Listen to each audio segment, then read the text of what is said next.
world as hacia a donde sea zone of posible. peace and promote demilitarization La inmensa as mayoría far de as la possible. población The del immense mundo majority of the se niega a population in the aceptar world que la refuses to revitalización o la accept salida de la that the crisis cíclicas del revitalization capital or tengan que hacerse overcoming the sobre cyclical la base de crisis la of inversión de capital miles should de be done on millones the de dólares basis para of la investment in fabricación de billions todo of dollars tipo de to armas, convencionales y no convencionales. manufacture all types of Con la conventional tercera and parte del gasto unconventional militar global, weapons.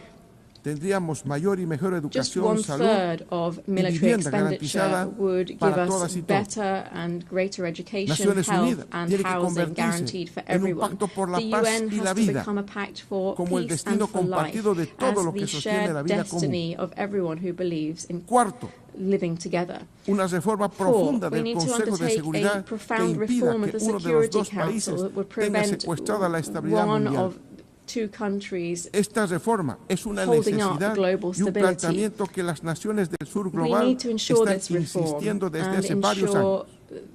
the reform that the Democratizar countries el of the global Consejo south have been de insisting Seguridad on for es several hacer years. efectivo el principio de Democratizing the igualdad Security jurídica Council would de be los estados giving effect to y the es principle of the democratizar legal el equality futuro. of states and democratizing the Es future. asegurar It would be que to las ensure voces de that the África, voices of América Africa, Latina Latin y America el and the Caribe, Caribbean, Asia Asia y de and los pueblos the históricamente historically marginados marginalized también peoples would cuenten. also count. Quinto, 5.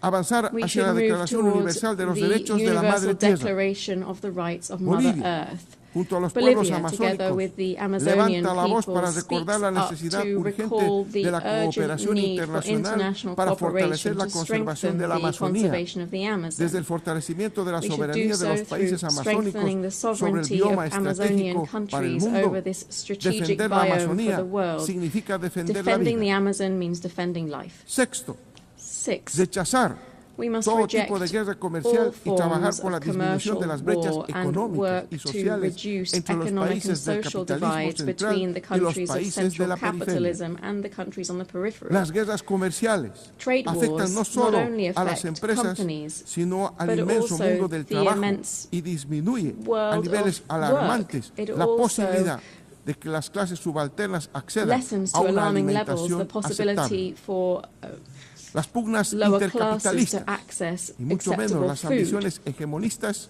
no tienen el menor derecho de ahondar las Hegemonic relaciones and de capitalist intercambio interests desigual don't y have mucho any menos right de ir to reduciendo a límites overtake, inimaginables al derecho al trabajo, la alimentación y la educación de las rights clases of trabajadoras. trade and reduce the right to Apreciados employment, food concurrentes and education for the a la working sesión de la Asamblea classes. General de las Naciones Unidas. Agradezco Dear profundamente guests here at the que en 80th session of the ocasión de UN este General Assembly, aniversario de I'm very creación de grateful that on Naciones this Unidas, occasion of the 80th haber anniversary of the escuchado el establishment análisis y of la the United prospección del Estado Nations, plurinacional de having Bolivia listened to the analysis sobre and problemas the outlook globales of the críticos plurinational en state of nuestros días, Bolivia en la perspectiva over de trabajar critical en pro de problems la paz, el facing us desarrollo today, y los and derechos as we humanos look ahead colectivos. to working El together pueblo for boliviano, peace, development a and quien collective human rights. le The hemos Bolivian garantizado un tránsito people to democrático whom we have como no se guaranteed vio en 28 a años en nuestro democratic país, transit that we have estará not seen vigilante in y 28 atento years in our a los country, cambios que is deben looking darse forward to en el seeing marco the de las changes that Naciones we Unidas must see en within the procura de United Nations garantizar in order to la paz guarantee mundial. global peace. Muchísimas gracias. Thank you very much. Gracias. On behalf of the Assembly, I wish to thank the Constitutional President of the Plurinational State of Bolivia.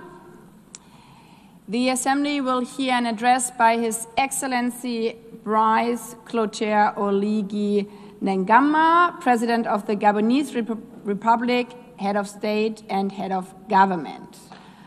I request protocol to escort His Excellency and invite him to address the Assembly.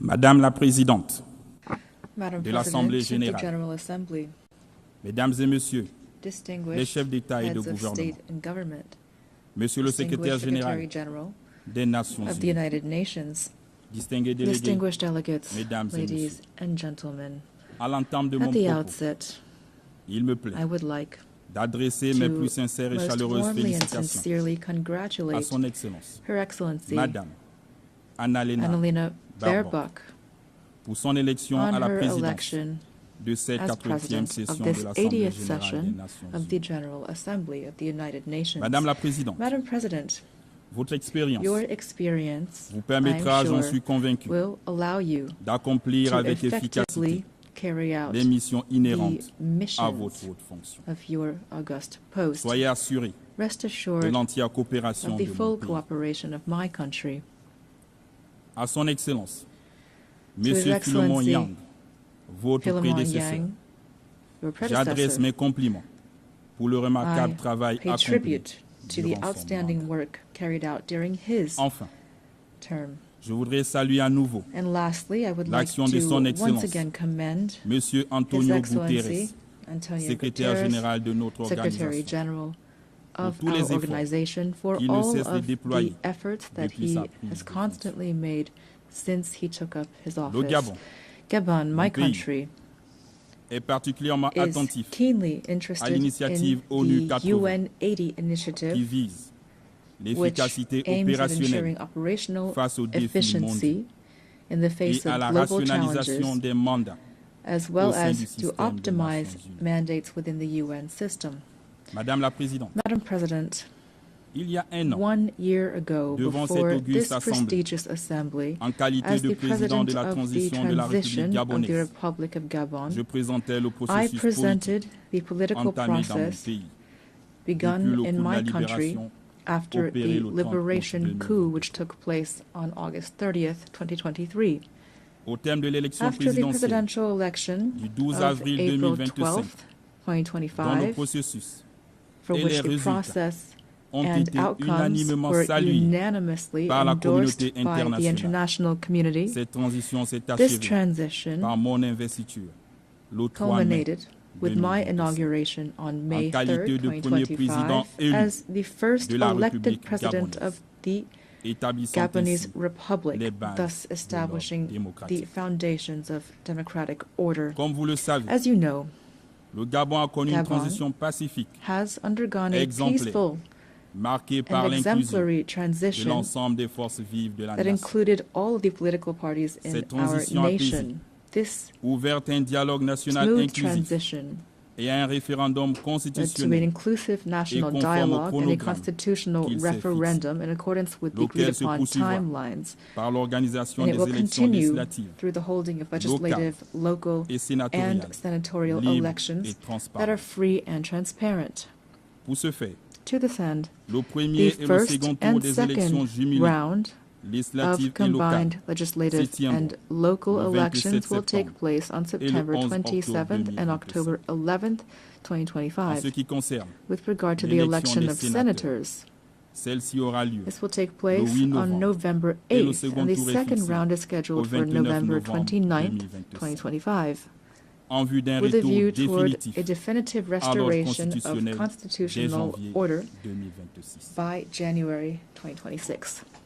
Nous pensons légitimement We believe that ce this processus pacifique et peaceful historique and historic pourrait process d'ailleurs can faire l'objet serve d'enseignements as a et lesson d'études and a dans model divers milieux. in many other spheres. Le peuple gabonais The people a of puisé les Gabon ressorts have drawn de this ce success succès from dans son its histoire, history, sa culture de paix its culture of et peace, sa vision and partagée its du futur. shared vision of the future. C'est l'occasion pour moi Here, I would d'exprimer au like nom du peuple to gabonais express et au on mien behalf of the Gabonese nos people sincères and on my remerciements own à behalf l'Organisation des our Nations sincere Unies gratitude pour son to the United accompagnement Nations for multiforme. its multifaceted Je sais assistance. également I pouvoir compter know sur that l'appui de I l'ONU can count on the dans le support cadre de la mise of en the œuvre UN du plan de as we croissance et implement développement du our Gabon. national growth and development plan. Ce plan met This l'accent plan focuses sur l'augmentation de nos on capacités bolstering our énergétiques, energy capacity, le on renforcement des strengthening infrastructures, infrastructure, le développement du developing numérique digital sector, et and l'employabilité on des jeunes. enhancing youth employment. Mesdames et messieurs, Ladies and gentlemen, le Gabon revient devant Gabon vous. is standing before you Avec un again message with a clair. clear message. Notre pays Our a country changé. has changed. Après des décennies After de tensions decades of tensions et de dérives and politiques et political and économiques, economic le missteps, peuple gabonais the Gabonese a people has choisi chosen the la path voie de la of reconciliation et and du renouveau. renewal, devenant thus ainsi becoming le the symbole et la preuve symbol of qu'il est possible de and transformer testament l'épreuve to the transformation espérance. of La dépendance hardship into en unité, hope, la of division dependency into en dignity, of Le tout division into sans unity, effusion de sang. and all without bloodshed. Aujourd'hui, le Today, Gabon n'est plus un pays en Gabon is no suspens. longer a country in Il limbo. est de retour aux côtés des It autres has États, returned to stand alongside debout, other states, digne et upright, prêt dignified, à assumer and toute sa ready place to dans le take up its concert des rightful nations. place in the community of Le nations. Gabon nouveau, The new digne d'envie, que Gabon, mes the compatriotes appellent de exemplary tous leurs Gabon vœux, that my signifie compatriots aussi are calling que for l'État gabonais also means that the doit state désormais être au in service de Gabon son peuple. must serve its people from now on.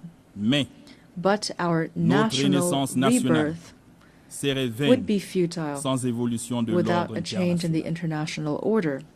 Il n'est It plus is acceptable no longer acceptable que les nations for africaines African nations restent to cantonnées remain dans le relegated rôle de to the pourvoyeuses role de of matières providers of raw materials d'autres for which others les prix set the et en price tirent profit. and from which others profit.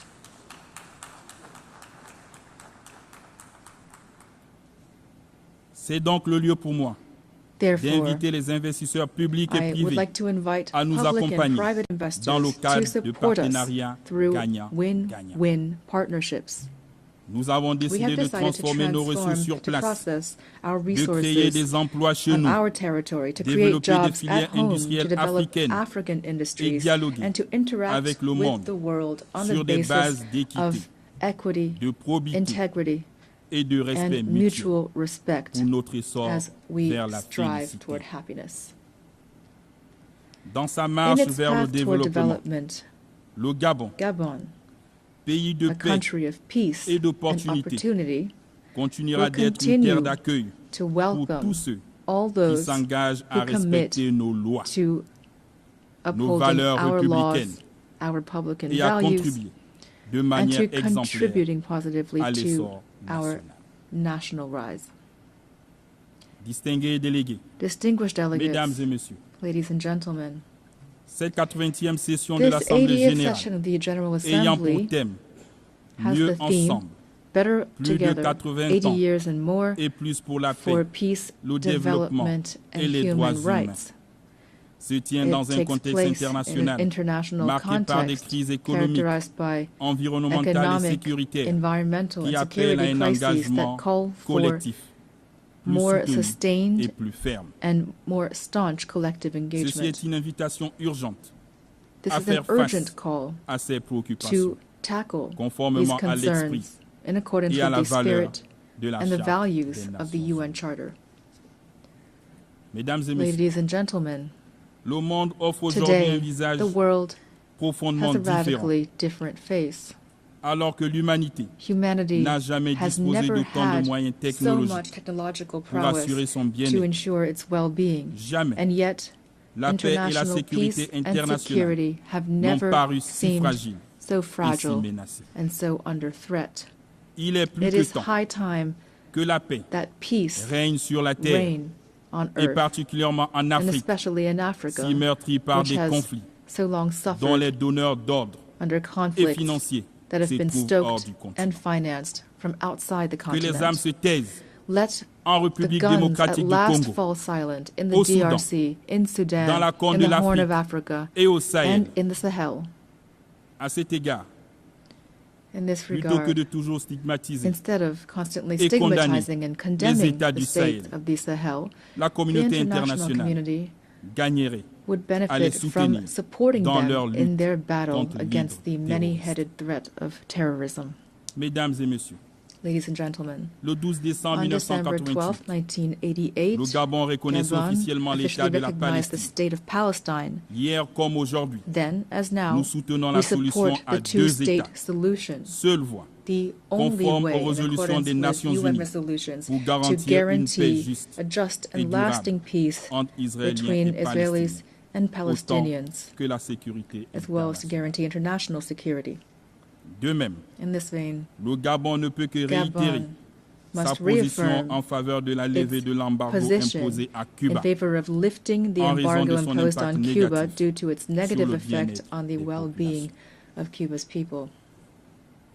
Nous réaffirmons solennellement We solemnly reaffirm notre our plein full support appui aux efforts for internationaux international efforts menés à travers le monde carried pour out throughout the parvenir world à la paix. to achieve peace. Ces efforts These efforts devraient être must centrés sur be l'humain, centered on humans, notamment les especially femmes women et les jeunes. and youth. dans le cadre du Pacte pour l'avenir de future 2024, l'ONU the UN must doit continue to encourager encourage et and appuyer support l'action cruciale des femmes, the crucial action résultant de la of déclaration women, et du programme stemming d'action from de the Beijing, declaration dont nous and célébrons the les Beijing 30 ans Declaration cette année. and Program of Action, of which we're celebrating the Madame la 30th Présidente de anniversary this l'Assemblée year. générale, Madam President Monsieur le of the Secrétaire General général des Assembly, Nations Secretary Unies, General of the United Nations, la triple crise the planétaire triple planetary des changements crisis climatiques, of climate change, de l'appauvrissement biodiversity de la loss, biodiversité and pollution et de la pollution is est une menace an existential existentielle pour threat l'humanité. for humanity. Pourtant, And yet, les efforts de la the communauté efforts of the internationale international community face à ces défis to address these restent challenges dramatiquement remain insuffisants. drastically inadequate. Le traité de The la Treaty on biodiversité, Biodiversity au-delà des beyond juridictions national nationales jurisdictions, que nous venons de ratifier, which we have just vient combler ratified, un vide juridique fills et offre a un legal cadre gap ambitieux and provides an pour une ambitious gouvernance framework équitable for et equitable durable and dans la sustainable biodiversité. governance of biodiversity. Ensemble, Together, nous avons une we have réelle a real opportunité opportunity de faire de to ce make traité this treaty un a véritable true levier driver of de transformation transformation for pour les present and générations future présentes et generations. futures. Le Gabon est le Gabon gardien d'une partie is du the bassin du guardian Congo, of part of the Congo deuxième Basin, poumon vert de la the second planète. largest green Ce lung patrimoine of our exceptionnel planet. This ne sera pas extraordinary sacrifié heritage aux appétits must not be financiers. sacrificed to financial Nous demandons rapacity. un We call partenariat for mondial an equitable équitable global où la partnership protection de nos forêts in which the protection of s'accompagne our forests is d'une accompanied juste by rémunération fair compensation pour for les the services ecological écologiques services rendus à these l'humanité. forests provide to humanity. Mesdames et messieurs, Ladies and gentlemen, le nouveau ordre mondial est en the marche. new global order Les is mutations underway. en cours dans nos sociétés The changes sont taking place in inévitables our societies et ne are peuvent pas inevitable continuer d'être and ignorées. cannot be La paix overlooked. et la justice International internationale peace ne and seront justice garanties can que par only be un guaranteed multilatéralisme by a revitalisé, revitalized multilateralism, in par la particular réforme du through Conseil de Security sécurité Council reform tenant that compte takes des into exigences account africaines the exprimées à African travers la claims déclaration de enshrined Sirte in the et le Sirte consensus Declaration and the des Eswatini Consensus, auquel le Gabon est to which fermement Gabon attaché. is firmly committed.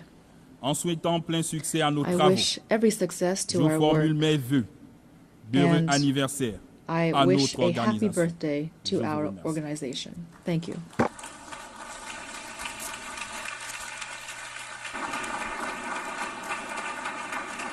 I thank you and happy birthday to all of us. On behalf of the Assembly, I wish to thank the President of the Gabonese Republic, Head of State and Head of Government. The Assembly will hear an address by His Excellency John Dramani Mahama, President of the Republic of Ghana. I request protocol to escort His Excellency and invite him to address the Assembly.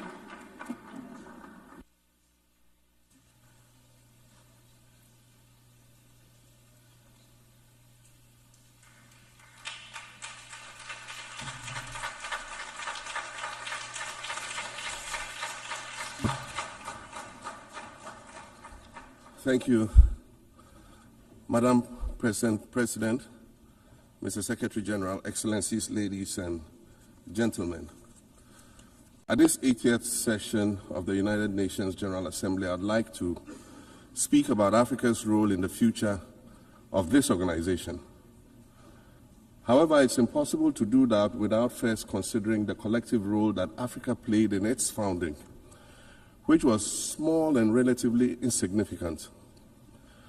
Of the 51 member states involved in the founding of the United Nations in 1945, only 4 were African: Egypt, Ethiopia, Liberia, and South Africa.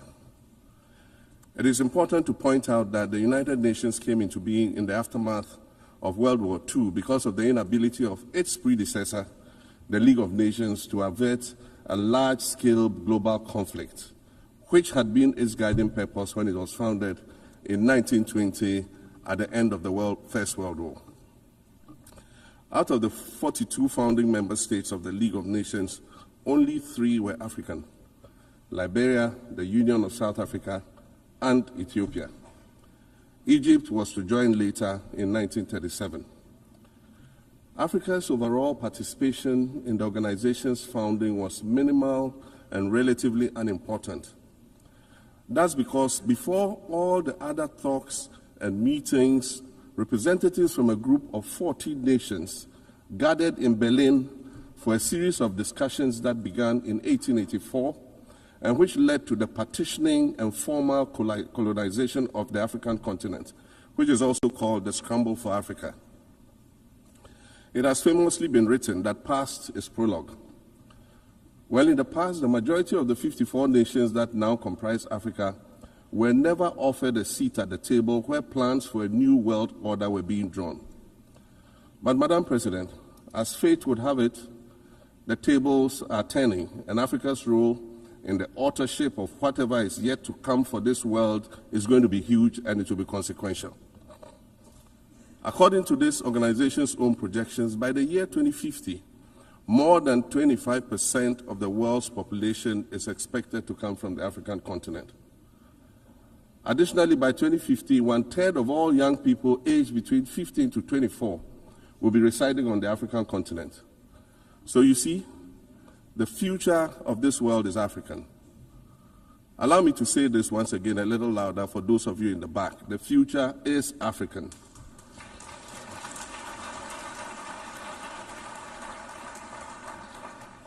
Already today, Africa is a catalyst for human potential and development, as well as for economic reform and ecological stability. Africa is a catalyst for systemic change.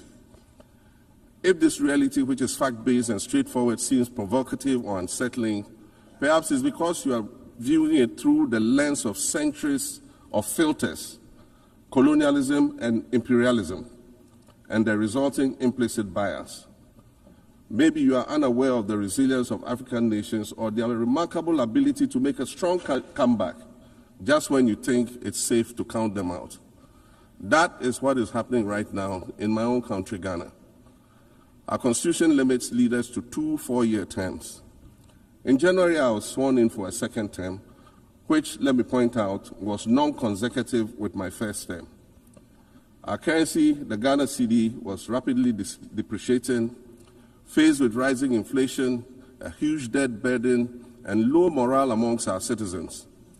My new administration settled down quickly and embarked on an ambitious program of comprehensive transformation designed to restructure Ghana's economic foundation and enhance our competitive standing globally. We refer to this process of recalibration as our reset agenda. In just 8 months, we have achieved significant reduction in inflation from 23.8% in December 2024 to 11.5% in August 2025, restoring price stability for our citizens. Additionally, our currency, the Ghana cedi, has appreciated considerably against other currencies, with Bloomberg reporting it as the best performing currency in the world at one point.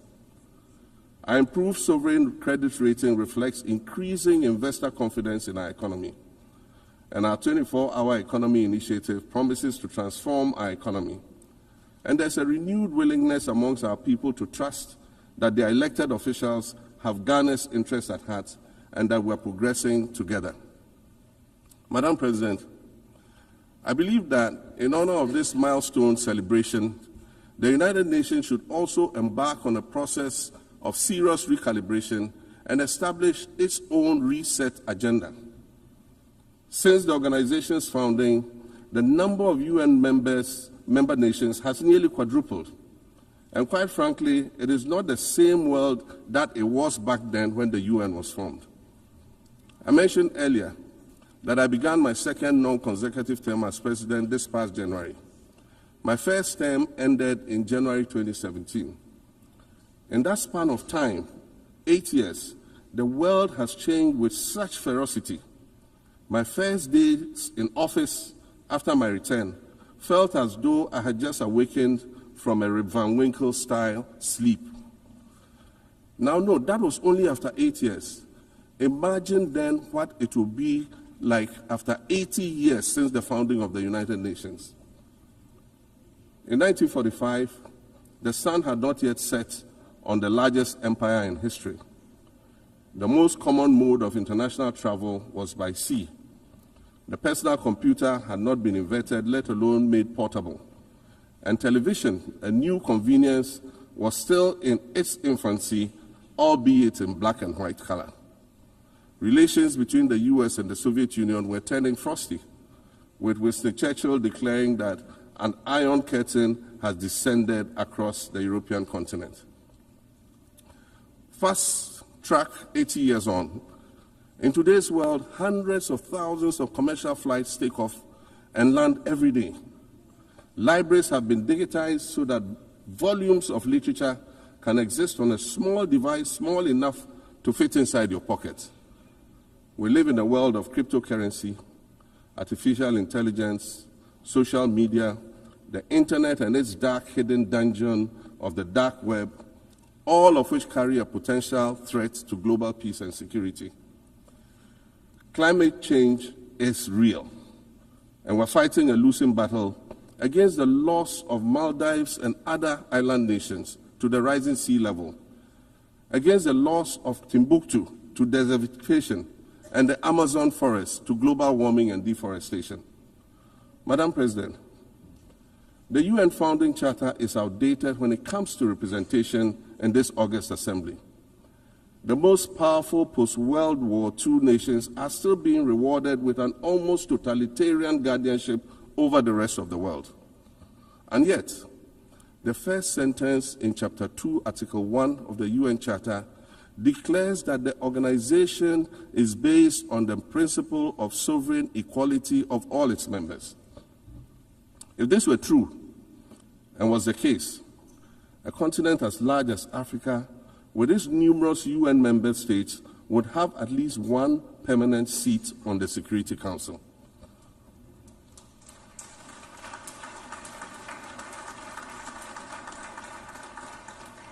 Furthermore, we believe that veto power should not be restricted to only 5 nations, nor should it be absolute. There must be a mechanism in this House for the General Assembly to challenge a veto. No single nation should be able to exercise an absolute veto to serve its own interests in a dispute. In 1995, during the 50th anniversary of the United Nations, Nelson Mandela stood in this very spot, and he said, "The United Nations has to reassess its role, redefine its profile, and reshape its structures. It should truly reflect the diversity of our universe and ensure equity among the nations in the exercise of power within the system of international relations in general and the Security Council in particular." I close quotations. 30 years later, we African leaders are still making the same simple request for a permanent seat on the Security Council with the power of a veto. So today, Madam President, I stand here in this exact spot and ask the world, if not now, then when? We demand not only a reform of the Security Council, but also a reset of the global financial architecture, which is currently rigged against Africa. Africa must have a greater say in the world's multilateral financial institutions. And while I'm making requests, I'd like to call for the removal of the blockade on Cuba. As Dr. Kwame Nkrumah, our nation's founder, famously said, "We seek to be friends with all and enemies to none." The Cuban people shed their blood on African soil in the fight against apartheid. And indeed, Cuba has been and continues to be a faithful friend of Africa.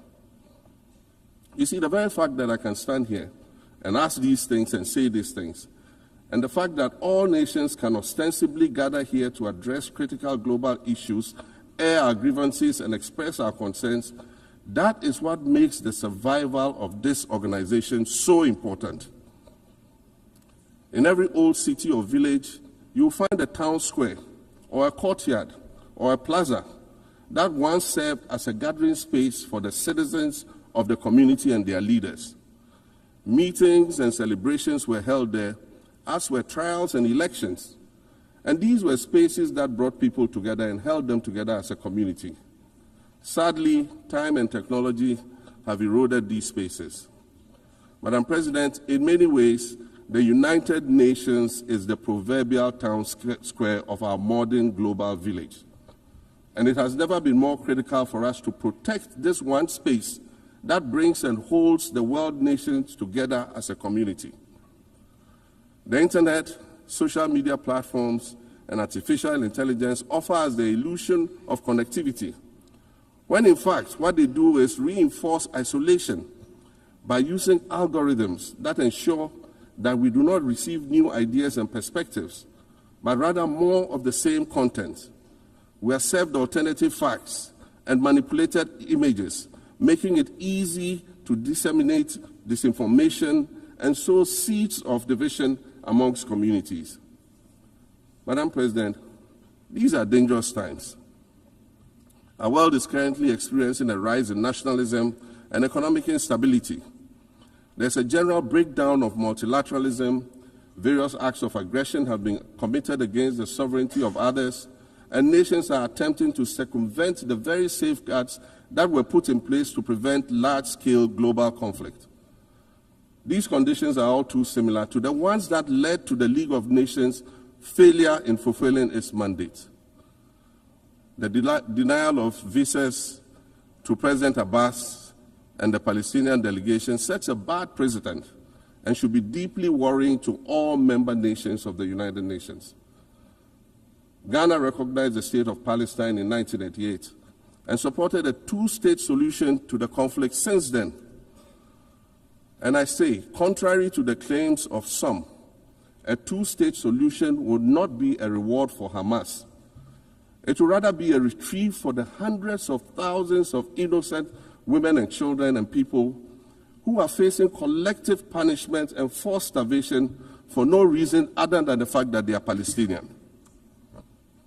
For nearly 2 years and for the fear of reprisals, we here in this General Assembly have been playing hide and seek with language to find the right words to help us avoid or excuse what we all know is taking place in Gaza.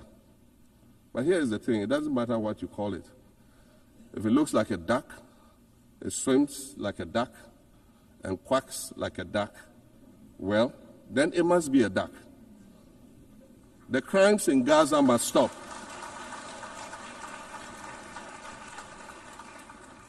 The crimes in Gaza must stop. Madam President, I also want to draw particular attention to the conflict in Sudan, which this body has described as the world's largest humanitarian crisis. 12 million people have had to flee their homes. And when we speak of migration, we refer to the 12 million new Sudanese refugees, whom we as a global community should be willing to assist in much the same way that many member nations readily assisted new refugees coming out of Ukraine. Let's dispense with the euphemisms and dog whistles and speak frankly. It is not a mystery that when leaders of Western nations complain of their migration problems, they are often referring to immigrants from the global south. But many of those immigrants are climate refugees.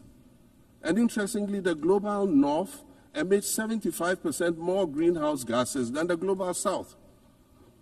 However, the effects of climate change are more severe in the global south because we lack the resources to address them effectively. And so when the desert encroaches on our villages and towns and they become unlivable, we are forced to flee. Warsan Shire, a Somali-born prophet, a Somali-British poet born in Kenya to Somalian refugee parents, was London's first youth poet laureate. She writes in her poem titled Home. And it says, you have to understand that no one puts their children in a boat unless the water is safer than the land. No one bends their palms under trains beneath carriages. No one spends days and nights in the stomach of a truck feeding on newspaper unless the miles traveled mean something more than just a journey. Madam President, we cannot normalize cruelty. We cannot normalize hatred. We cannot normalize xenophobia and racism. If we're going to tell a story, let's not tell its slant. Let's tell all the truth. When we speak of migrants, we speak of Mami Ewusi Mensah Frimpong, a judge on the U.S. District Court for the Central District of California. She's the first black female judge on any of California's 4 federal district courts. She was born here in America to immigrant parents from Ghana. We speak of Peter Bosman, a medical doctor in Ghana who moved to the town of Piran in Slovenia in the 1980s and later became the first black mayor of Piran, the first black mayor in Slovenia and in the whole of Eastern Europe. We speak of T. Michael, the iconic Ghanaian Norwegian artist and designer. And of course, we speak of the late Kofi Annan, former United Nations Secretary General.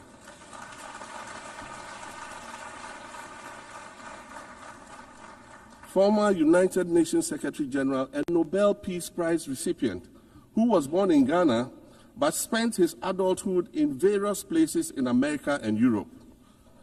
These are people who have brought great distinction to the countries that they decided to call home. Just as the migrants and the children of migrants before them did, I dare say these are not invaders. These are not criminals. Madam President, the slave trade must be recognized as the greatest crime against humanity. As the African champion on reparations, Ghana intends to introduce a motion in this August body to that effect. More than 12.5 million Africans were forcibly taken against their will and transported to create wealth for the powerful Western nations. We must demand reparations for the enslavement of our people and the colonization of our land that resulted in the theft of our natural resources, as well as the looting of artifacts and other items of cultural heritage that have yet to be returned in total. We recognize the value of our land and the value of our lives, as did our colonizers, as well as the governments that happily paid reparations to former slave owners as compensation for the loss of their property, in quotes, and that property for which they received compensation was paid referred to enslaved people who had been freed. Madam President, an increasingly insecure world is witnessing upward spending on defense budgets of bilateral partners and steep cuts in official development assistance. Since July 2024, it is estimated that there's been a 40% drop in humanitarian aid globally. In this era of global uncertainty, Africa must exercise sovereignty over its natural resources to raise the necessary funds to ensure the well-being of its citizens. The days of parceling out vast concession areas to foreign interests for exploitation must come to an end. We'll continue to welcome foreign investment, but we must negotiate better for a bigger share of the natural resources that belong to us. And we must insist on value addition to these resources.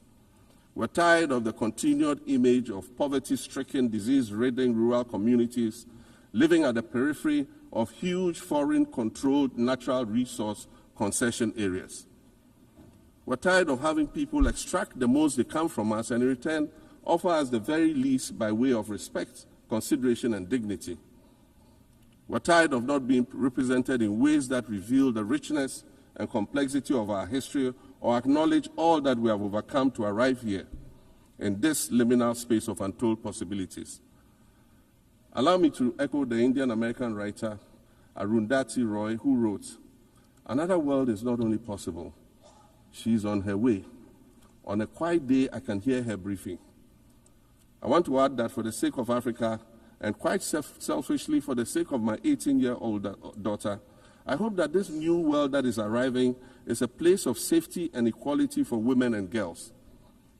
To succeed, we must empower everyone, including women and girls, to reach their full potential.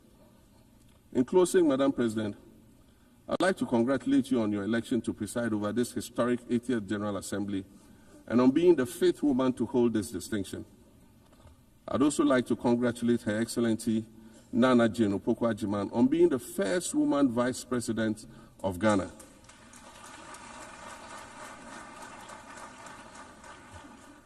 Now every Ghanaian girl knows the heights to which she can ascend.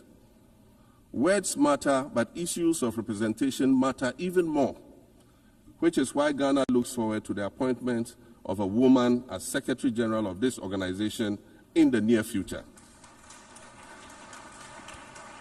Madam President, Your Excellencies, I thank you for your kind attention.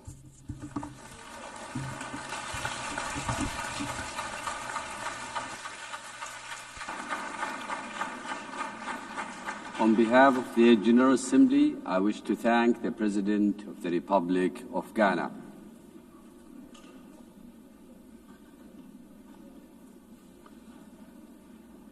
The Assembly will hear an address by His Excellency Omaho O.C. Sohkan Embalo, President of the Republic of Guinea-Bissau. I request protocol to escort His Excellency and invite him to address the Assembly.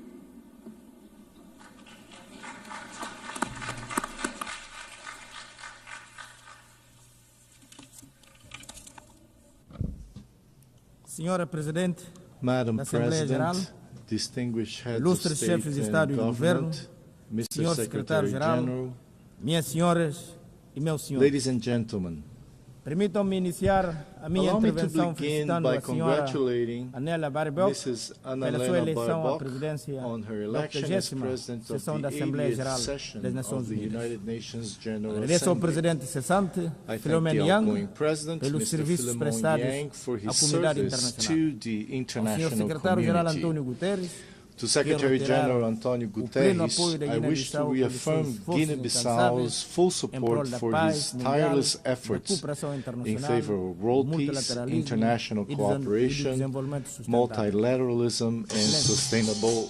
Minhas senhoras e meus senhores, há 80 anos, os 80 fundadores years da ago, ONU comprometeram-se a preservar the founders of the United Nations pledged to save succeeding generations from the scourge of war. That promise, unfortunately, has not yet been fully fulfilled. Yet this commitment, undertaken by each member state upon joining the UN Charter, remains valid and continues to be honored through the dedication of every UN peacekeeper and every humanitarian worker who often make the difference between life and death in conflict zones or following natural disasters.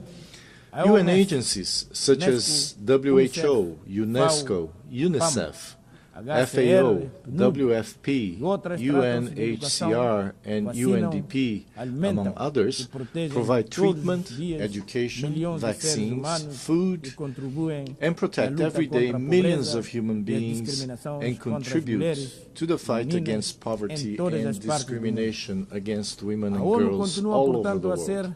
The United Nations remains relevant, especially in these times of deep global uncertainty and crisis. It continues to be the only forum where all nations, large and small, have a seat and a voice.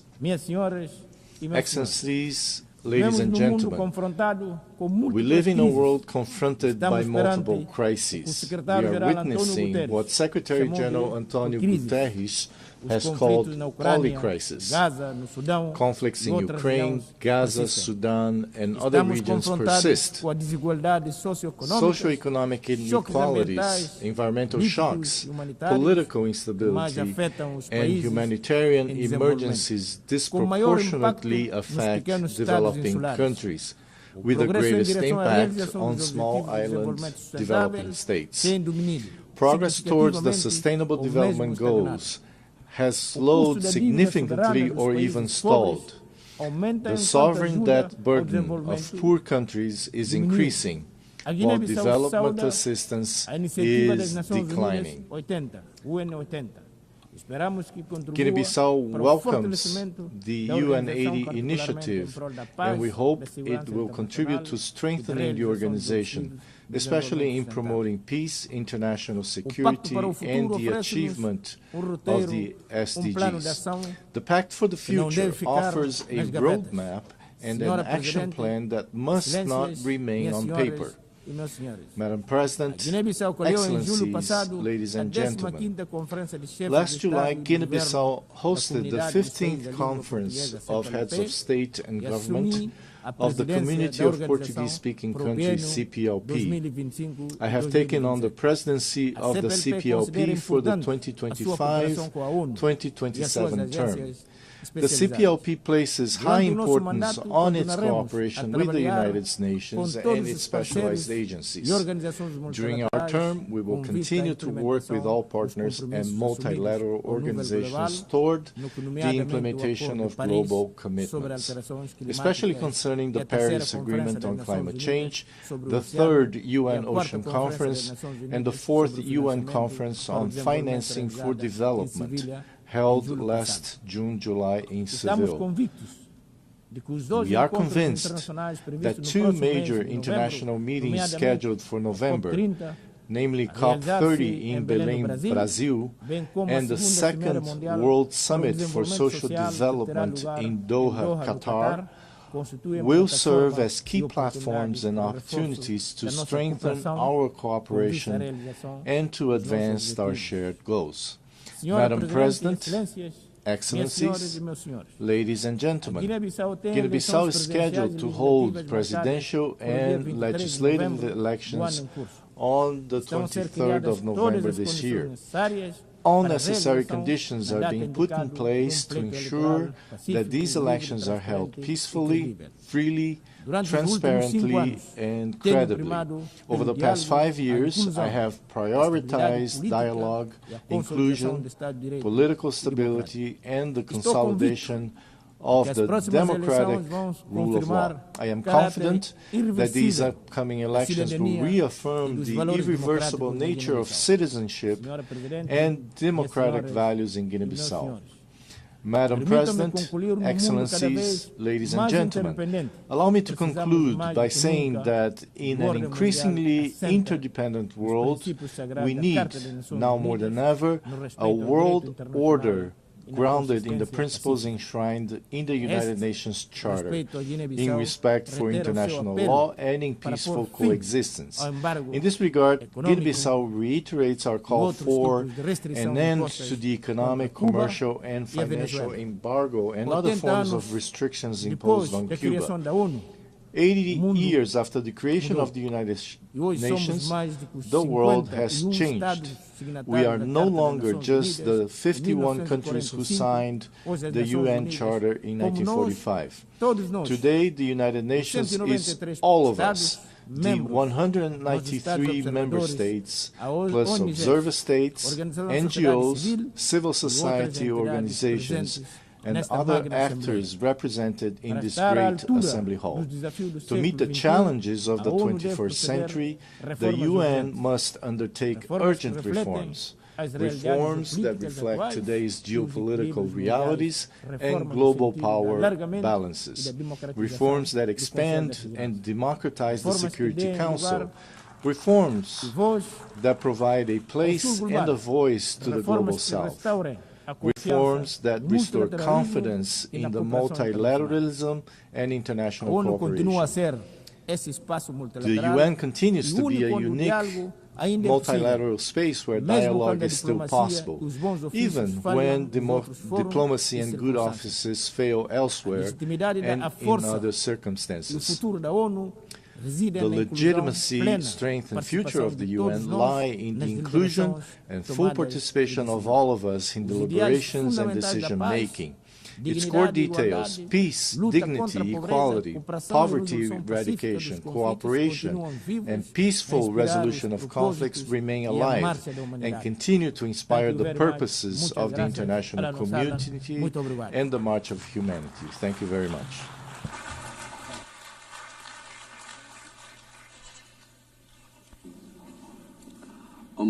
On behalf of the Assembly, I wish to thank the President of the Republic of Guinea-Bissau.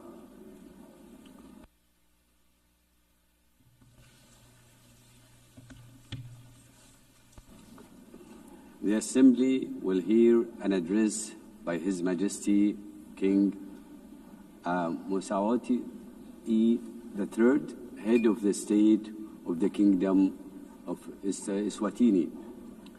I request protocol to escort His Majesty and invite him to address the Assembly.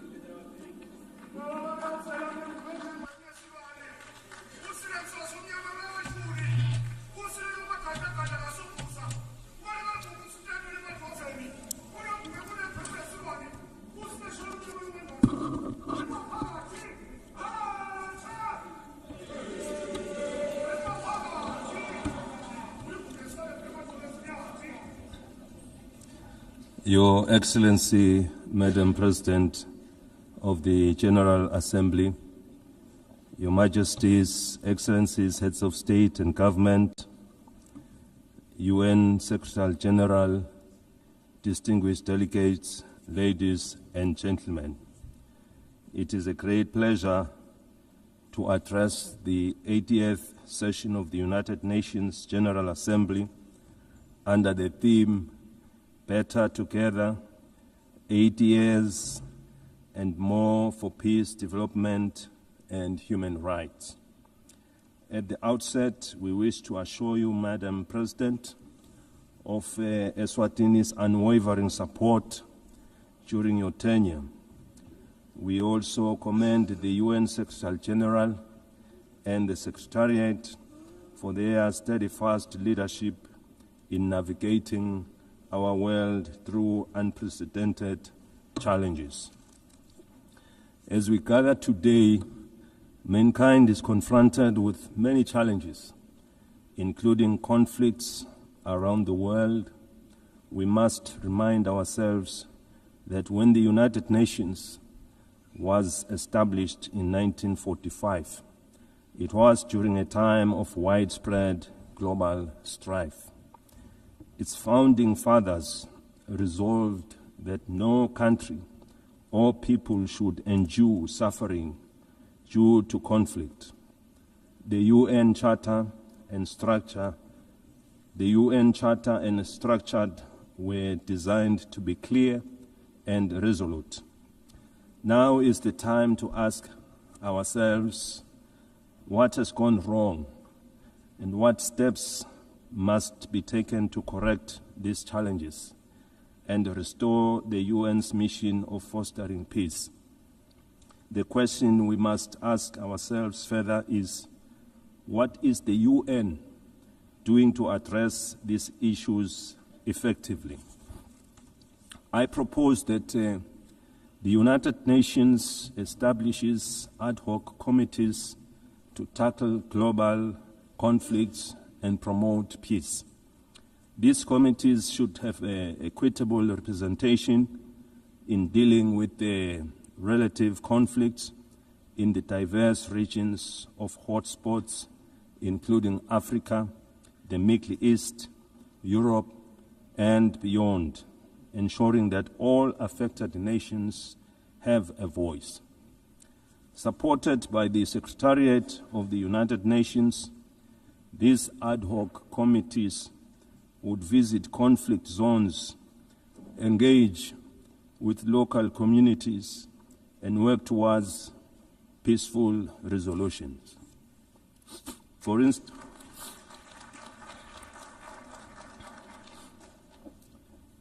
instance, in Africa, the conflicts in Sudan, South Sudan, Somalia, the Sahel, and the Great Lakes need the intervention of these ad hoc committees.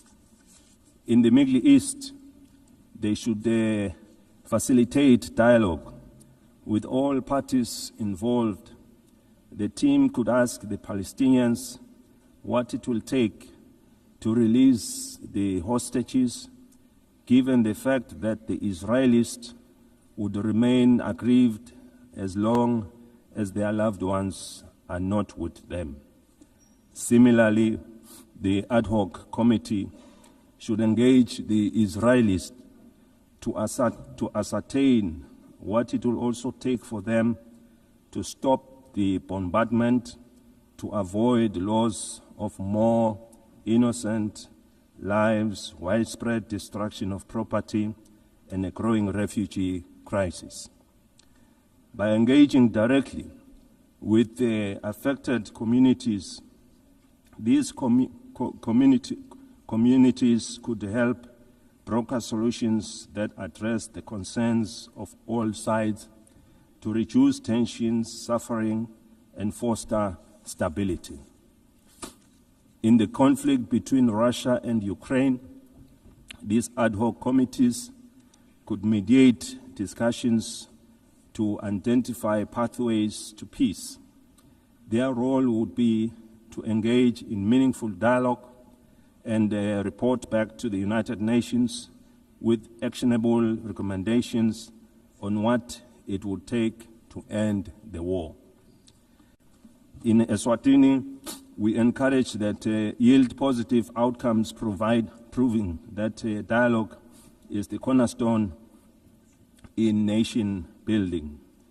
We thank those countries already making means in finding solutions. This suggested approach is not meant to undermine their efforts, but it would complement them as they are already working towards peaceful resolutions.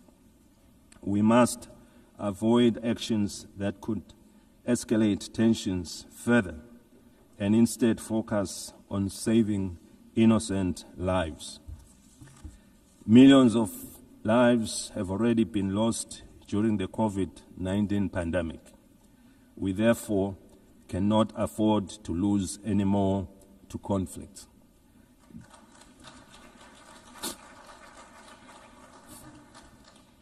The UN must now focus on supporting the building of economies of the world to address issues of poverty and the global financial crisis which we experienced after the COVID-19 pandemic. By investing in these areas, we can create conditions for lasting peace. We therefore need one another in building and supporting our development initiatives in our respective countries. The time for action is now. The UN was established in pursuit of international law and peace, and its mandate dates back decades. In 2025 and onwards, we must renew our commitment to this mission by forming these ad hoc committees and making informed, inclusive decisions. We can work towards a world where peace prevails and no nation or people suffer needlessly. We have been calling for the restructuring of the United Nations as a body representing all member states. It must lead with decisions that are inclusive and widely respected, as no one will question the process taken. These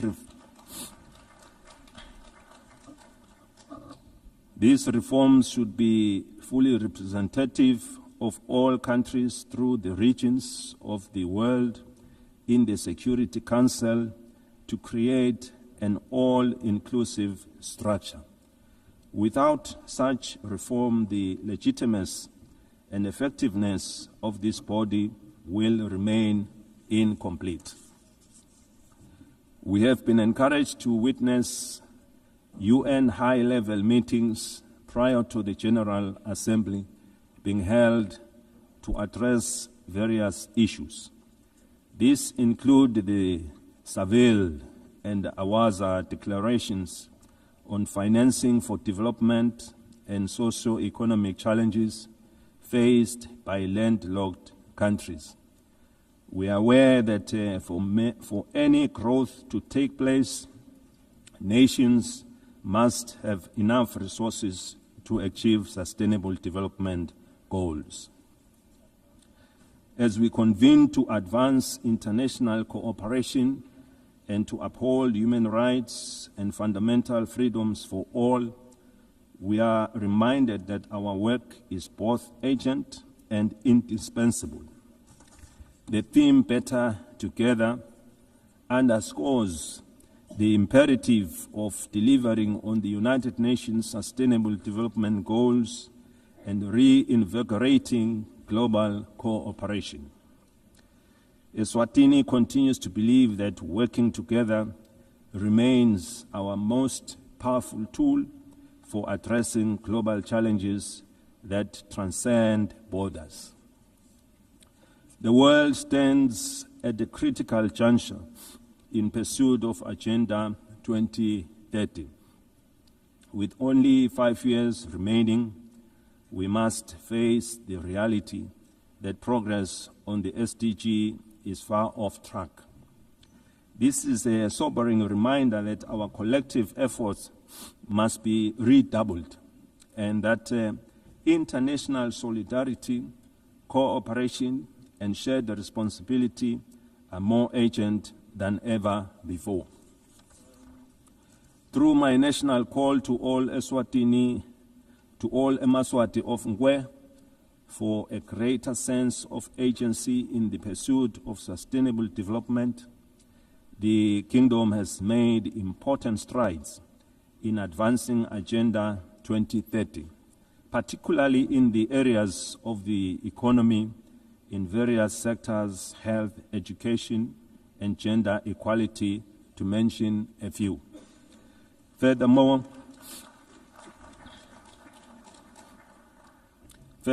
the country's literacy rates have improved, reflecting our investments in education, while the nation continues to be empowered through targeted programs that strengthen their role in our society and economy. These achievements demonstrate what is possible when determination and partnership come together. While we have witnessed the GDP growth of our economy, we remain with a number of challenges to address, and we count on the UN for support to become one of the advanced economies of the world. We have implemented initiatives to grow our economy and attract new investments by opening trade opportunities with other countries that give access to regional and international markets. Your Excellencies, the global economy remains fragile. Persistent inflation resulting in rising food and energy prices, as well as tightening financial conditions, have eroded fiscal space for many developing nations. Across sub-Saharan Africa, countries spend on average 12% of government revenues on debt servicing, diverting resources urgently needed for social cohesion programs. Eswatini also advocates for trade facilitation and economic diversification, simplifying customs procedures, reducing regulatory barriers, and enabling greater participation in regional and global value chains.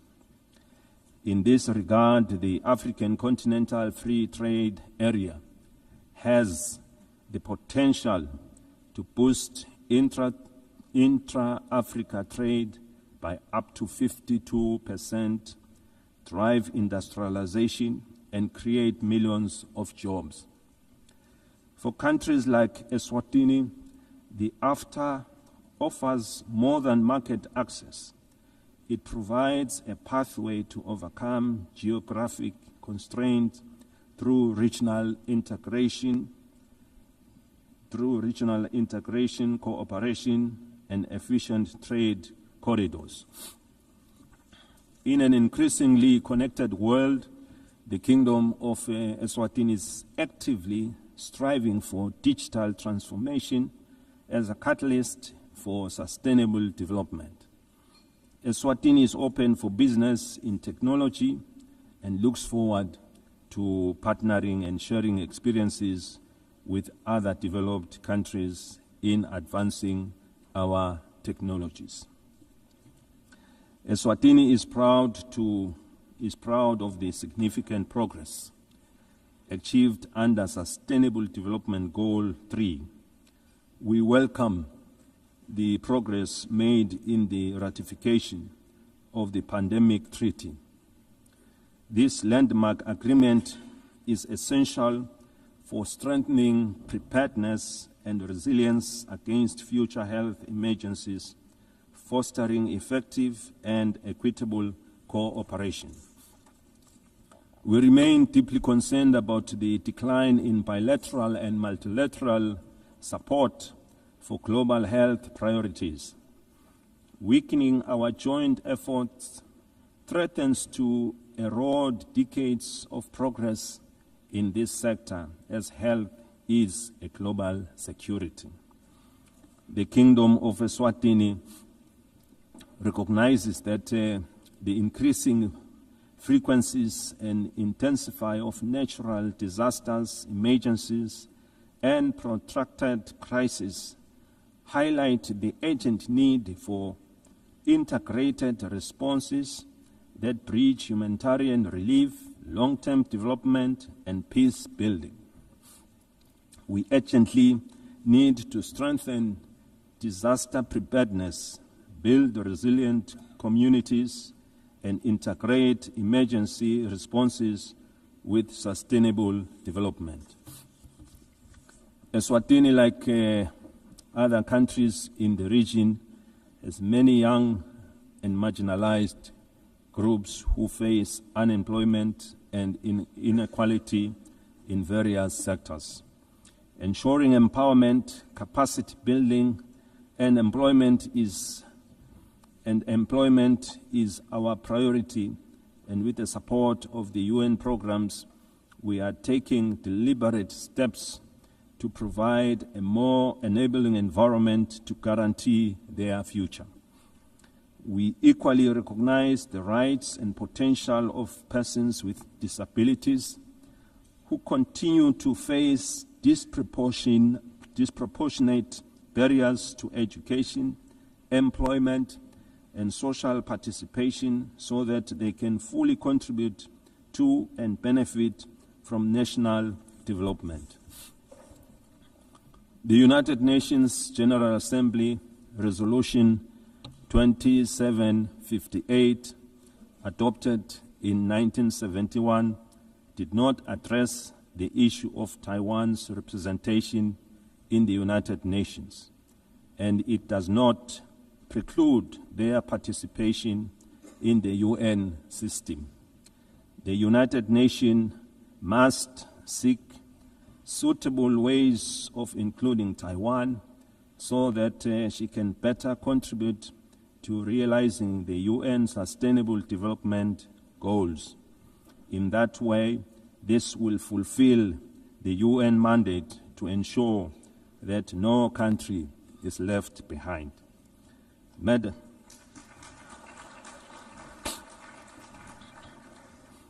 Madam President, in conclusion, we are entrusted with the hopes of our people and the future of our children.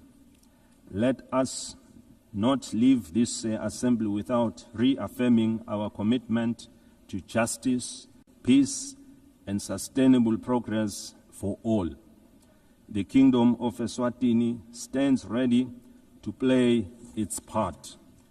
The international community must remain united in addressing shared global challenges, from hunger and malnutrition to climate change, under the guiding spirit of better together.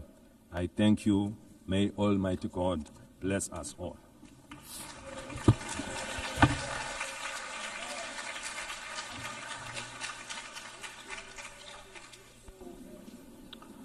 On behalf of the Assembly, I wish to thank the head of the state of the Kingdom of Eswatini.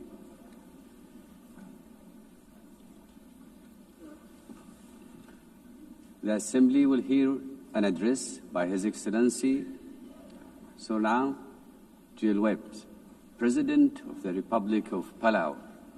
I request protocol to escort His Excellency and invite him to address the Assembly.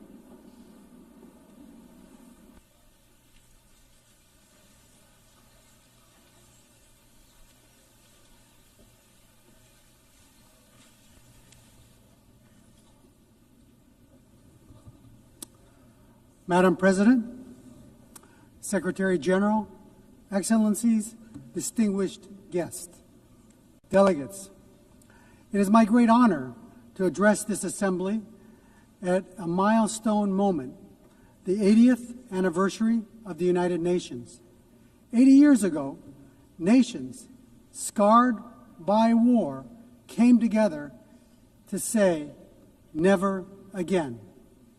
They built this organization on the belief that cooperation, not conflict, could guide humanity forward. Today, as we reflect on that founding vision, let us remember the United Nations was not built for the powerful, but for all nations, large and small. In Palau, we have a saying,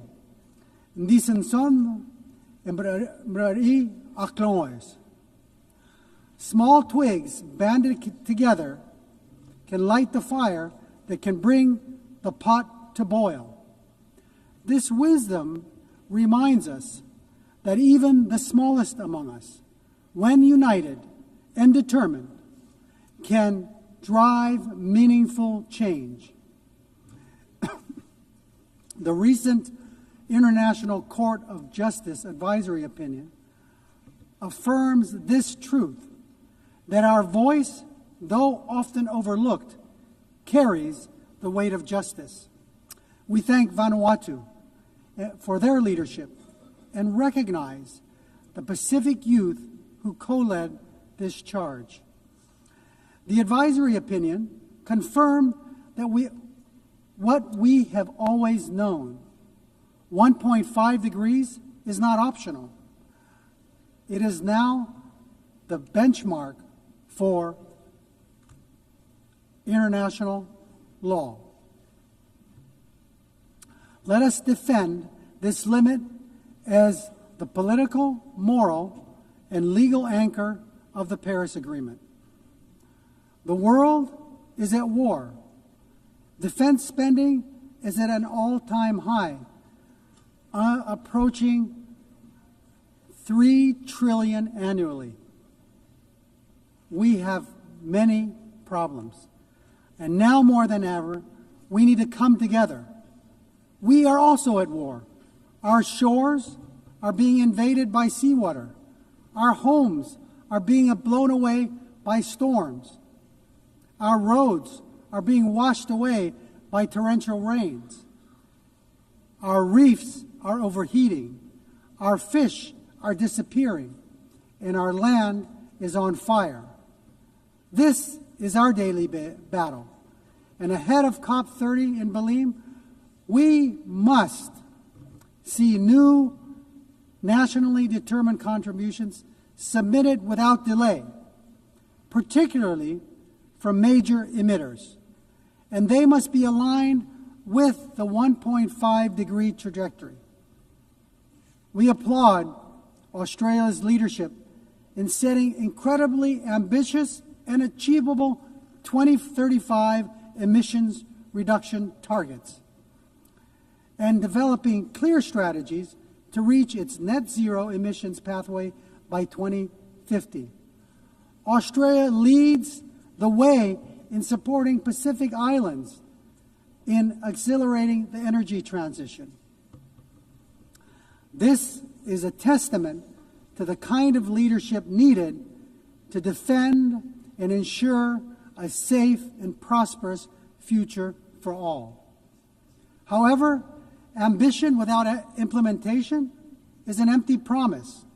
For SIDS, the fight depends on climate finance. Too often, our countries are trapped in systems that are overly complex, slow, inaccessible. Finance must be predictable and adequate. It should not create new debt. It should free us to implement our NDCs, adapt to climate change impacts, and address loss and damage.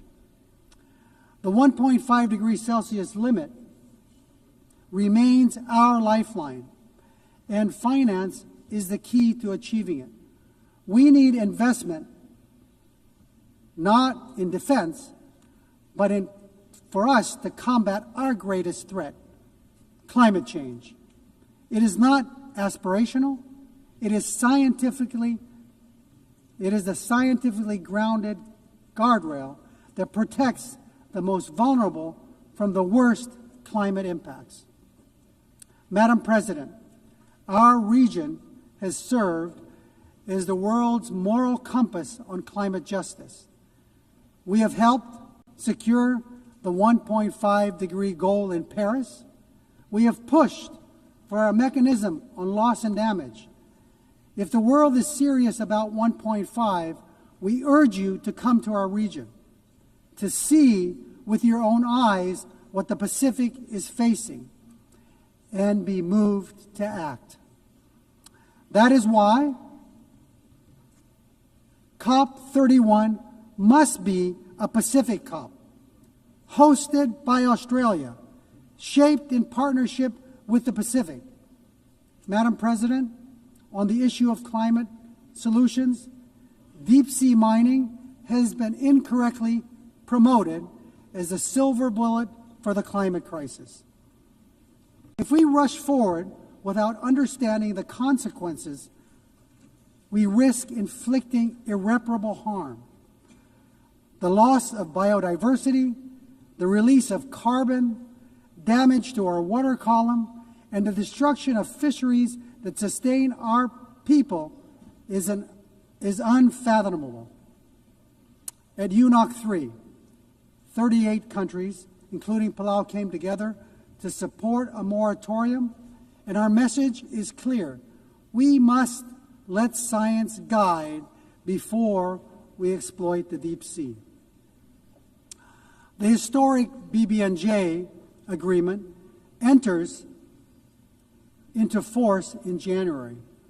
And while Palau is proud to be the first ratifier, we couldn't have lit this fire alone. Like the Palauan proverb of the twigs, crossing the collective effort of over 60 countries demonstrates that we are better together. While we celebrate this achievement, we need even more nations to join this commitment to truly safeguard our ocean's future. Colleagues, the BBNJ agreement presents an unprecedented opportunity to design new ocean governance institutions where SIDS have a voice from the start. We are big ocean states, and we call on our partners, including the EU, to support a SIDS seat in the BBNJ governance structure. Excellencies, the stakes for SIDS could not be higher. Our economies are small, our vulnerabilities are acute, and our physical space is painfully narrow. The Antigua and Barbuda agenda for SIDS gives us a blueprint for resilient prosperity, but it cannot stand without tools. That is why the Seville commitment matters. The world has finally recognized that the financial system cannot be fair if it measures only income and ignores vulnerability. Multilateralism is our only shield, yet too often it is sidelined, blacklisted, and cut off from finance and boxed in by rules we did not write. We demand a seat not as bystanders, but as equal architects of our shared future. We call for the full and immediate integration of the Multidimensional Vulnerability Index into the policies and frameworks of international financial institutions, multilateral development banks, and international organizations. It is time that we move the MVI from theory to practice. As we commemorate 80 years of this United Nations, we must look honestly at the strengths and its shortcomings. We welcome the Secretary General's UN 80 initiative. But let me be clear, reform cannot be cosmetic. This UN must be more responsive, more equitable, and more focused on delivery. Madam President, Palau knows too well the heavy cost of war, having endured the devastation of World War II on our islands. That history reminds us not only of the suffering left in the wake of conflict, but also the sacred value of peace. Palau has always stood for dignity of every human life and for the peaceful resolution of disputes through dialogue and respect for international law. Our positions, whether in support or restraint, are always guided by a deeper purpose, the pursuit of peace that is just, lasting, and stable. We believe that a durable solution, one that envisions two peoples, Israelis and Palestinians living in two democratic states, side by side, in peace and in dignity and security, within mutually recognized borders, is essential for lasting peace. Russia's unprovoked war against Ukraine is a stark reminder that when international law is disregarded, peace everywhere is placed at risk. It is only through respect for the rules-based order that all nations, large and small, can live securely. Continuing in that spirit of respect for life and stability, I must raise an important issue of principle. Years ago, China wrongly interpreted UNGA Resolution 2758. And today, it continues to claim that Taiwan is a part of the People's Republic.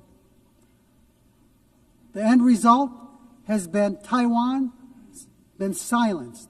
The 23 million people's voices have been kept unheard, keeping Taiwan out of fully participating in the UN system and contributing to the world. Palau believes that inclusivity, which includes Taiwan, strengthens the United Nations, and that no community should be barred from contributing to the solutions of our world that it so desperately needs. Madam President, let me close with another Palauan proverb. It's about tides. Dol Raidis. An incoming tide should lift everyone. The choices we make together are about lifting all of us, ensuring the next generation inherits a world that sustains them just as it has sustained us. As we face today's greatest challenges, climate change, ocean decline, debt, inequality, wars, and conflict, no nation can carry the weight alone. But together, guided by the spirit of the UN's founding and strengthened by 80 years of hard-learned lessons, we can turn the tide. Let this assembly be remembered not only for the words we speak, but for the actions we take and for the resilience we build, the justice we uphold, and the future we secure for the generations yet to be born. We are better together. God bless you. Sulang, thank you.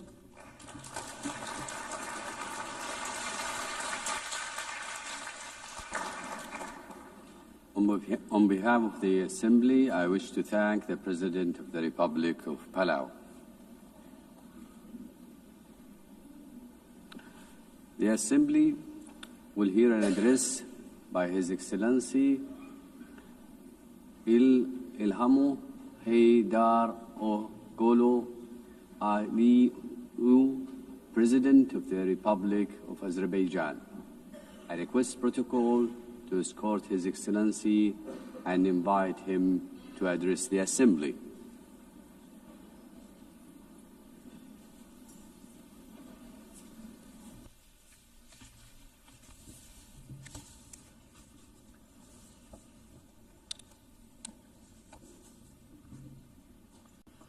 Ladies and gentlemen, for many years, I spoke from this tribune about tragedies of aggression, occupation, and injustice experienced by Azerbaijan. Today, I will speak about our long road to victory and peace, and a new era in Azerbaijan's history, about how we managed to end the occupation through a liberation war and how we won peace by political means. For nearly 3 decades, almost 20% of Azerbaijan's sovereign territory remained under military occupation by Armenia. 1 million of Azerbaijanis were expelled from their homes as a result of the policy of ethnic cleansing and war crimes conducted by Armenia. Their fundamental human rights were grossly violated. 4 United Nations Security Council resolutions adopted in 1993 demanded immediate, complete, and unconditional withdrawal of Armenian armed forces from the occupied territories. Sadly, these resolutions were never implemented. Armenia demonstratively ignored them because no sanctions were imposed on it by international community. The OSCE Minsk Group, established in 1992 to facilitate a settlement, has failed in its mission. Instead of enforcing the norms and principles of international law, its co-chairs sought to preserve the status quo and keep the conflict frozen.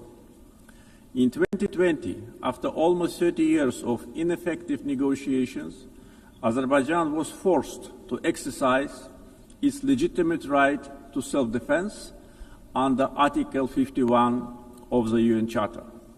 During the war, Armenia shelled our towns and cities with ballistic missiles and cluster munitions, killing more than 100 of innocent civilians. Azerbaijan, in its turn, conducted the war in strict compliance with international humanitarian law. We ensured protection of civilians and refrained from targeting non-military infrastructure. In 44-day patriotic war, our armed forces liberated occupied territories and restored Azerbaijan's territorial integrity in accordance with international law and relevant UN Security Council resolutions. The 10 November 2020 marked the capitulation of Armenia and restoration of Azerbaijan's territorial integrity after nearly 30 years of occupation. Right after our victorious war, Azerbaijan declared its readiness to open a new page in relations with Armenia, based on mutual recognition of territorial integrity and sovereignty. We proposed 5 basic principles rooted in international law. We tabled the proposal for a peace treaty. Then we initiated a negotiation process on its draft text, which lasted from October 2022 to summer 2025. Despite several attempts to derail the process, the negotiations produced positive results as they were conducted on a strict bilateral basis, free from any kind of external interference. On August 8 this year, the foreign ministers of Azerbaijan and Armenia in Washington, in the White House, in presence of the leaders of the United States, Azerbaijan and Armenia, initialed the text of peace agreement. The same day, the President of Azerbaijan and the Prime Minister of Armenia signed the joint declaration. President of the United States, Donald Trump, also signed it as a witness. Moreover, Azerbaijan and Armenia jointly appealed for the closure of the OSCE Minsk Group and related structures as an obsolete mechanism no longer relevant to the peace process. Accordingly, on 1 September, the OSCE adopted a decision to permanently close these structures. Regional connectivity has been at the core of our vision for lasting peace. Another key outcome of the Washington summit is the Trump Route for International Peace and Prosperity, TRIP, which will ensure unimpeded access through the Zangezur corridor and foster regional connectivity. The recent Washington summit has also signaled a new phase in Azerbaijan-US relationship. Together with President Trump, we signed the Memorandum of Understanding between the two governments regarding the establishment of a strategic working group to develop a charter on strategic partnership between Azerbaijan and the United States. It opens new horizons for partnership in political, economic, energy, regional connectivity, defense, security, and other fields. The waiver by President Trump of the sanctions imposed on Azerbaijan in 1992 in the form of the Section 907 of the Freedom Support Act is a historic step as well. The permanent removal of Section 907 by the US Congress would eliminate a legacy of double standards and help strengthen trust and cooperation at a time when Azerbaijan is contributing to global security and stability. Overall, the agreements reached during my August visit to the United States carry historic significance. I want to express my gratitude to President Donald Trump for opening a new chapter in the US-Azerbaijan relationship, for his decision to elevate it to the strategic partnership level, and for his support to the peace process between Azerbaijan and Armenia.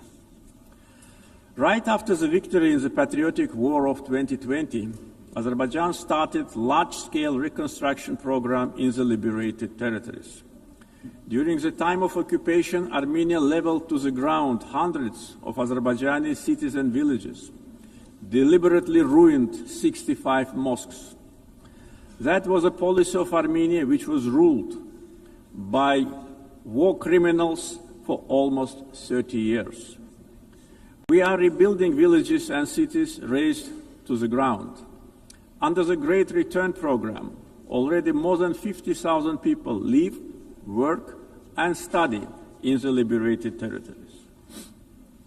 One of the gravest humanitarian challenges facing Azerbaijan in the post-conflict period is landmine contamination during the time of Armenian occupation. Since November 2020, more than 400 Azerbaijani civilians and military personnel were killed or seriously injured by landmine explosions. This massive contamination obstructs the safe return of displaced persons and delays reconstruction projects. Similarly, the tragic fate of nearly 4,000 Azerbaijanis who went missing during the Armenian aggression and occupation since the early 90s continue to require close attention and action. Ladies and gentlemen, coming to the global challenges we are facing, we believe that response must be inclusive, fair, and universal. Through its many initiatives, Azerbaijan has shown its clear commitment to advancing sustainable solutions. Azerbaijan is proud to have hosted COP29 last year, where we achieved important outcomes in advancing climate action, the green transition, and equitable access to financing. As a host of COP29, we guided negotiations towards ambitious and balanced outcomes, ensuring that all voices, particularly those of the developing world, were heard. The adoption of the new collective quantified goal at COP29, also known as Baku Finance Goal, is a historic milestone in global climate finance. This commitment brings previous $100 billion annual climate finance goal to at least $300 billion per year through 2035 from public sources in developed countries to developing countries. Azerbaijan also successfully finalized the long-awaited framework for carbon markets under Article 6 of the Paris Agreement, making the Paris Agreement fully operational 9 years after its adoption. Several key agreements were signed at COP29 to make the Loss and Damage Fund fully operational, providing critical support for vulnerable communities impacted by climate change. Being strongly committed to the green transition, we at the same time should not put unrealistic targets in front of us. The world cannot live without fossil fuels today and in foreseeable future. Energy security is closely linked to peace, regional connectivity, and economic development. Azerbaijan continues to play a proactive role in advancing these objectives globally. Azerbaijan has established itself as a reliable and indispensable partner in providing energy security to many countries. We play a strategic role connecting the Caspian region with international markets through diversified oil and gas pipeline systems. As of today, we are supplying natural gas to 14 countries. This ranks Azerbaijan as a top country in the world in terms of number of countries it supplies with pipeline gas. This reflects our strategic role in enhancing energy security and diversifying supply routes across Europe and beyond. Moreover, Azerbaijan and Syria have recently strengthened their bilateral partnership, focusing on energy supply, infrastructure development, and post-conflict reconstruction. Since August this year, Azerbaijan started to supply Syria with natural gas via Turkey, significantly reducing its electricity shortages.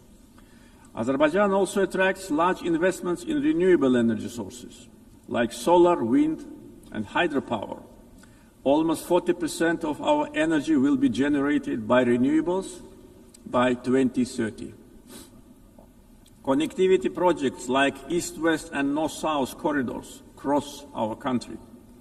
We have witnessed almost 90% growth in cargo volumes through the Middle Corridor since 2022. The transit time along the corridor has been significantly reduced.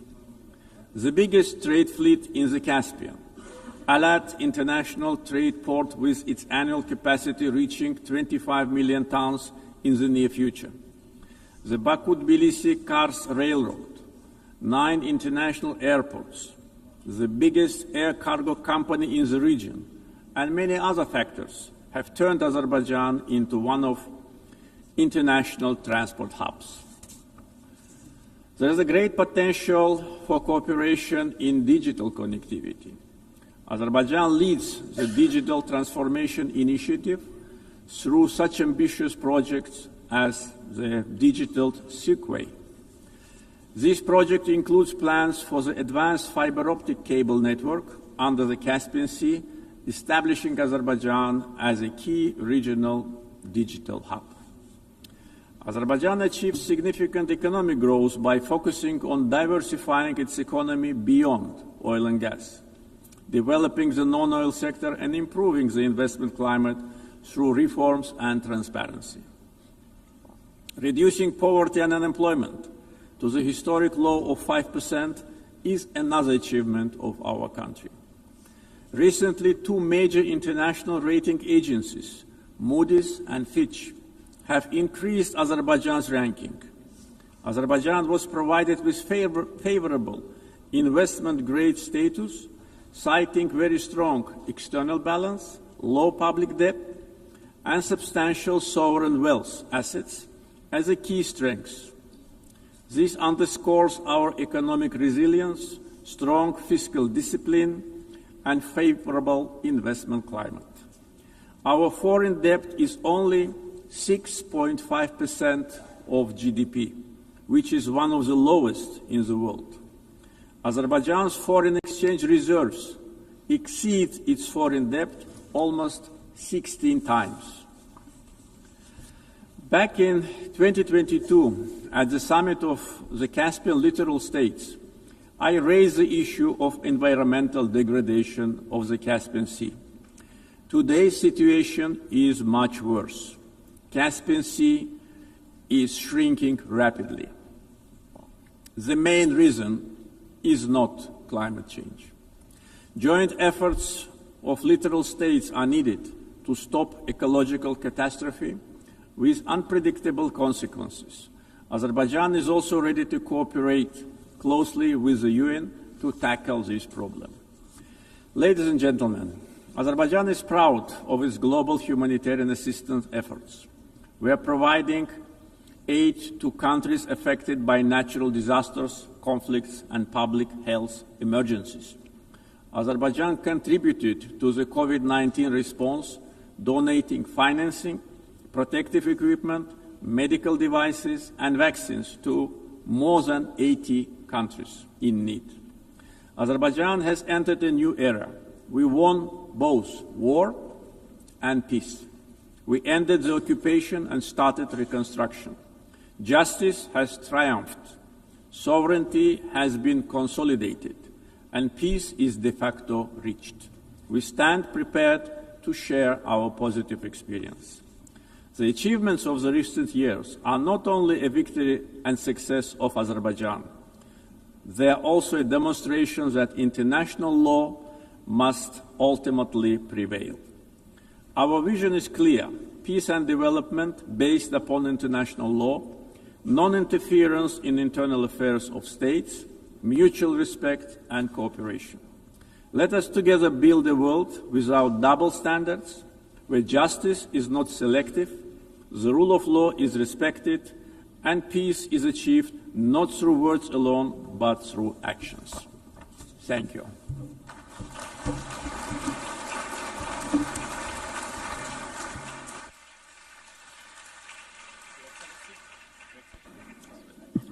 On behalf of the Assembly, I wish to thank the President of the Republic of Azerbaijan. The Assembly will hear an address by His Excellency Zikol Koheshit, Chairman of the Presidency of Bosnia and Herzegovina. I request protocol to escort His Excellency and invite him to address the Assembly.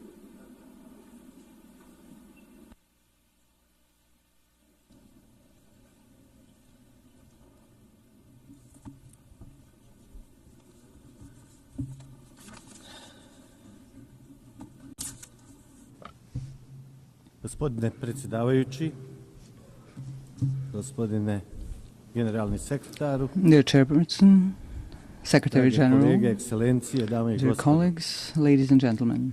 Polazeći od teme To ovogodišnjeg start zasjedanja with the Generalne theme skupštine of this Ujedinjenih year's nacija, session of the United Nations General Bolje Assembly, zajedno, Better 80 Together, godina 80 za mir, years and razvoj i more ljudska for peace, prava. development and human rights, Dozvolite mi da allow sa me ovog to značajnog express mjesta u ime my Bosne i congratulations Hercegovine to the United i svih Nations njenih from građana this izrazim important place čestitke on behalf of Bosnia and Herzegovina and all its koja citizens. obilježava 80 The UN is godina celebrating od 80 svog years since its osnivanja, founding, and ali at the same istovremeno time i 80 years 80 of godina continuous neprekidnog work rada on the na onome fundamental što je goal of temeljni this cilj ove organization. organizacije. A to je That goal obezbeđivanje is to i secure održavanje and mira u maintain svijetu. peace in the world. Koliko je u tome bilo uspjeha u History will prethodnom give periodu, the kao final i judgment rezultatima on rada, how successful i the učešća UN više has been in the generacija u past, samim as Ujedinjenim well as on the nacijama, results of the u njenim work and tijelima, participation of several organizacijama. generations in the United Svakako Nations će itself, konačni its sud dati bodies ishod. and Ali organizations. istovremeno, At the same time, I smatram da believe je it is važno important da to se i clearly danas express jasno our common iskaže naš position zajednički today. stav Peace in every part of the world has no alternative. i da na We must tome moramo continue i to trebamo work together nastaviti persistently on zajedno this. uporno raditi.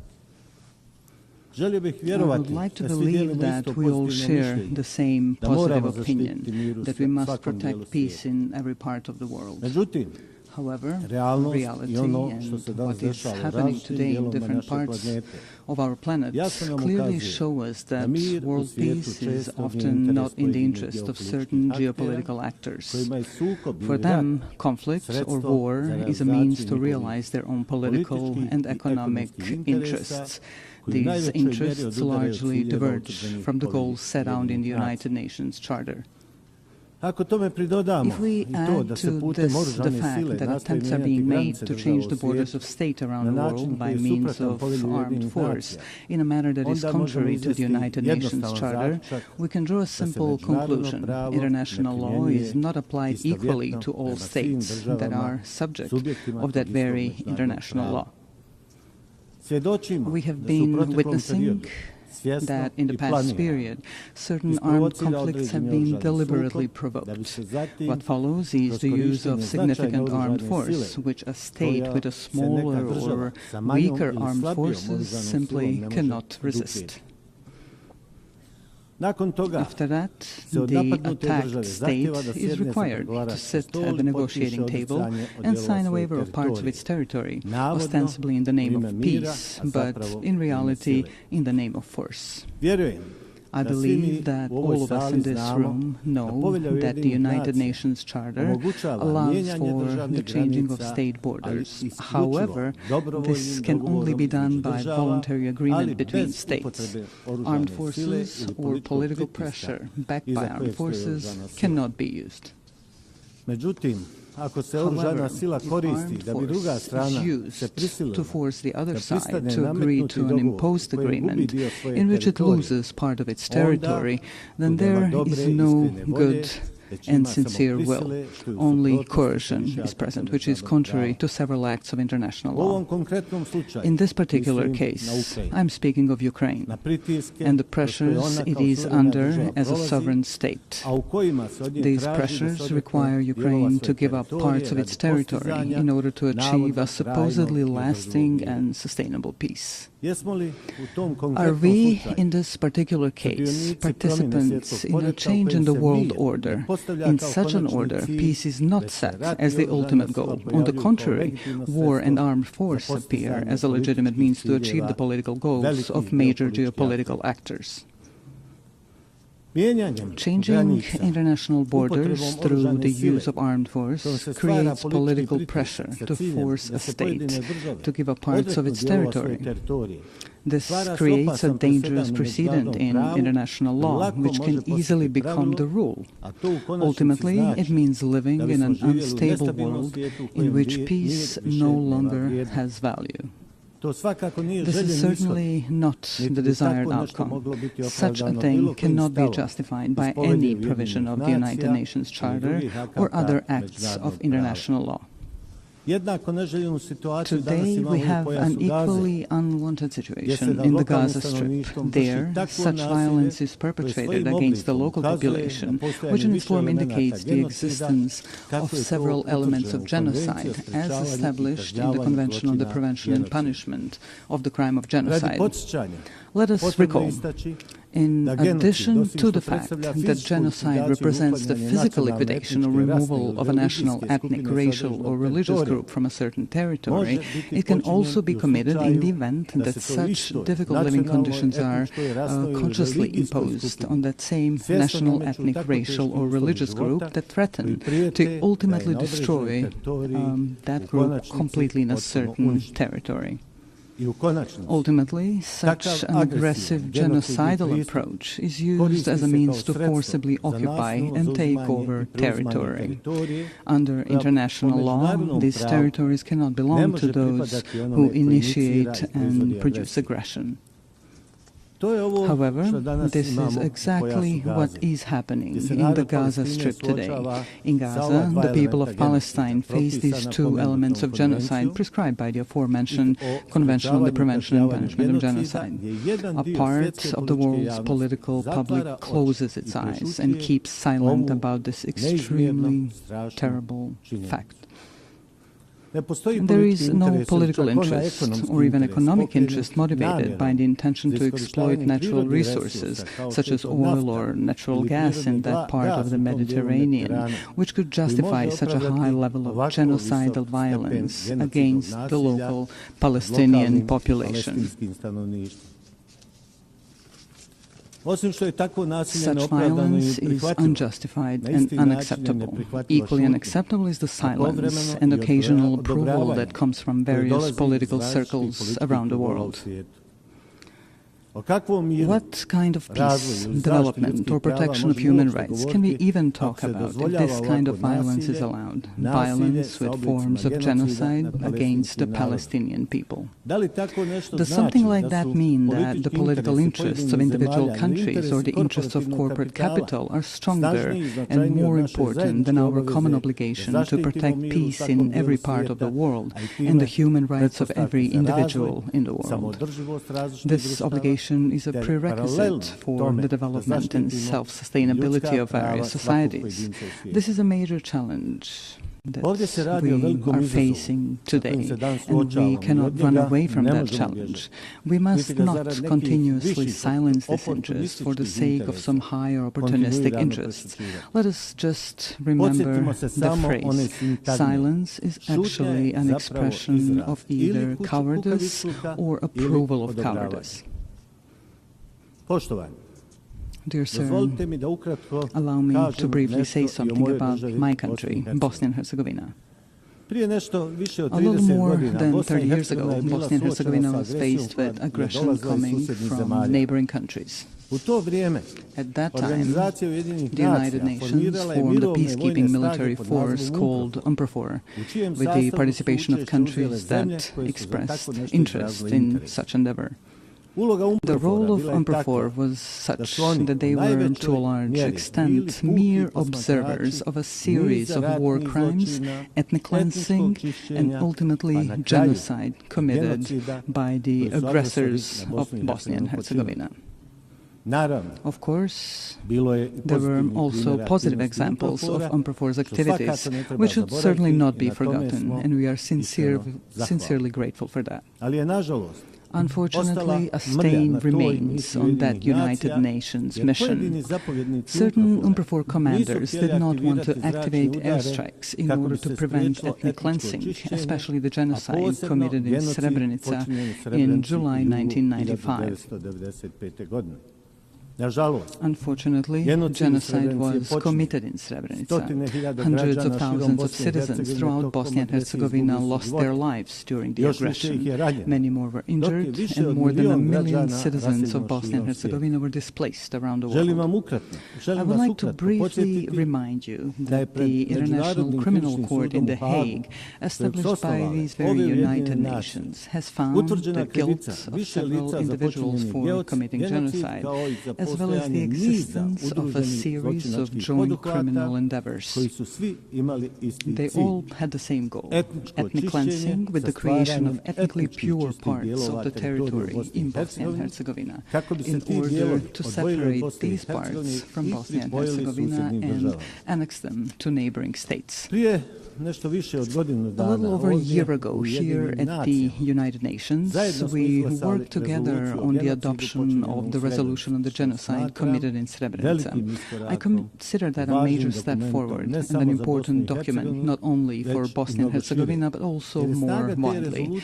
The strength of that resolution lies in its intention to prevent the possible commission of some new genocides, which could happen anywhere in the world. Although we were faced with lobbying from several countries not to adopt such a resolution, it was nevertheless passed.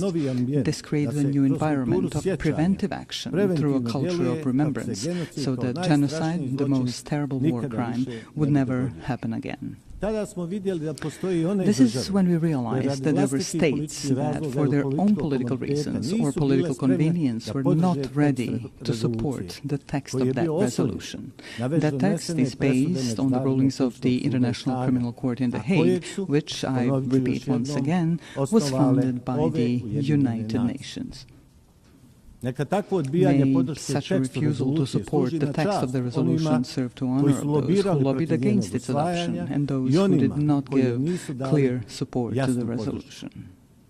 I would like to remind you that during that period, in the 90s, the international community, through the United Nations, imposed an embargo on Bosnia and Herzegovina on the purchase of defensive weapons. This prevented the defense of our country from double aggression. In any case, defense would significantly shorten the duration of the war, and many lives would have been saved, because a peace agreement would be reached much sooner. A necessary condition for a peace agreement was the creation of a balance of military power between Bosnia and Herzegovina and the two neighboring countries that committed the aggression.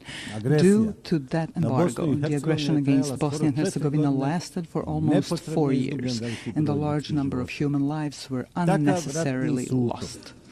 Such a war ended with the signing of the Dayton-Paris peace agreement. That agreement brought the necessary peace, and we are grateful for that. However, at the same time, it created such a sui generis political system in Bosnia and Herzegovina, which today, 30 days after its creation, poses a problem for the normal functioning of the state of Bosnia and Herzegovina. Such a political system does not contain democracy, but a deviant form of democracy, a form that is unheard of in practice anywhere in the world. Ethnicity is put to the fore, and basic human rights are completely denied. At the same time, democracy is undermined to such an extent that it almost no longer exists. We can call this political system an incident political system, which is constantly destabilizing the state of Bosnia and Herzegovina. Why am I even mentioning democracy right here? For at least 2 reasons. The first reason is that states that opt for democracy and its principles should have the opportunity to fully implement that democracy within their own borders. We must be fully aware that there are a number of states that, for their own reasons, be it historical, cultural, or religious reasons, do not want democracy and its principles. Bosnia and Herzegovina has clearly opted for democracy and the transition from the previous political system to a new democratic political system. However, this is continuously being prevented in reality through elements of the political system established by the Dayton-Paris peace agreement. The second reason I mentioned is that after facing an embargo on the import of defensive weapons during the 90s, Bosnia and Herzegovina is now facing an embargo on democracy. Some actors from the international community are trying to ensure this through their political and diplomatic activities and resources. So after we had an embargo on defense, today we have an embargo on democracy and democratic development of Bosnia and Herzegovina. How else to explain such activity by that part of the international community? They're trying in various ways to ensure this incidental political system in which the minority governs the majority.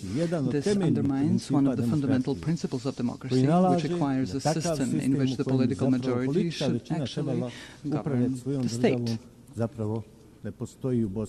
That is not the case in Bosnia and Herzegovina. The aforementioned actors describe this as an alleged distribution of political power between ethnic communities in Bosnia and Herzegovina. However, that undermines democracy so much at its root that it almost no longer exists in my country. What does exist, however, is something simply called ethnocracy, in which a political minority rules the state. This current deviant political system makes this possible. Are such actors of the international community trying to ban or impose an embargo on democracy in Bosnia and Herzegovina because of its demographic picture? Are they trying to create a situation to reopen talks on Bosnia and Herzegovina with an uncertain outcome for its existence within its current borders? These questions remain open.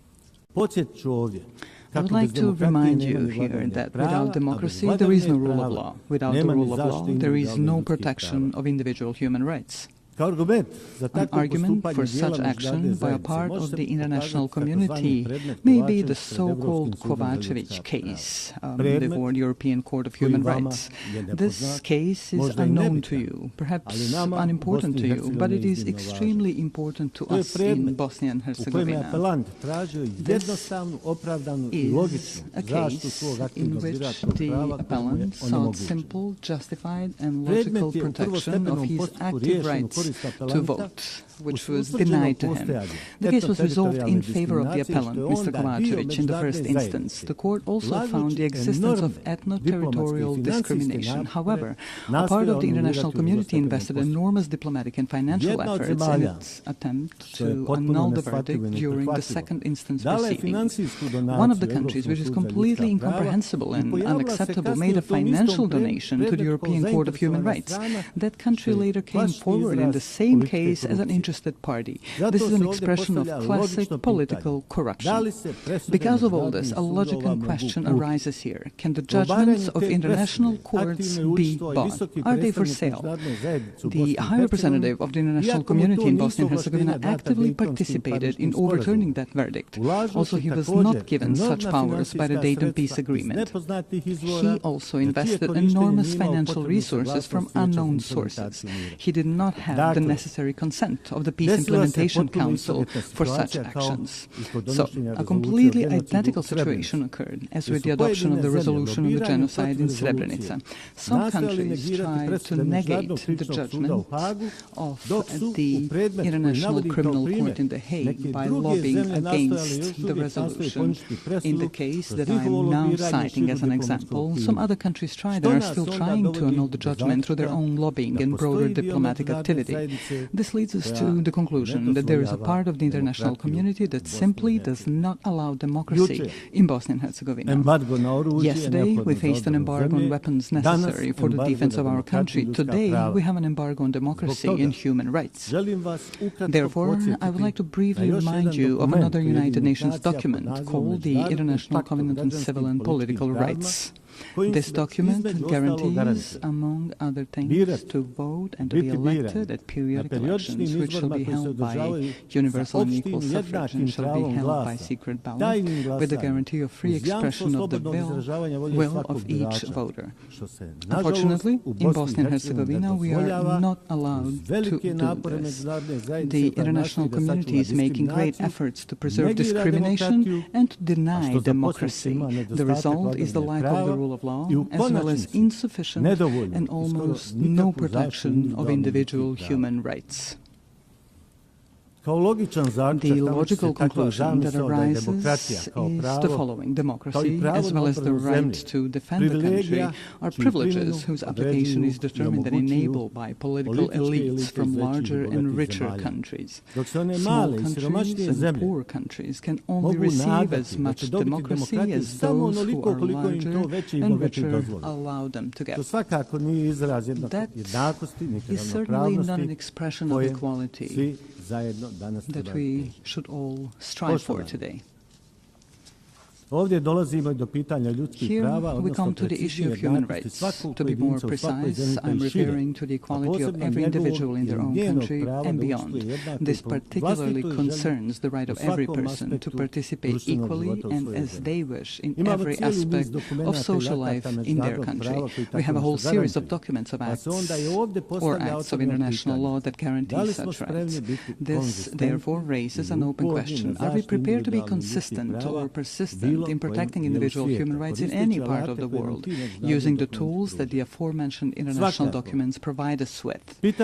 Every issue of human rights protection begins with the fight against discrimination or any form of inequality of individuals in all their rights guaranteed to them by international law. The logical continuation of this are the documents or laws in different countries. Discrimination in any form is prohibited by international law. Unfortunately, very often we encounter situations where discrimination is silenced and even encouraged.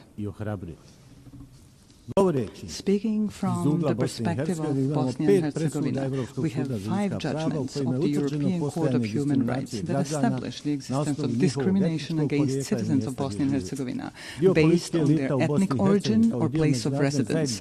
Some of the political elites in Bosnia and Herzegovina, as well as part of the international community present in Bosnia and Herzegovina, do not want to accept these verdicts or implement them through constitutional amendments. Therefore, the 5 aforementioned judgments of the European Court of Human Rights have not been implemented. The aforementioned 6th judgment in the case seeking the rejection of ethno-territorial discrimination was overturned thanks to pressure, donations and similar actions by certain countries. The person who was authorized by the peace agreement to implement that very peace agreement and to protect all aspects of that agreement also participated in this. This includes all acts of international law that speak of human rights. All of this leads us to difficult questions and even more difficult answers. Are human rights and the protection of the same privileges of the larger and wealthier societies and states, while those that are smaller and poorer are consciously and internationally bypassed in the protection of human rights? It starts from the right to life all the way to the right to equality and democracy. Finally, let me emphasize that we can only respond to all 3 open questions which are the subject of this session of the United Nations General Assembly through consistency and principled insistence on the protection of peace. Only in this way can we create the conditions for the unhindered development of societies in the member states of the United Nations and act together as active protectors of human rights in all parts of the world. Without that consistency on those issues, we will once again be just a group expressing concern over deviant phenomena in the world, such as wars, violent border changes, genocide and war crimes, denial of human rights. In fact, we will do nothing more than express our concern. The consistency I'm referring to means complete determination to confront various deviant phenomena in the world through the tools provided to us by international law. We must be resolute and unwavering in our intentions to protect the fundamental values of the United Nations without making any distinction between states as subjects of international law. Within this determination, I call upon you to do the following. Let us not differentiate between ourselves, dividing us into large and small countries, rich and poor. Together, as an organization, let us actively seek and facilitate solutions to all the outstanding issues that arise in the world. Peace is not a privilege. Peace is an obligation of all of us, which we must ensure at all times and in all places. Likewise, human rights are not a privilege. Human rights are a permanent civilizational obligation, which we must continuously fulfill. This is certainly an ongoing challenge, one that generations before us have faced and that generations after us will keep facing. Our mission is to leave them a better world than the one we live in now. Such a goal requires persistent and continuous active work. Ladies and gentlemen, Your Excellencies, thank you for your attention.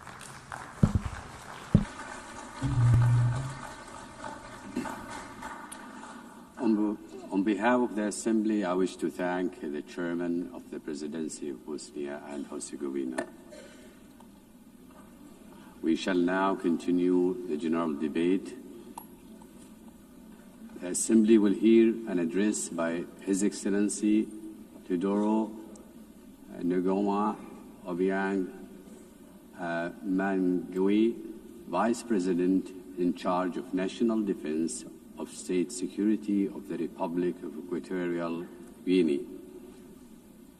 I request protocol to escort His Excellency and invite him to address the Assembly.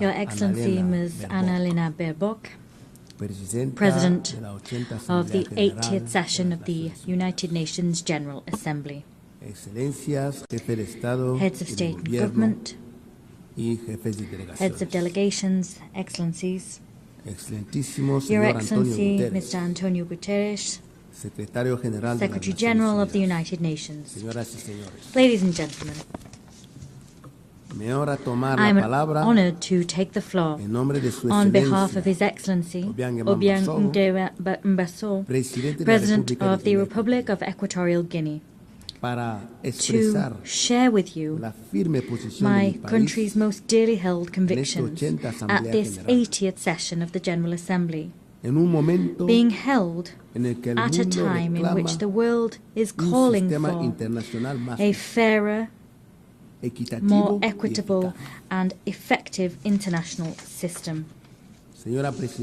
Madam President, 80 years ago, the founding states established this organization, aspiring to build a multilateral system based on cooperation, respect for international law, and the dignity of all human beings. This commitment was enshrined in the United Nations Charter. That charter remains a lodestar for states' collective action. Today, under the theme Better Together, 80 years and more for peace, development and human rights, we celebrate important achievements. The UN, over these 8 decades, has been a universal forum for dialogue and a space for international cooperation. It has helped to avoid conflicts. It has supported decolonization processes. It has promoted sustainable development. And it has served to pique our moral conscience in service of human rights. However, this anniversary must serve as an opportunity for critical self-reflection. It would be a mistake to simply mark the anniversary and not to recognize the woeful shortcomings of our multilateral system. Excellencies, the peoples of the world trust in the United Nations to tackle the major challenges of our time.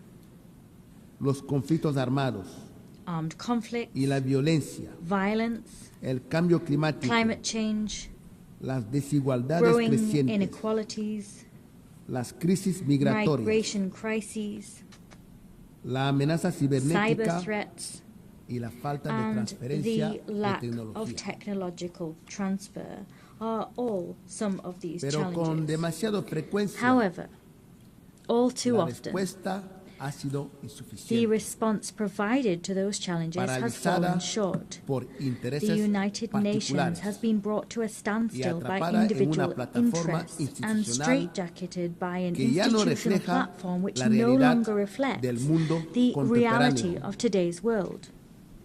Talking about leaving no one behind becomes meaningless if millions remain marginalized in systems of dependency and exclusion. The Security Council, the body responsible for upholding international peace and security, is perhaps the clearest example of the extent to which the United Nations is out of step. 8 years after its inception, the UN's membership structure remains rooted in the geopolitical state of play we had in 1945, and not that we see in the 21st century. Consequently, the United Nations' legitimacy and representativeness are quite rightly called into question. Security Council reform is an urgent need. Without that reform, the Security Council will continue to be perceived as an exclusive club of incapaz de historical responder privileges, con legitimidad powerless to a los respond retos legitimately África rather to demanda current threats. lo que le corresponde Africa is por demanding what is una hers by right, representación plena full y permanente and permanent en el órgano de seguridad representation más importante de la on planeta. the most important security organ in the world. Queremos una We gobernanza want to see internacional an que international sirve a governance todos, system which serves no a the unos interests pocos. of all of us, not those of an Demandamos elite. un We Consejo de demand Seguridad a Security que Council represente which al represents mundo the de world hoy, of today, no al de ayer. not the world of yesterday. Demos pasos Let reales us take hacia una acción real steps colectiva forward más towards democrática, collective action which is more equitativa democratic, more y eficaz. equitable and effective. O nos arriesgamos If not, a we que risk la ONU se finding vea cada ourselves vez with más a United marginada Nations which is y increasingly on debilitada the sidelines en los asuntos and one which internacionales. holds less and less weight in the international arena. Nuestro compromiso Our con esta commitment organización with this organization permanece intacto. remains intact. Creemos en la ONU, We believe in the United Nations. creemos We en la believe fuerza del in derecho the internacional, strength of international law and the creemos force en la it cooperación holds. We internacional believe in international como cooperation único as camino the only way para to enfrentar address desafíos challenges que ninguna which no nación, nation, por poderosa que however sea, powerful it may be, puede resolver sola. can resolve alone. Pues nuestro compromiso no es Our ciego, commitment is sino not es unthinking. exigente a los Rather, it resultados, must be rewarded reformas with y results, adaptación a los reforms, and a UN that can move with the times. En este aniversario On this anniversary, debemos we must recordar recall que la paz, that peace, el desarrollo de los development, derechos and humanos human rights son are pilares inseparables. inextricable pillars. La paz no es Peace sostenible is not sin sustainable desarrollo. without development. Y el desarrollo no es real Development si no is se basa false en la dignidad if it is not rooted in y en los dignity derechos de and cada persona. rights for all. Por ello, As such, reafirmamos let us nuestra state here apuesta again that we por remain la Agenda steadfast in our 2030. support for Agenda 2030, Aún despite the reconociendo fact that retrasos we y recognize dificultades. difficulties and delays in its La Agenda implementation. 2030 Agenda es 2030 un compromiso is a colectivo collective commitment que which refleja reflects nuestra our voluntad de desire construir to build un mundo a sin world pobreza, free of poverty, sin free hambre of hunger, y con dignidad and with para dignity todos. for all. Sin embargo, However, nos queda we menos have de una less than a década decade para to cumplirla fulfill it, y los and avances the pace son of demasiado progress lentos. is all too slow. Excelencias, Excellencies, el cambio climate climático change is es la mayor the amenaza de nuestro greatest tiempo. threat of our age. Las naciones más The most vulnerables vulnerable nations pagan un precio pay a disproportionate desproporcionado, price for climate change. mientras los At the grandes same emisores time, major posponen emitters compromisos. drag their heels with commitments. La justicia climática Climate no justice es un gesto, is not a token es una gesture. obligación moral It is a y moral jurídica. and legal obligation. Guinea Equatorial Equatorial Guinea defiende also también defends el principio the de la principle soberanía of de los sovereignty estados. between states. Cada pueblo Every tiene derecho a people diseñar has the su right propio to modelo design its de own desarrollo sin development model, injerencias free of ni sanciones interference arbitrarias and arbitrary que socaven sanctions, su which independencia. undermine their independence. Debemos crear We must believe un mundo de paz donde in a ningún world país of sea peace considerado and create enemigo one, a world por in ser which amigo de no otros. country is considered an enemy for being the friend Permítanme of another. compartir un Allow me ejemplo to share with reciente you a de la recent contribución de example Guinea of the Ecuatorial a la paz contribution that internacional. Equatorial Guinea makes to international El peace. histórico acuerdo The de la, historic con la agreement República de reached Gabón with the Republic of sobre Gabon la soberanía de on las the islas del Valle, sovereignty of the Cocoteros y Mbanye, Conga. Cocoteras, and Conga Islands. Durante For décadas, decades, Su Excelencia His Obiang Excellency Basogo Obiang Nguema Basogo condujo handled este this diferendo dispute con with paciencia y patience diálogo and dialogue hasta resolverlo until it was pacíficamente resolved peacefully bajo el amparo before de la Corte the Internacional de International Justicia. Court of Justice. Este caso This case no solo has crea not un only precedente created histórico a en el historic continente precedent africano, on the African continent, sino que demuestra rather it que los demonstrates conflictos also pueden that resolverse conflicts can con el be espíritu de la resolved Carta in de las Naciones accordance with the Unidas spirit y la of the UN voluntad Charter política de los and in estados. line with states' political Excelencias, will. Excellencies, la promoción de la dignidad humana human dignity es una responsabilidad is a compartida. shared responsibility. Guinea Equatorial Equatorial Guinea reafirma su compromiso its commitment con la to protección the de los derechos de la protection infancia of the rights of the child y de las personas and those con of discapacidad. persons with a disability. Los derechos a la seguridad alimenticia, Rights to food a la vivienda, security, housing, al agua potable drinking water, y a la explotación and the soberana de los sovereign recursos naturales exploitation of natural forman resources parte inseparable are de los derechos an humanos. inextricable part of human rights as a whole. Sin dignidad material, Without la dignity libertad that comes es un through ideal material vacío. comfort, freedom is an empty Fieles a ideal. los principios de una Faithful comunidad to the internacional principles inclusiva, of an insistimos inclusive en que se international levante el community, embargo we económico, insist that comercial the y economic, financiero commercial and impuesto financial contra la embargo República de Cuba. imposed on the Republic of Cuba be Mantener este lifted. tipo de medidas Keeping such measures no in solo place afecta not only gravemente el desarrollo de una gravely nación affects soberana, the development of a sino sovereign que también nation, contradice it also los runs principios counter to the fundamentales fundamental de la Carta de principles las Naciones enshrined Unidas. in the United Nations Charter. Excelencias, Excellencies, para terminar, to conclude, quisiera dirigirme allow me también also a los hombres y to mujeres address de negocios businessmen and para women. invitarles a I wish to descubrir Guinea invite them to Ecuatorial come and discover como un Equatorial destino Guinea seguro y as atractivo a safe para la destination inversión. and one which is very Nuestro attractive for país investment. ofrece un Our marco de country offers a estabilidad climate of política, political stability, ventajas fiscal fiscales incentives, y una visión and clara a del clear futuro a vision través of de the nuestra future agenda al desarrollo Horizonte through our 2035. 2035 development Les agenda. animamos We a encourage you acompañarnos to en este accompany camino, us on this journey, que no solo a journey which will generará not only beneficios compartidos, generate sino que shared también dividends, but which will also consolidará un consolidate desarrollo the inclusivo inclusive y and sostenible sustainable en development nuestra nación. of our Muchas nation. gracias. I thank you.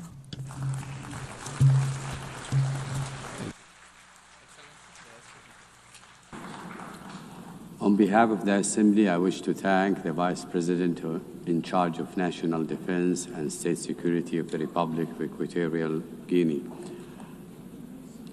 The Assembly will hear an address by Her Excellency Josephine Joseph Lago, Vice President of the Republic of South Sudan.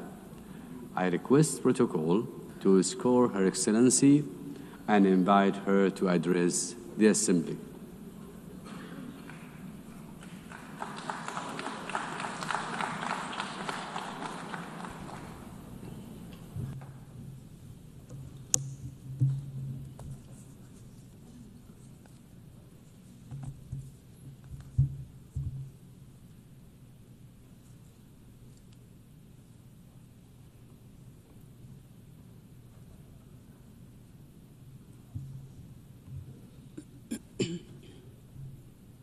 Madam President, Excellencies, heads of states and government, distinguished delegates, ladies and gentlemen.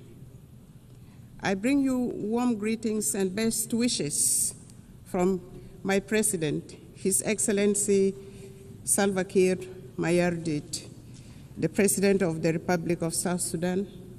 I also bring you greetings from the government and the people of South Sudan, a message of peace, unity, development, and unwavering commitment to global partnership.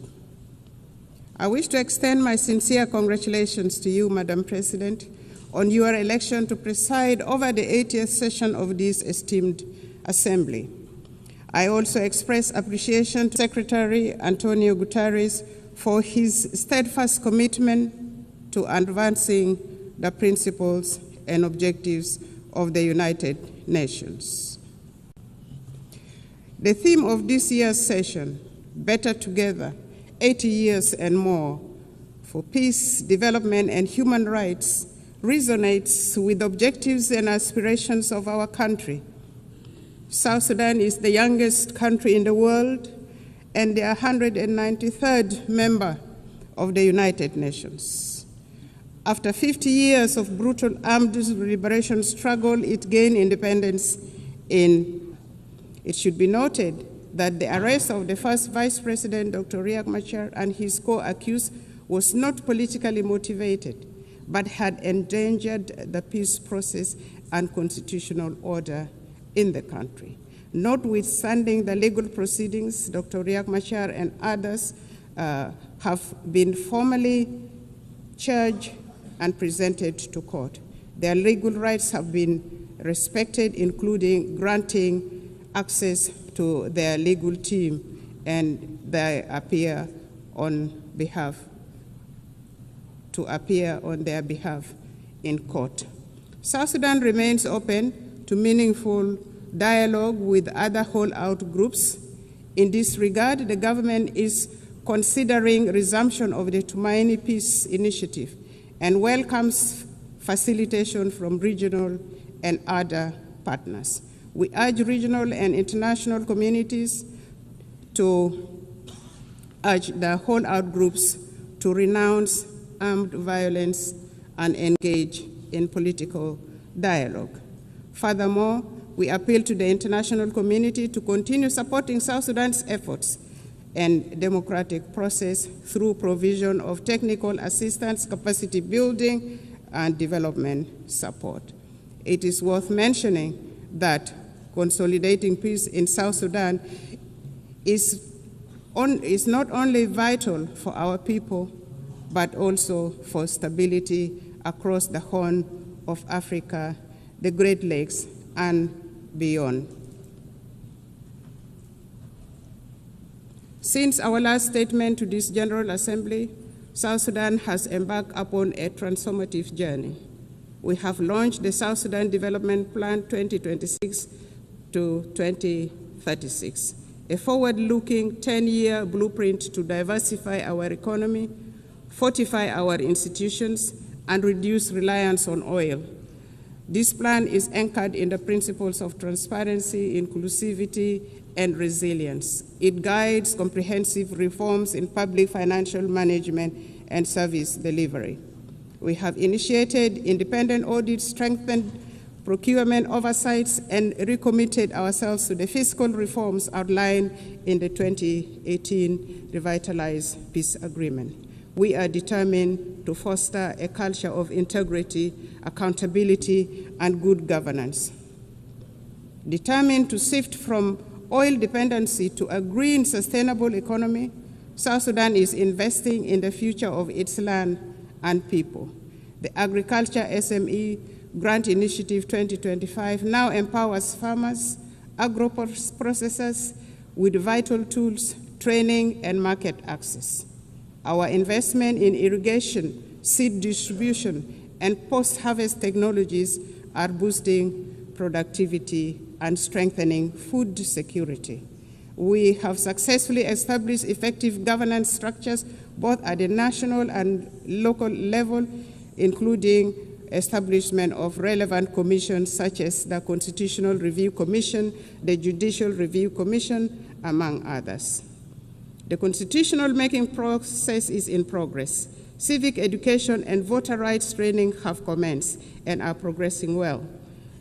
The National Bureau of Statistics will advise on options available for elections. The Political Parties Council has been established and has started registering political parties intended to contest in elections. Therefore, with these positive developments, the government of the Republic of South Sudan appeals for the removal of targeted individual sanctions and the arms embargo on South Sudan. Elections. According to the peace agreement, the transitional period must end with the conduct of general elections currently scheduled for December 2026. This will enable the people of South Sudan to democratically elect their leaders for the first time in the history of this young nation. His Excellency President Salva Kiir has reaffirmed the government's determination to deliver credible, inclusive, and peaceful elections. The establishment of electoral institutions, namely the National Election Commission, the Political Parties Council for registration of political parties, and voters' right education have been established. The Bureau of Statistics has been restructured to deal with the issues of census. The restructured Permanent Constitution Review Commission has been actively working to ensure that the country has a new permanent constitution by the time of the general election in December 2026.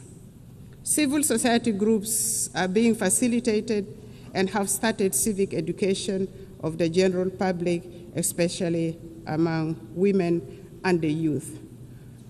South Sudan is committed to promoting and protecting human rights.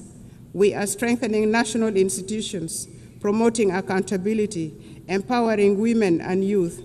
We have taken steps to integrate gender equality into our governance and development agenda, not forgetting the people with disability. Civil society is actively engaged in the promotion of human rights and civic education. We believe constructive engagement and dialogue are the best path for building resilient and just institutions. Some regional concerns.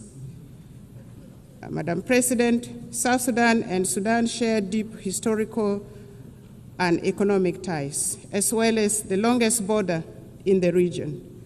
For instance, South Sudan's oil is at the moment being transported through Sudan. Developments in Sudan directly affects development in South Sudan. Since the outbreak of conflict in Sudan in 2023, South Sudan has opened its doors for Sudanese refugees and returnees from Sudan. In partnership with the international aid agencies, we are providing humanitarian assistance, and we have also gone further and given plots of land for refugees to cultivate and produce their own food, thus integrating them into our local communities. However, there are still outstanding issues with respect to the Comprehensive Peace Agreement 2005. Among these are issues of border demarcation and final status of Abyei, including the status of the Ngok Dinka of Abyei, which remains unresolved. We are committed to working with the government of Sudan to amicably resolve these outstanding issues. Furthermore, the current composition of the Security Council no longer, in our view, adequately reflects the realities of today. And for this reason, South Sudan supports the call for the expansion of the permanent membership to include African representation. Furthermore, we advocate for the removal of sanctions and arms embargo on South Sudan and other sisterly countries. Madam President, at independence, South Sudan inherited rudimentary state structures, hardly any infrastructures. The government is now working simultaneously on nation building, state building, provision of services, including healthcare, education, capacity building, poverty reduction, and food security. South Sudan is seeking to transition from humanitarian aid to development aid. What we are asking for is for the international community to continue supporting South Sudan, a country with immense potential, abundant natural resources, and a young population. We are actively empowering women and young people for the country to become a useful and productive member of the international community. And we are already seeing signs of progress. To conclude, Madam President, Excellencies, and distinguished guests, the United Nations was founded on the belief that humanity is stronger together. The theme of this 80th session, Better Together, is a reminder of our shared responsibility for survival and progress. Notwithstanding the challenges, South Sudan, with the resilience of its people under the leadership of His Excellency President Salva Kiir Mayardit, remains committed to a multilateral solidarity and partnership with an aim of building a fairer, safer, and more prosperous world for all, for us in South Sudan. It is, a more prosperous world for all. And for us in South Sudan, we all know that it is better together. It is better together for us nationally.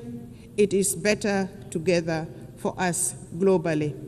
Permit me in closing to reaffirm our unwavering faith in the principles of the United Nations and the possibility of a better world. build upon solidarity and shared purpose. May God bless the people of South Sudan.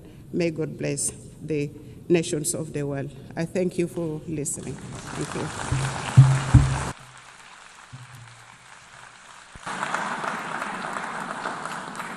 On behalf of the General Assembly, I wish to thank the Vice President of the Republic of South Sudan. The Assembly will hear an address by His Excellency Mohamed Jaw, the Vice President of the Republic of Gambia.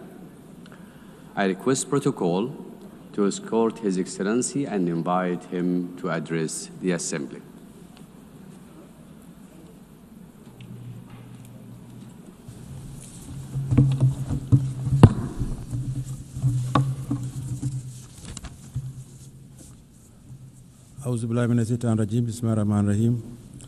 Your Excellency Annalena Baerbock, President of the 80th Session of the United Nations General Assembly, His Excellency António Guterres, Secretary General of the United Nations, Your Majesties, Excellencies, Heads of State and Government, Heads of Delegation, distinguished delegates, ladies and gentlemen.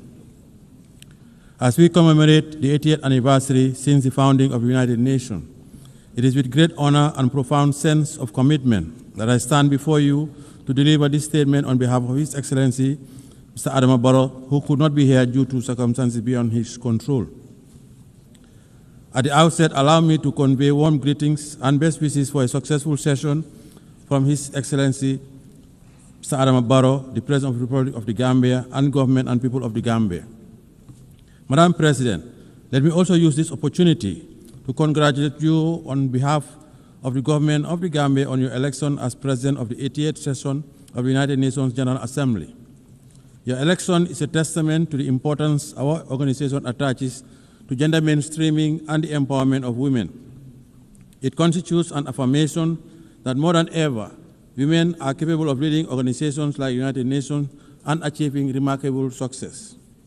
The Gambia, therefore, assures you of its unwavering support and continued cooperation in the discharge of your duties while reaffirming our faith in the relevance of multilateralism and the sacrosanct foundational principles of the United Nations Charter. Allow me to seize this moment to also thank and congratulate Mr. Philomen Yang, President of the 79th Session of the General Assembly, for his leadership and for competently guiding the work of the Assembly during his tenure. The 80th Session of the General Assembly is being held at a very pivotal moment for the international community. The enormity of the challenges of managing and resolving various wars, conflicts, and ongoing threats to international peace and security require all member states to reaffirm their collective commitment to abiding by the noble principles stipulated in the United Nations Charter.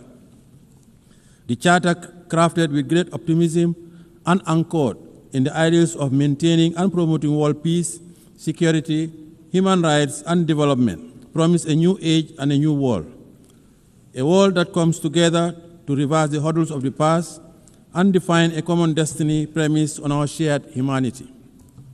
Let us rekindle the ethos of solidarity through more multilateral engagement with all states, small or big, developed or developing, fight poverty, and address climate change. Madam President, the 80th Session of the General Assembly conveys a profound symbolism for the Gambia. Our long-standing commitment to the United Nations and our election as chair of the second committee during this session is not only historic, but speaks to the great strides we have been making towards shaping a stable and prosperous multilateral global order. Let me assure you that the Gambia will continue its active participation in the work of the Assembly. We remain committed to supporting optimal ways in the search for innovative and timely solutions to the common challenges facing us, and would collaborate with all member states as we address these pressing global challenges. Madam President, in 1945, the world stood united with a deep sense of solidarity, strong commitment, and an enduring hope to establish the United Nations to save the succeeding generation from the scourge of war. The creation of the United Nations served as a driving force for multilateralism by affirming our collective faith in the sanctity of human rights while guaranteeing international peace and security to all peoples around the world. Our collective security arrangements were rooted in multilateralism. Our commemoration of the founding of the United Nations this year is a clarion call to the future, a reaffirmation of its fundamental role as a premier global institution entrusted with the destiny of humanity towards prosperity, peace, security, and human rights. Madam President, last year our Assembly adopted the Pact of the Future to revive multilateral engagement and rekindle global solidarity. We must do more to fulfill the commitments that we assured under the Pact. 80 years on, the world is still encountering the challenges of protracted conflicts and geopolitical fragmentation, including the threat to the spirit of multilateralism under the United Nations. As the world continues to grapple with complex and unprecedented challenges on different fronts, the peace and security landscape of our world is becoming increasingly fragile. Amid the changing nature of conflicts, we are also witnessing a serious disregard for the principle of international humanitarian law in conflict zones. What is even more profound is that the rules-based international order is under enormous stress, losing its momentum, relevance, and moral underpinnings. Today, we live in a world that is undergoing profound geopolitical transformation, presenting unique emerging challenges and reflecting an international community that is still trying to find answers to the challenges it faces in the 21st century. However, despite the challenges we are confronting, the Gambia believes that the United Nations' enduring relevance and structural institutions contributed to significant historic achievements in the past, particularly for countries in the global south. The United Nations holds forth the hope for global stability and good governance by translating ambitions into actions and championing issues of immense international importance.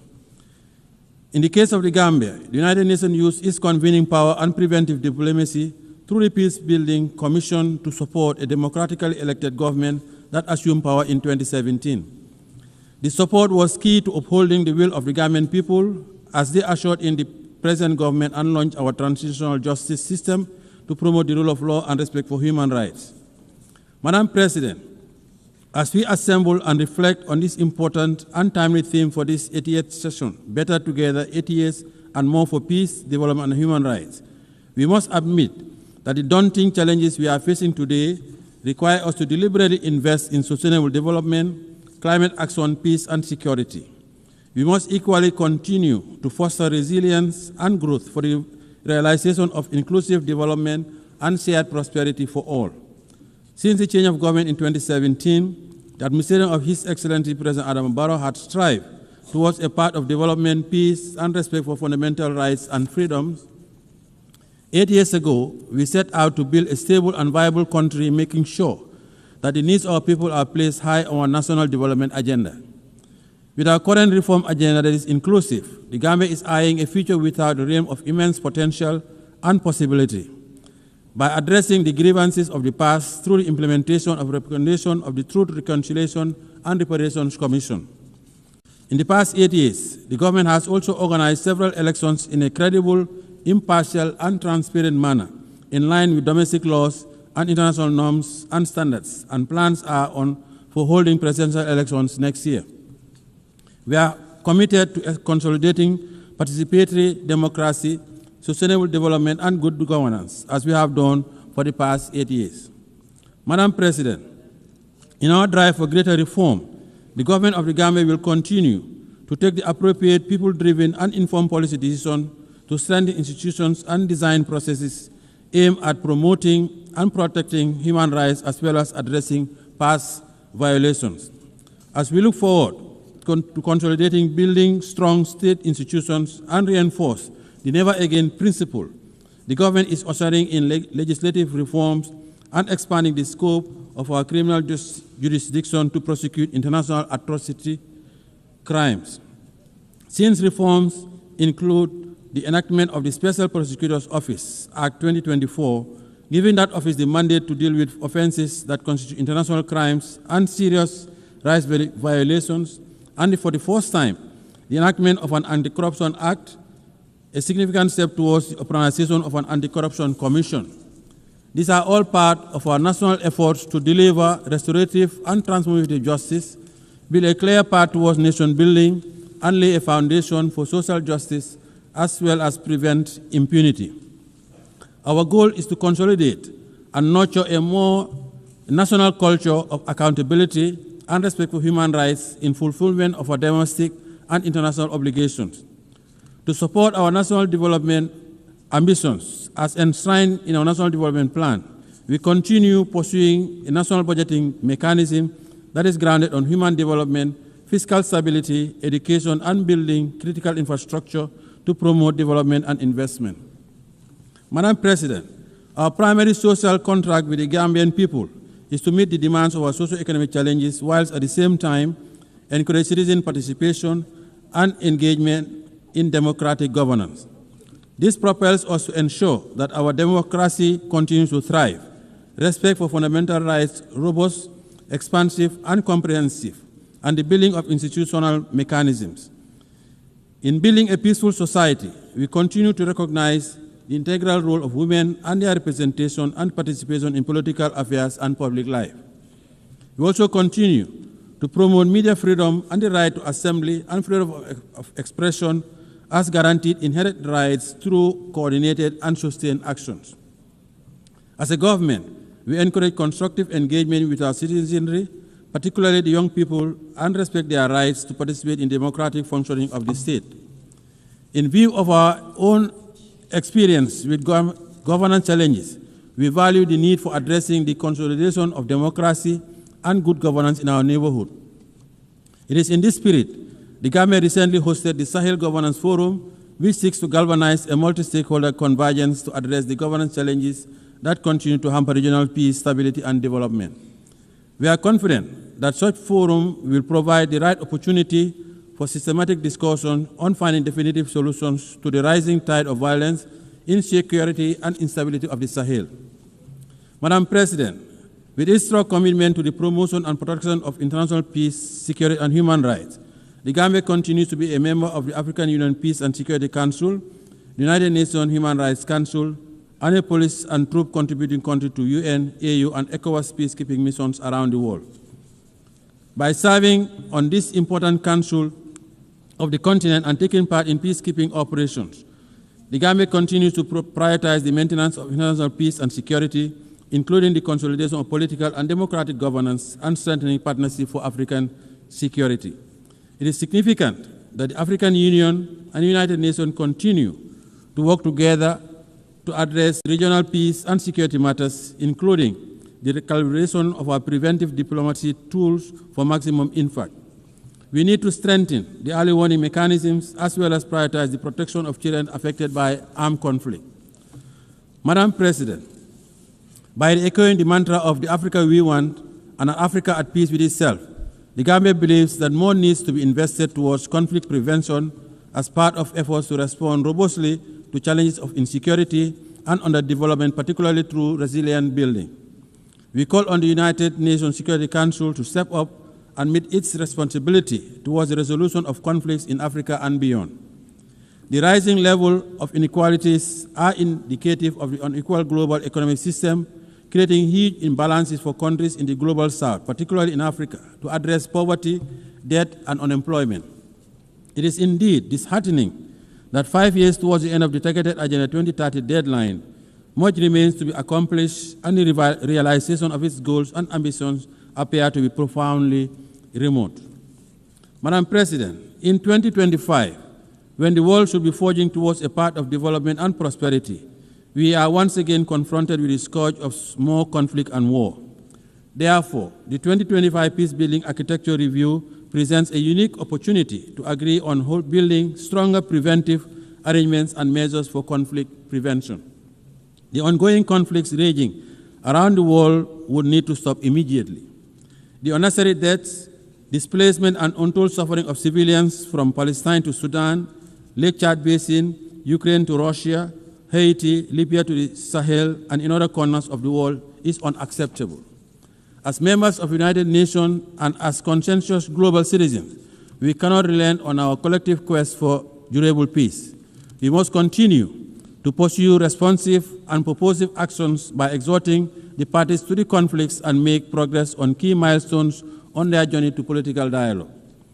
We must all assist by putting in necessary security arrangements and frameworks for ending conflicts, including the protection of civilians, particularly women, children, and the elderly. Parties to the conflicts must allow immediate and uninterrupted humanitarian aid to reach the suffering population, and they must commit to ending the hostilities. It is the responsibility of the international community to collectively muster the necessary political will and courage to end intractable conflicts. The bleeding must stop. Madam President, as we celebrate the 80th anniversary of the founding of the United Nations, the plight of the Palestinians remains unresolved, with the people continuing to face alarming difficulties under dire humanitarian conditions. The situation of Palestine continues to be about the core principles of justice, respect for international humanitarian law, and self-determination. The ongoing situation needs to stop.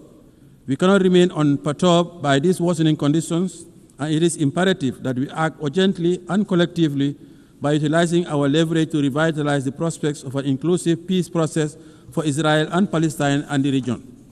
In this context, we reaffirm our call for the two-state solution to urgently enable the Palestinian people to regain their legitimate national rights as recognized by the international community through its recognition of the state of Palestine within the 1967 borders with Al-Quds al-Sharif as its capital. We also support the membership of the Palestine in the United Nations. In this spirit, we express our appreciation to the Kingdom of Saudi Arabia and France for the recently concluded high-level conference on the question of Palestine. Madam President, as part of our call for proactive engagement towards the resolution of global conflicts, the Gambia affirms its support for the efforts undertaken by UN Secretary General in launching the roundtable process in the Moroccan Sahara to achieve a realistic, pragmatic, and sustainable political solution to the regional dispute over the Moroccan Sahara. The Gambia welcomes Morocco's commitment to the ceasefire, full cooperation with Israel, and relaunching the political process based on the parameters of Resolution 2756 of 2024. In this regard, we call on Polisario to abandon its unilateral withdrawal from the ceasefire, lift restrictions imposed on the freedom of movement and the provision of supply to MINUSO, and urge all parties, Morocco, Algeria, Mauritania, Polisario, to work towards a realistic, pragmatic, and sustainable political solution based on compromise.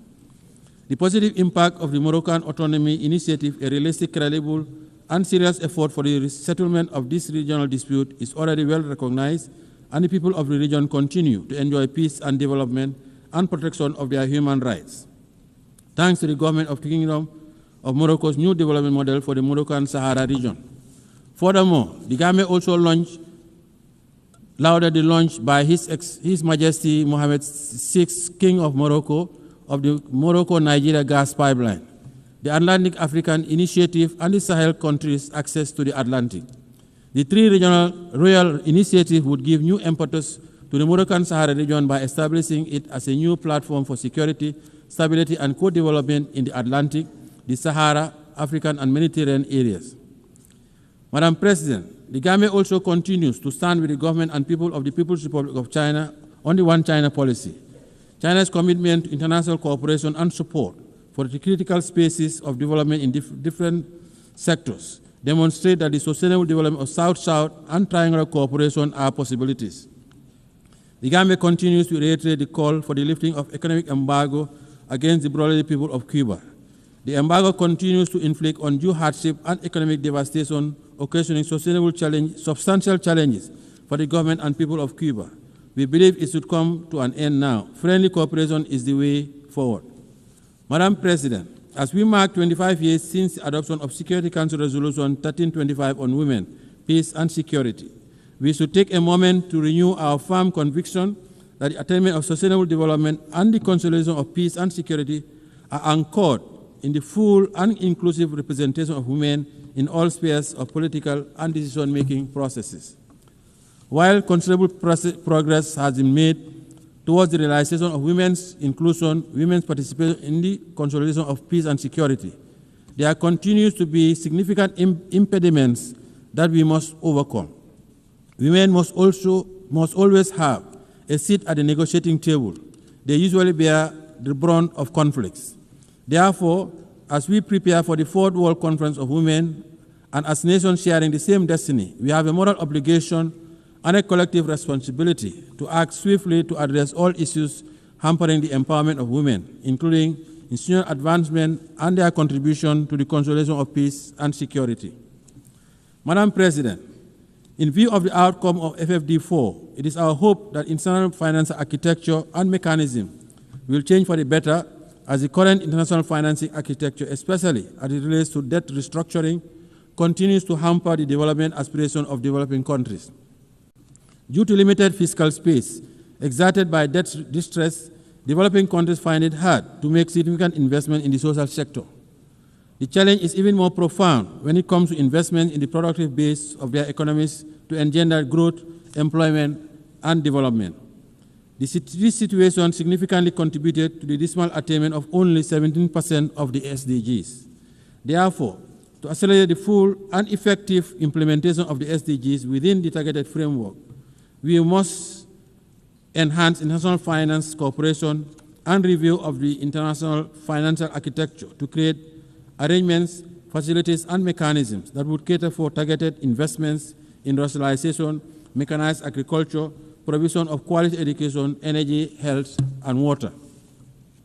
Madam President, the Pact of the Future adopted last year at the 79th session of the General Assembly presents a unique opportunity to review our realities, invigorate the implementation of the SDG Agenda 2030, and intensify our efforts towards confronting the pressing challenges of our time. The Pact is about advancing our advanced prosperity.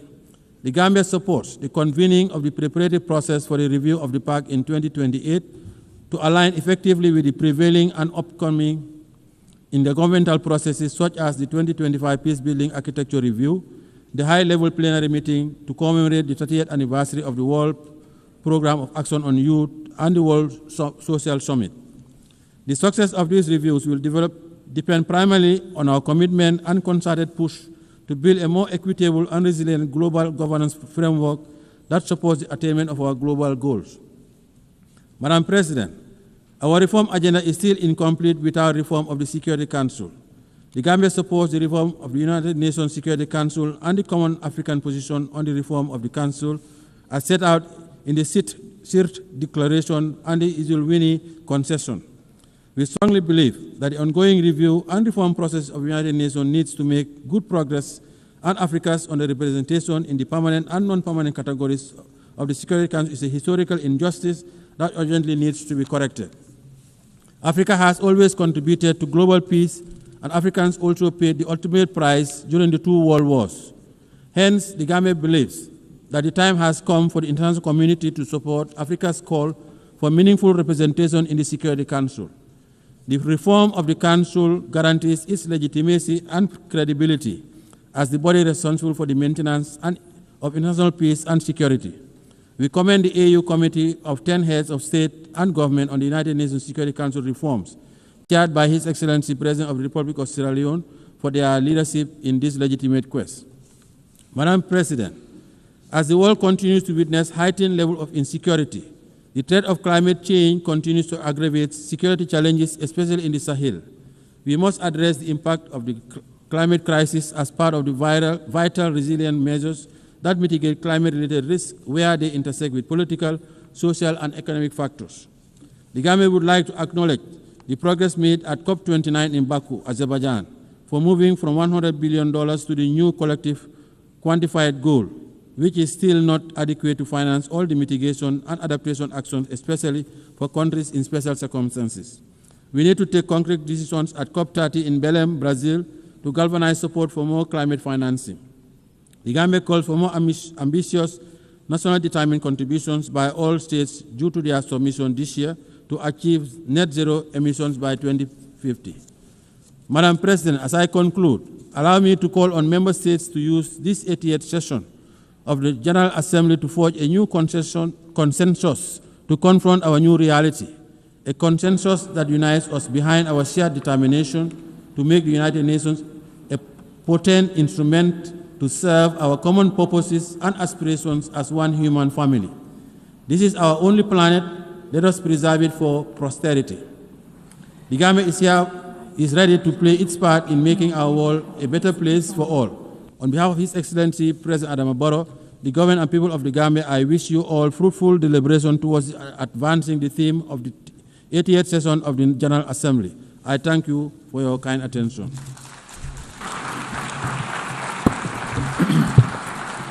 En nombre de la Asamblea agradezco al vicepresidente de la República de Gambia.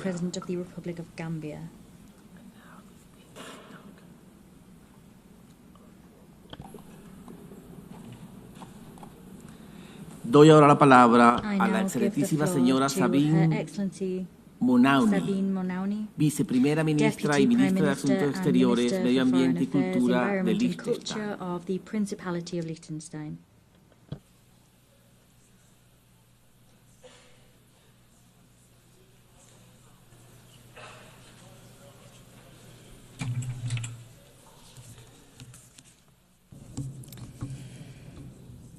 President, ladies and gentlemen, let me begin by saying how happy I am to see a woman preside over this assembly. For only the 5th time in the history of the United Nations, and for the first time by a woman from our region.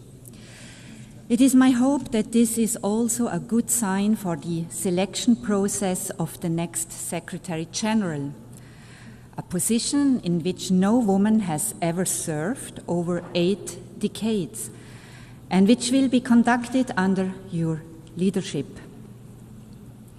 It is a distinct honor and pleasure for me to address this assembly for the first time as a foreign minister, continuing a very long tradition of female foreign ministers in Liechtenstein.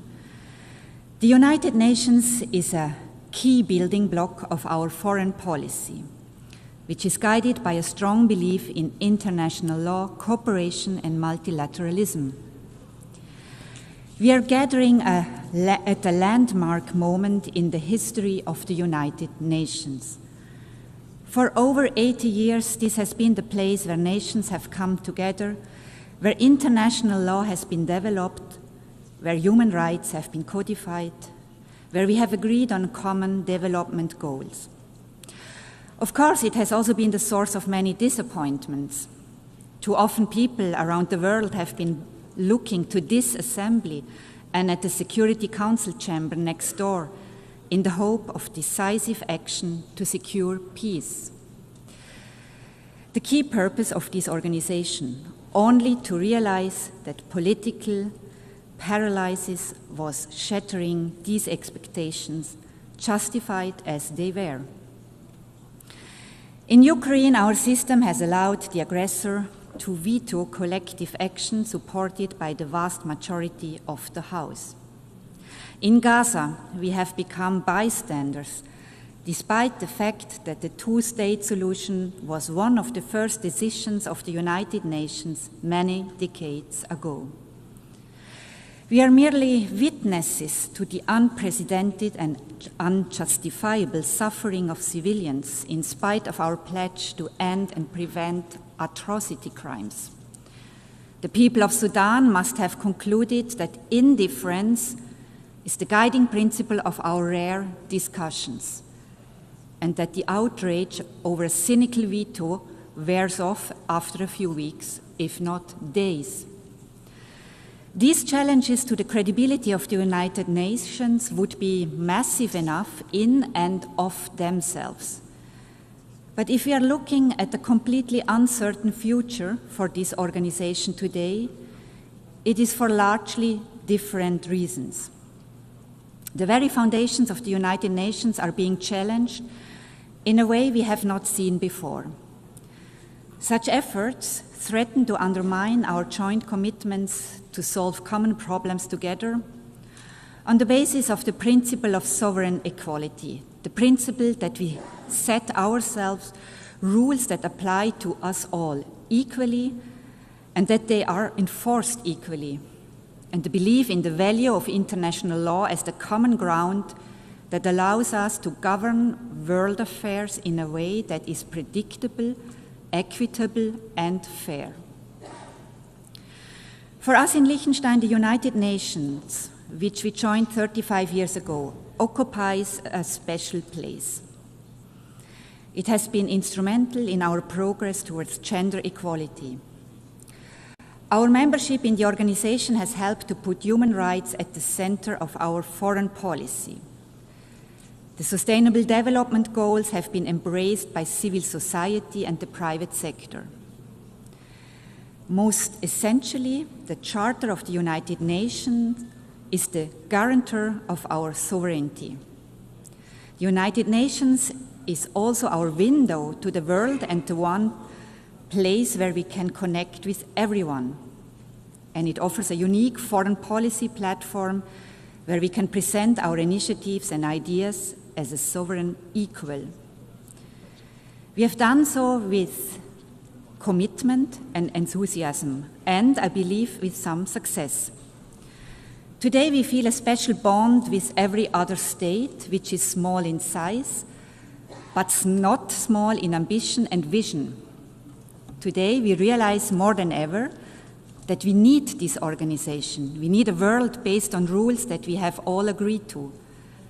And especially now, those who share these views need to join together in common purpose to safeguard our common interests. The times we live in are fast-paced and full of challenges that can seem incredibly daunting. Many years ago, we identified climate change as the biggest threat to us all, big and small, wherever we are located on the globe. And yet, we are ever closer to the climate abyss and ever further away from agreeing on a path away from disaster. Artificial intelligence is developing with lightning speed, largely unchecked, with obvious risks to our social fabric, but without any agreement on rules and boundaries. In my part of the world, priorities have shifted dramatically in the last 3 years. We are now mostly preoccupied with the fallout of the destruction of the European security architecture by the Russian Federation and with preserving our trade relationships, which we had believed were on a firm basis.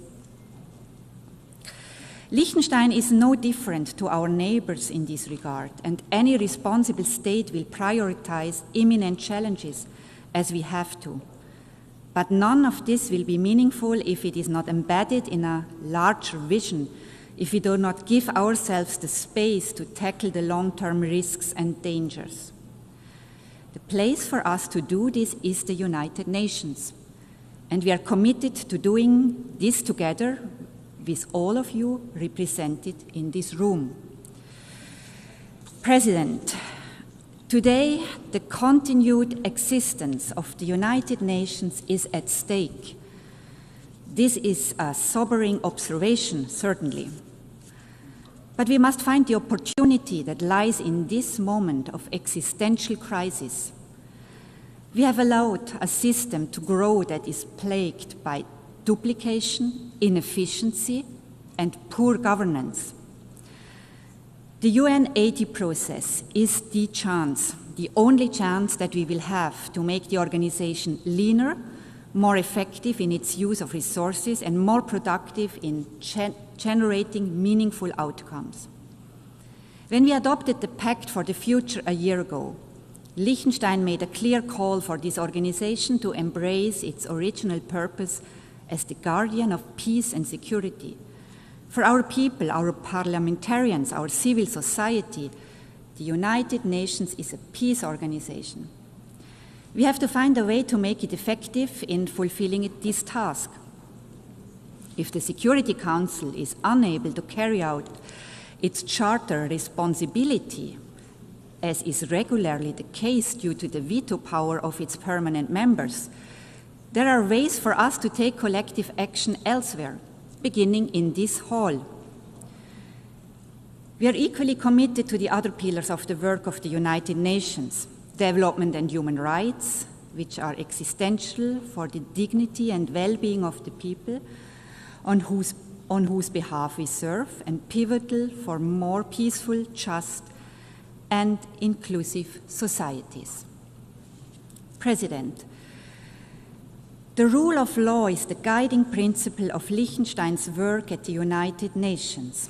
This can come as no surprise for one of the smallest members of the organization that does not have armed forces and is not member of a military alliance. Our sovereignty is protected by respect for international law and by its enforcement through accountability where the law is violated. Naturally, we are strong supporters of international courts, the indispensable enforcement mechanism of international law. Key amongst them is the International Court of Justice, which Liechtenstein joined decades before becoming a member of the United Nations. Liechtenstein has been an active participant in the court's proceedings. We are very pleased to see the attention the court's work has been given, particularly in recent years, and the high respect its decisions enjoy among governments and beyond. The recent advisory opinion on the question of climate change stands out in various ways. The initiative to ask for such an advisory opinion originated in the youth climate movement. The mandate to request it was adopted by this assembly by consensus, and Liechtenstein is proud to have been among the states drafting the text of the decision. The proceedings before the court found unprecedented attention inside and outside the courtroom. Finally and importantly, the advisory opinion was agreed on unanimously by all 15 judges, giving it further authority.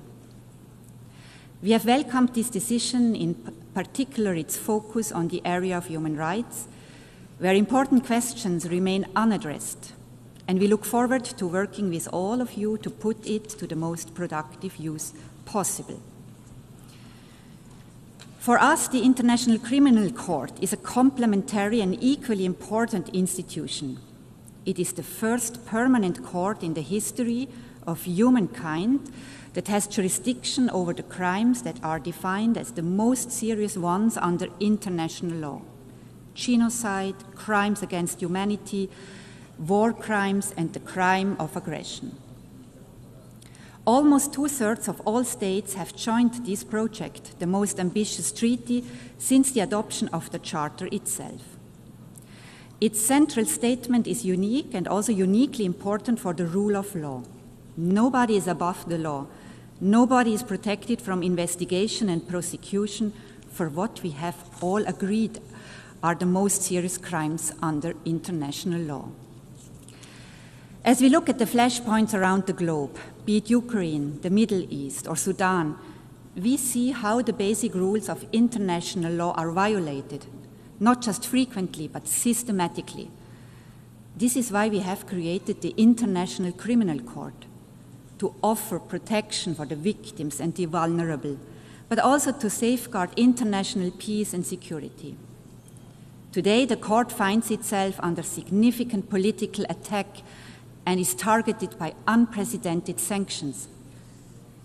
This is the moment for us to protect this unique institution, one of the most powerful statements we can make to express our commitment to international law. President, the most among many worrying trends with regard to the respect for the United Nations Charter is the rapid erosion of the rules governing the use of force. Instances of the blatantly illegal use of force without any consequences or accountability, the threat of the use of force to solve disputes, and the suggestion that aggression may not only go unpunished, but in fact be rewarded and incentivized as part of a political agreement. These dangerous trends can set us back to a time we all believe we have left behind, and they are an attack on the very core of the Charter of the United Nations. Mitigating the fallout of armed conflict will sadly remain part of our daily work. But it is time that we become serious about our central task: preventing war in the first place, ending war where it takes place, and ensuring accountability for illegal war making.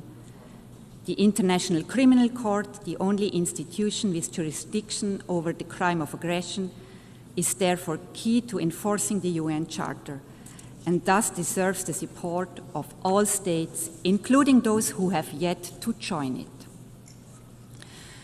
President, our world is in a very difficult place today, with the forces of destruction and indeed self-destruction on the rise. If we are to have a chance to be successful in our fight against them, to safeguard our planet for future generations, we need this place, a stronger, better United Nations that we can shape together. I thank you.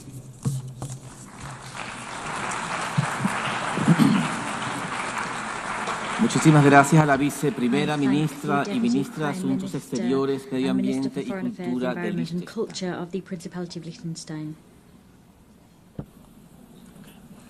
Hemos escuchado la última intervención en el debate general de esta sesión. La próxima sesión plenaria para continuar el debate general comenzará a las 15 horas. Se levanta la sesión.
Thank you very much.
Declaro abierta la novena The sesión ninth plenary plenaria de meeting la of the Asamblea General General. Assembly is called to order.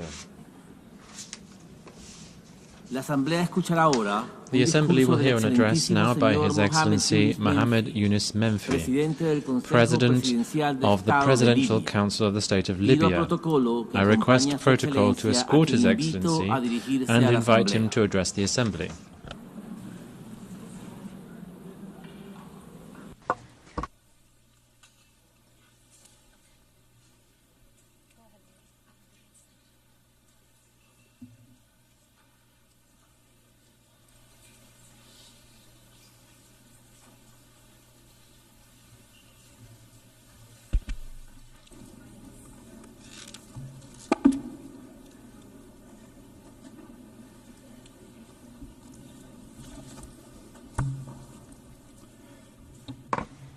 معالي السيدة Your Excellency Annalena Baerbock, الدورة الثمانين President للجمعية of العامة the للأمم 80th session المتحدة of the General Assembly of the United معالي Nations, السيد Your Excellency António الأمين Guterres, العام Secretary للأمم General of the المتحدة United Nations, أصحاب الجلالة Your والفخامة Majesties, Your والسمو Highnesses, Your Excellencies, السيدات ladies and والسادة gentlemen.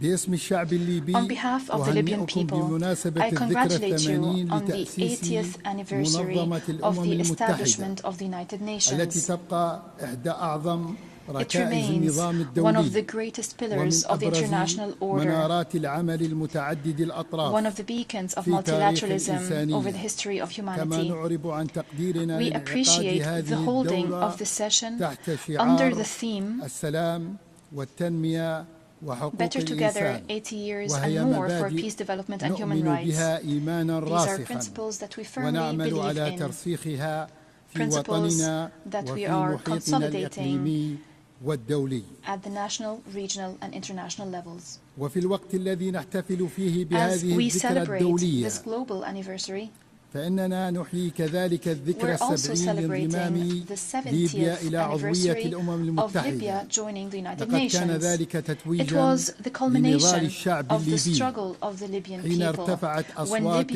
رجاله raised their من بين voices جدران هذه in القاعة this hall مطالبة demanding بالحرية freedom والاستقلال and بعد عقود independence من الاستعمار. following decades of واستجابت colonization. المنظمة The لهذا النداء organization العادل heeded this وأصدرت urgent القرار call التاريخي and adopted الذي أفضى the إلى historic استقلال resolution ليبيا that عام led to the independence of Libya in 1951 تأكيدا 1951, لحق الشعوب reaffirming في thereby تقرير the right of مصيرها. peoples to self-determination. السيدات والسادة، Ladies and gentlemen, اليوم أقف I أمامكم stand before you ممثلا today لإرادة شعب representing لا يزال the will متمسكا of a بالأمل people that is still holding مؤمنا on to hope, بقدراته على still believing صياغة in its ability مستقبل to مستقر build a ومزدهر. stable and prosperous ليبيا future.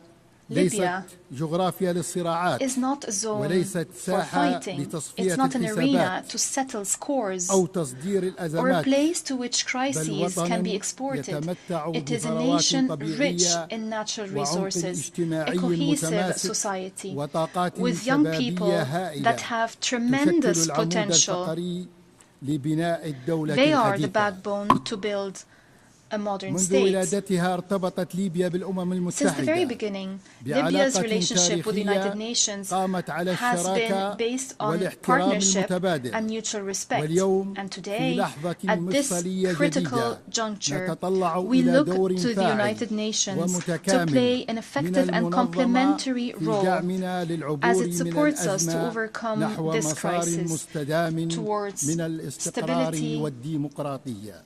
and democracy. فبرغم التحديات Despite the ومخاطرها التي challenges, تحيط ببلادنا despite the فإن threats, شعبنا على our يقين people راسخ هو أيضا بأن firmly ذاكرته believes الوطنية that وروابطه الاجتماعية المتنوعة its experience, وتاريخه العريق its عوامل صمود society, the diverse وقدرة على society, تجاوز its الأزمات. noble لكن history دعوني أكون will صريحا allow it to معكم stay strong and overcome لقد any استهلكت crisis. في But let me ليبيا be honest with العديد you. من النماذج والآليات In Libya, التقليدية multiple التي models لم and تواكب traditional تعقيد المشهد mechanisms السياسي have been والاجتماعي exhausted. وأثرت They سلبا على have ثقة not matched the الليبيين في المسارات complexity of the المقترحة وهو social ما and يحمل الجميع political مسؤولية situation. They've مشتركة adversely affected لمراجعة الأساليب the trust السابقة of Libyans in the proposed solutions.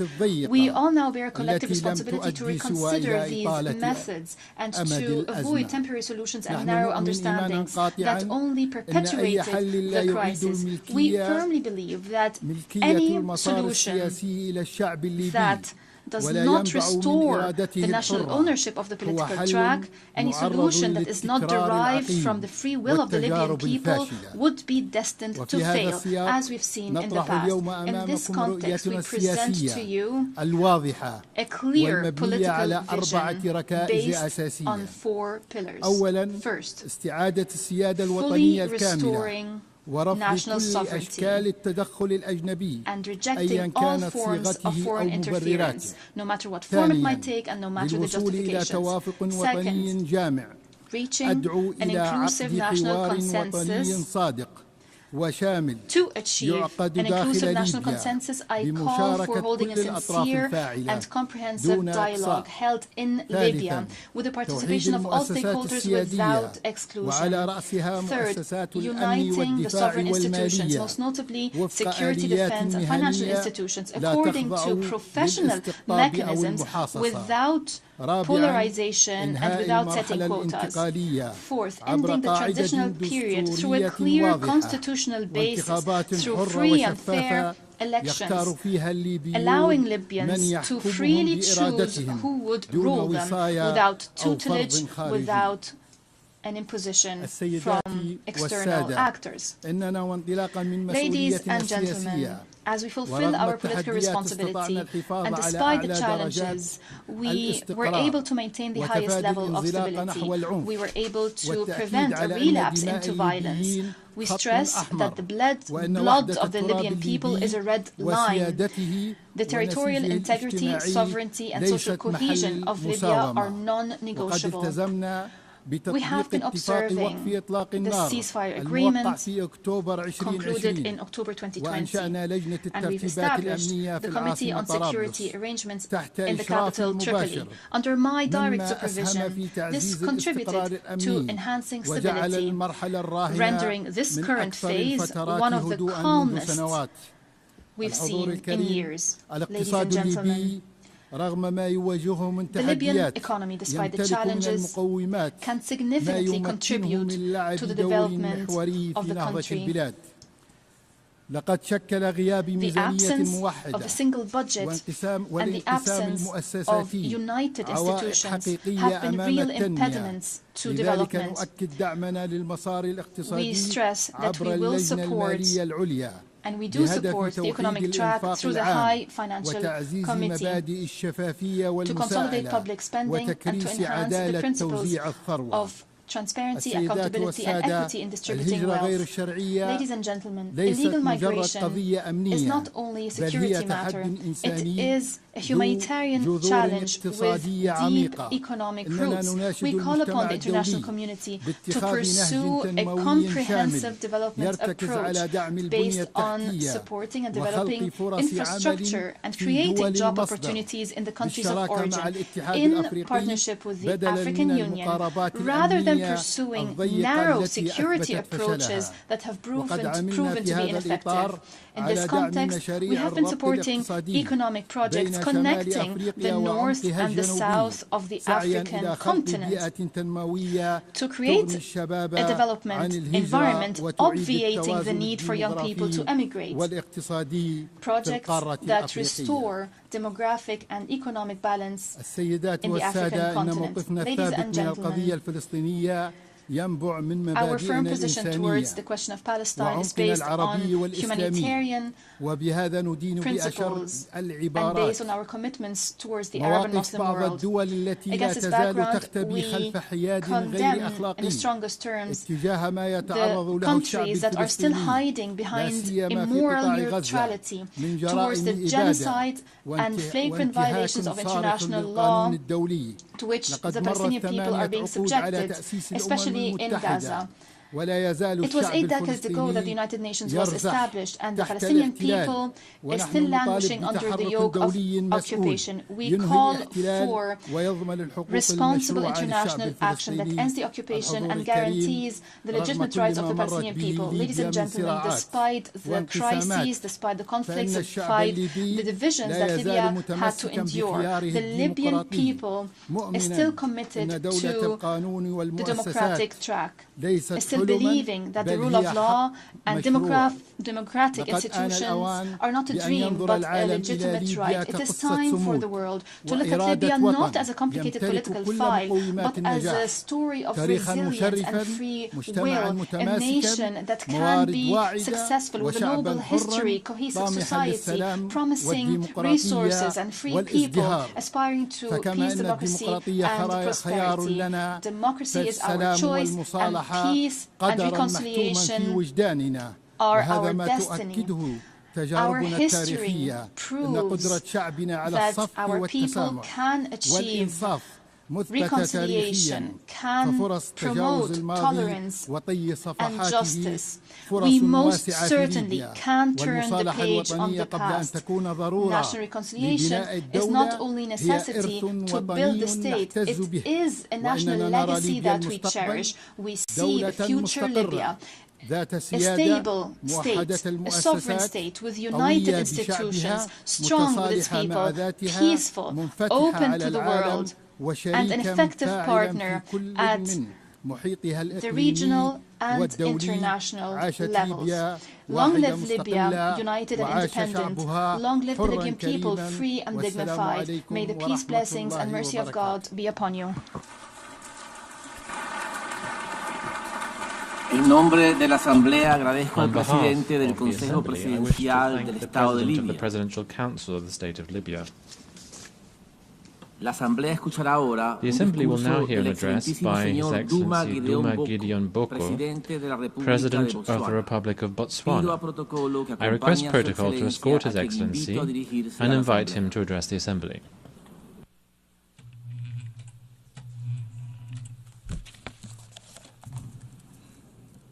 Madam President, Secretary General, Excellencies, ladies and gentlemen, we meet here today and this whole week in these hallowed precincts to remember the overwhelming gravity of the circumstances that gave birth to the United Nations, the ruins of war, a world poised to descend into further mayhem if courageous choices were not made. Leaders of great vision and courage stepped up. They realized that the charms and allurements of our unity trumped any tendencies to divide us. And from their conviction that humanity is better together, this institution was born. Their courage and fortitude merit our recurrent admiration. So I stand on this enchanted spot today to express my thanks and the gratitude of the people of Botswana to our forerunners and to all of you. We must recommit ourselves to the vision, peace, development, and human rights for all people in all nations. I stand here today in the composite capacity of citizen of Botswana and as an African. Yes, I am an African, stamp and root. For Botswana, the ideals of the United Nations are not abstractions. They are the foundation of our identity. Since our independence, we've sought to embody democratic governance, respect for the rule of law, including an international rule-based normative order and the dignity of every human being. We reaffirm today our commitment to the Universal Declaration of Human Rights and to advancing equality, including the protection of indigenous peoples, women and youth within our borders and across our region. Yet we also acknowledge that the pursuit of justice is an arduous journey. My administration has pledged to reform and strengthen institutions, enhance transparency, and root out corruption. We do so not for accolades, but because our citizens deserve governments that serve them with integrity. We are on a quest for integrity in African leadership. Excellencies, Botswana has been blessed with the gift of diamonds. For decades, this resource has financed schools, hospitals, and infrastructure. But today, we confront the fragility of that reliance.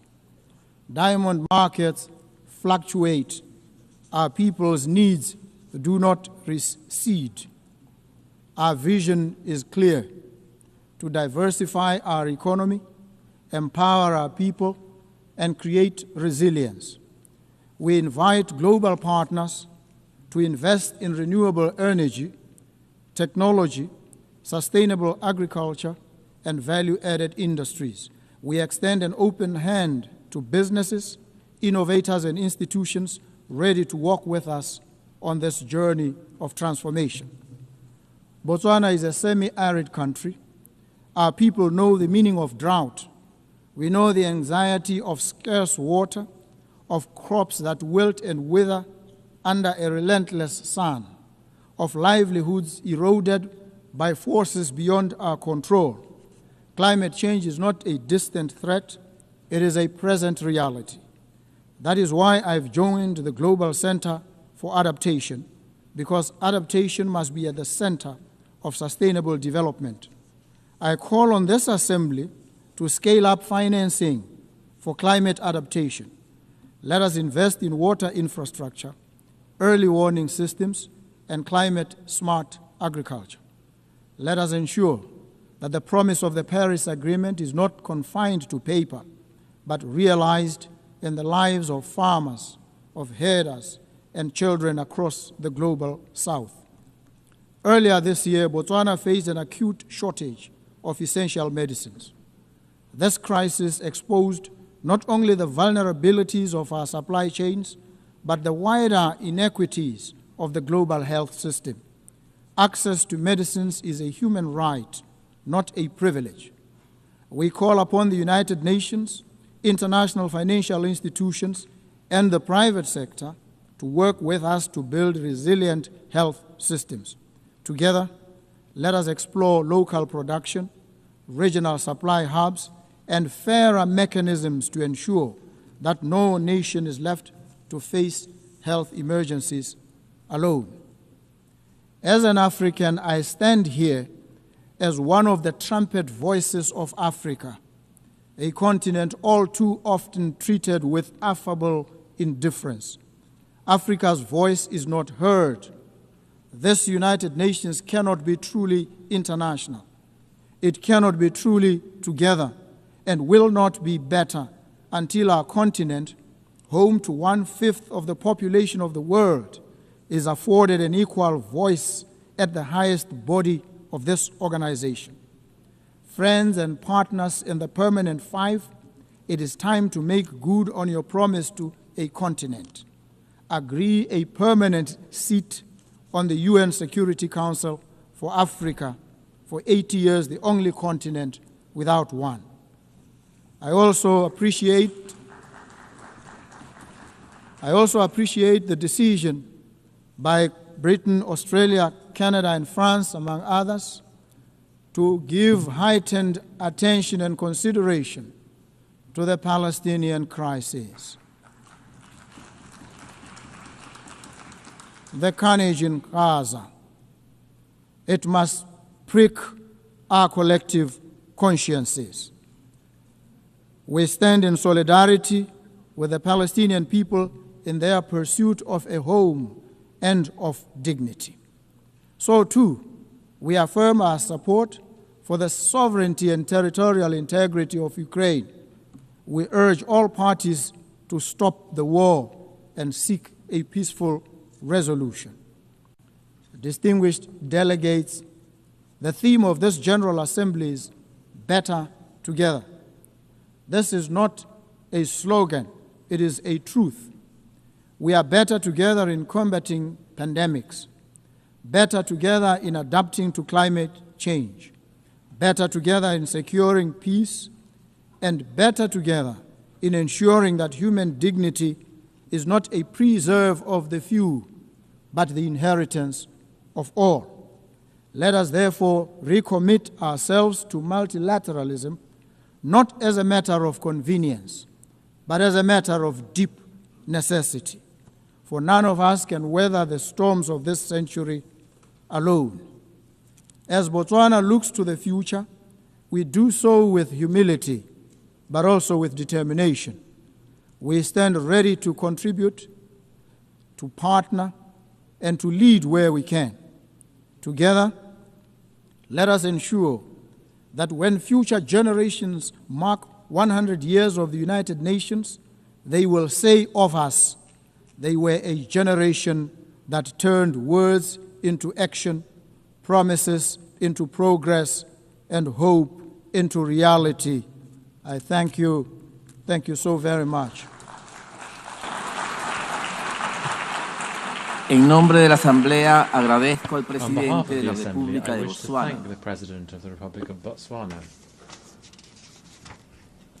La Asamblea escuchará ahora un discurso de la excelentísima señora Sylvanie Berton, Her Excellency Sylvanie Presidenta del Berton, Commonwealth de Dominica. President of the Commonwealth of Dominica. I request protocol to escort Her Excellency and invite her to address the Assembly.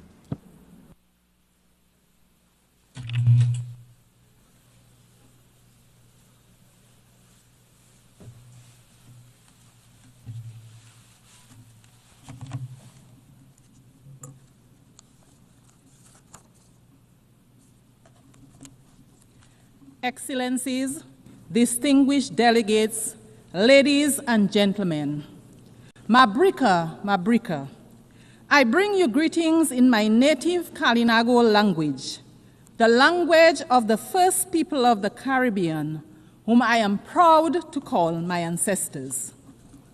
Madam President, on behalf of the government and people of the Commonwealth of Dominica, I am pleased to congratulate you, my fellow woman, on your appointment to guide the affairs of the 80th session of the United Nations General Assembly, a responsibility for which you are eminently qualified. We wish you every success in your new role. Excellencies, I address you at a pivotal time in the history of this organization, and indeed of this world. I am reminded of the words of the famous British novelist Charles Dickens in his acclaimed novel, and I quote, "A Tale of Two Cities," end of quote. A novel set in a time of social upheaval, division, and transformation. I quote, "It was the best of times. It was the worst of times," end of quote. Although this novel was written over 160 years ago, these words remain relevant today. As we celebrate 80 years of the existence of the United Nations, we are living a tale of two worlds. For some, it is indeed the best of times. Strong economies, access to education, medicines, top-class healthcare, clean water, sanitation, and housing. They are at the frontier of the artificial intelligence and other emerging technologies with expanding digital infrastructure and rising standards of living. But for many, it remains the worst of times. Persistent poverty, growing hunger, displacement, instability, and war. Nations on the front lines of climate change, enduring the worst impacts and debt crises, not of their own making, but a price they pay for the excesses of others. Unfortunately, this is not fiction, but our shared reality. If we as the United Nations do not confront this duality, this inequality, we will write a catastrophe of our own. It bears restating that the UN was created 80 years ago to prevent wars, to promote peace and international cooperation based on ideals of mutual respect, human rights, and the rule of law. It has championed multilateralism, recognizing that no one country has the answer for the world's problem, that the world is interconnected, and to maintain peace, we should operate a rules-based and not power-based approach. A Tale of Two Cities portrayed a society where the powerful live in luxury and the oppressed suffer in silence. We can take heed of the warning that we glean from Dickens' work, that injustice should not be ignored, that when powerful nations impose their will on the less powerful without accountability or regard for the rule of law, they plant seeds of discord and future unrest. What have the lessons taught us? What should we ask ourselves as we gather year after year in this chamber? Are we truly listening to the nations that take the podium every year to decry poverty, inequality, climate change, underdevelopment, and conflict? Do we have a system where resources and decision-making are truly being equitably shared, or are we instead operating a system where power protects itself? I am reminded of the old African proverb, and I quote, "When elephants fight, the grass gets trampled," end of quote. We, the small island developing states, we are the grass. In today's geopolitical landscape, we feel the brunt of the impact when global powers engage in political, economic, or military confrontation. Economic sanctions, trade restrictions, aid conditionalities, conflict, and wars, to name a few, affect global supply and the affordability, availability, and transportation of goods and materials. This significantly increases the cost of doing business and the prices of basic foods on our supermarket shelves, putting several goods out of the price range of many. Madam President, we have come here time and time again to advocate for fairness, to advocate for understanding, to advocate for change in respect of matters that concern our very viability as small nations, on matters that affect our very lives and livelihoods. A major area for us is the devastating impact of climate change on our nations. Yet, in climate negotiations, powerful nations still drag their feet. Polluters enjoy protection, and adaptation and mitigation efforts are underfunded. Meanwhile, our countries, which everyone accepts contribute the least to the climate crisis, continue to risk extinction from rising seas, extreme flooding, devastating storms, drought, amongst many other negative impacts of climate change. Madam President, how can this be fair? How can this be morally defensible?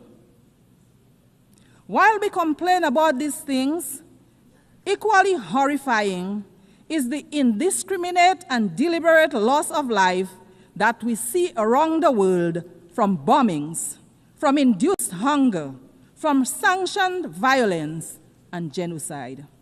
We do not have the power to prevent the storms and to bring the rains where there is drought, but we do have the power to limit further climate change and help countries adapt and mitigate its impact. So too, we have the power to end wars and not start new ones. We have to be willing to talk to each other. To empathize with each other, we should return to the founding principles of the United Nations. Wherever there is conflict, be it in the Horn of Africa, the Middle East and Southeast Asia, or sad to say, in the Caribbean, major powers engaging in geopolitical conflicts result in civilians becoming collateral damage, economies collapsing, increase in prices and instability. I want to emphasize here today that there is no place in the Caribbean for war. The Caribbean is a zone of peace. Any military conflict in the Caribbean will have significant negative impacts on the Caribbean and Latin America. There is a better way to resolve differences. We urge the powers that be to find another way. And so, Madam President, I return to our tale, where a man dismissed by society gives his life for another. Are the wealthiest nations willing to give up dominance for fairness, to make sacrifices to ensure justice, equity, and climate resilience for all? Will we choose compassion and empathy over control and indifference? Madam President, we stand in solidarity with the people of Haiti. We insist, like other CARICOM member states, that the current crisis being confronted by our sister CARICOM state in no way nullifies the entitlement of its people to the recognition of their sacred sovereignty and their right to be central in the search for a fair and durable peace in their country. The government of Dominica remains convinced that our sister CARICOM state, Haiti, faces major challenges today, in part because of the glorious contribution Haiti made to the quest for justice and freedom in our region and the world. Indeed, the current complexion of this august body would have been unimaginable without the heroic struggles of the Haitians. As such, the crisis in Haiti is much more than a Caribbean crisis, and its solution requires a united response and the support of the United Nations to resolve. My delegation unreservedly supports the position of CARICOM on the situation in Haiti, a position that rightly calls for a Haitian-led and owned transition process to bring across systematic changes for the benefit of the Haitian people. Let us provide them with all the support that they need. Nothing less is demanded of us. Madam President, the Commonwealth of Dominica is keen to underscore its commitment to advocating for unity, justice, peace, and the sustainable human development that they foster. In this regard, we continue to urge that the long-running, unjust, and illegal economic embargo against the people of Cuba be revoked. Maintaining this embargo is harmful, not only to the long-suffering people of Cuba, but also to the image and profile of its sponsors. Cuba, like every other country, has a right to its self-determination. Dominica continues to stand in solidarity with Cuba. The trade and economic embargo imposed against our brothers and sisters in Cuba continues to be of great concern to us in the Caribbean. Its lifting grows increasingly urgent. Therefore, the Commonwealth of Dominica once again joins its voices with the voices of the overwhelming majority of members of this global organization to call for the immediate lifting of trade restrictions and export bans imposed on the good people of Cuba. They are unjustified. They are unjustifiable. They belong to a bygone era. They should cease to exist. They fall, in our view, within the grand narrative of yet another Caribbean people's struggle for liberation. It is for these reasons that the government of Dominica strongly urges a radical reconsideration of these actions. Madam Speaker, our steadfast advocacy for respect for the United Nations norms of sovereignty and non-interference impels us as well to urge that the right of the government and people of Venezuela to resolve internal challenges without outside interference be respected. We renew our condemnation of the imposition of sanctions on Venezuela. The resulting hardship forced upon the people of Venezuela needs an immediate and complete end. We also call for restrained and strict adherence to the rule of law as it relates to the presence of U.S. military assets in the blue waters of the Caribbean Sea. The solution to conflict, to challenges, should never be aggression and war. We urge that all diplomatic efforts be pursued to respect the sovereignty of states, preserve the dignity of human life, and promote peace. Madam President, as we celebrate this 80th year of these United Nations under the theme, and I quote, 80 years and more for peace, development, and human rights, end of quote, let it not be just mere words. Let it instead be a call for respect and adherence to a rules-based order that applies to all nations equally, weak and strong, not just when it is convenient to the most powerful. The UN arose out of the ashes of a world torn by devastating wars. Let us not return to those dark days, but instead be guided by law, diplomacy, and shared values. Let us reform the system where small and developing nations have a real seat at the table, that we may have the opportunity to influence decisions that shape global climate policy, security, and economic well-being for all. Let it be where we build solidarity and cooperation, and where power is exercised with humility, compassion, and restraint. Madam President, let the history books say that in this chamber, in our time, we chose a better path. In the words of Charles Dickens, and I quote, "It is a far, far better thing that I do than I have ever done," end of quote.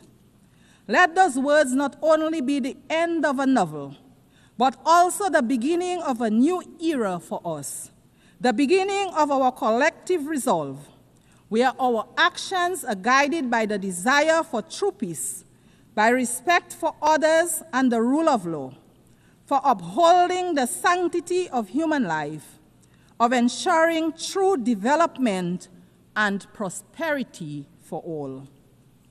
Let us judge the strength of our global system, not by how loudly the elephants roar, but by how well we protect the grass beneath them. Excellencies, the challenges before us are too great and complex for any one nation to solve alone. We all need each other. So let us leave this hall committed to action, committed to partnership, and committed to each other. Because the truth is simple, yet profound. We are always stronger, wiser, and better together.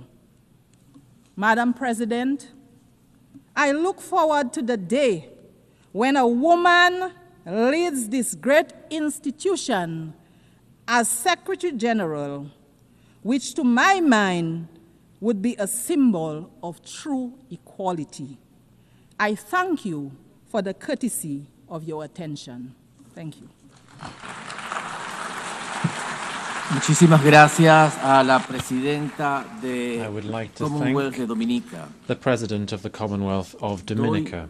La Asamblea escuchará ahora The Assembly will now hear an address by His Excellency Wesley Simina, President and Head of Government of the Federated States of Micronesia. I request protocol to escort His Excellency and invite him to address the Assembly.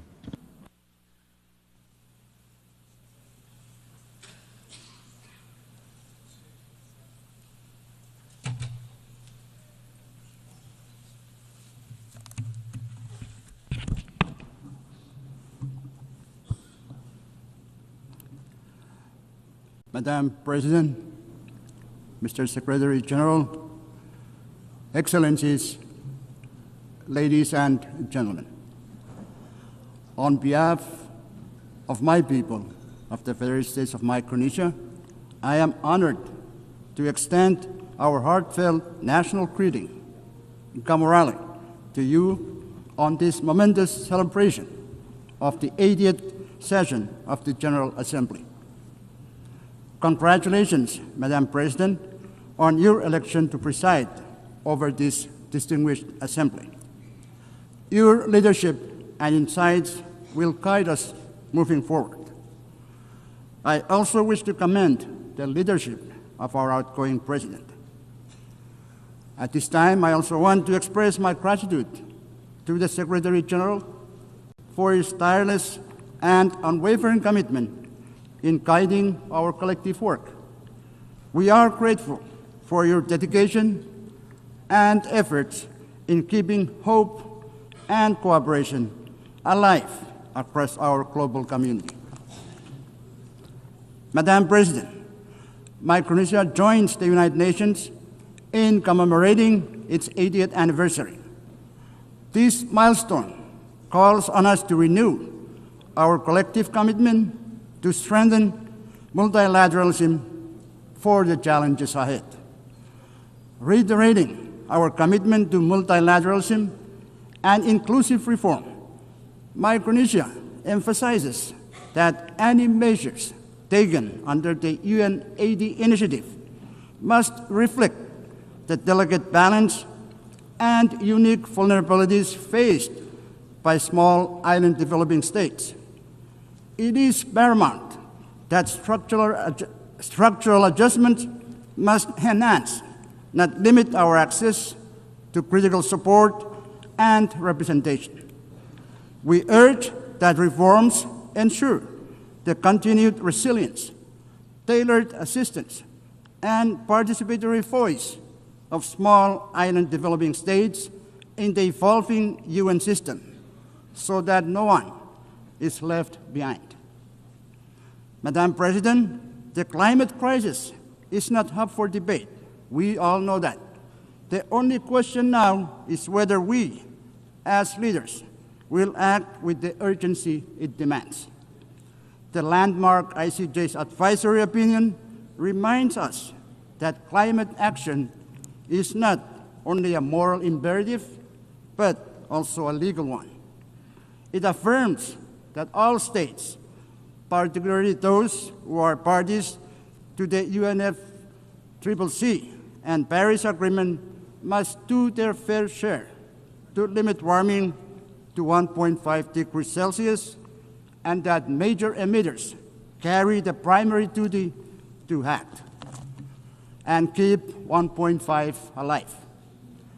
It also underscores the obligations of developed countries to support the adaptation efforts of countries like mine, who live with the impacts of climate change every day.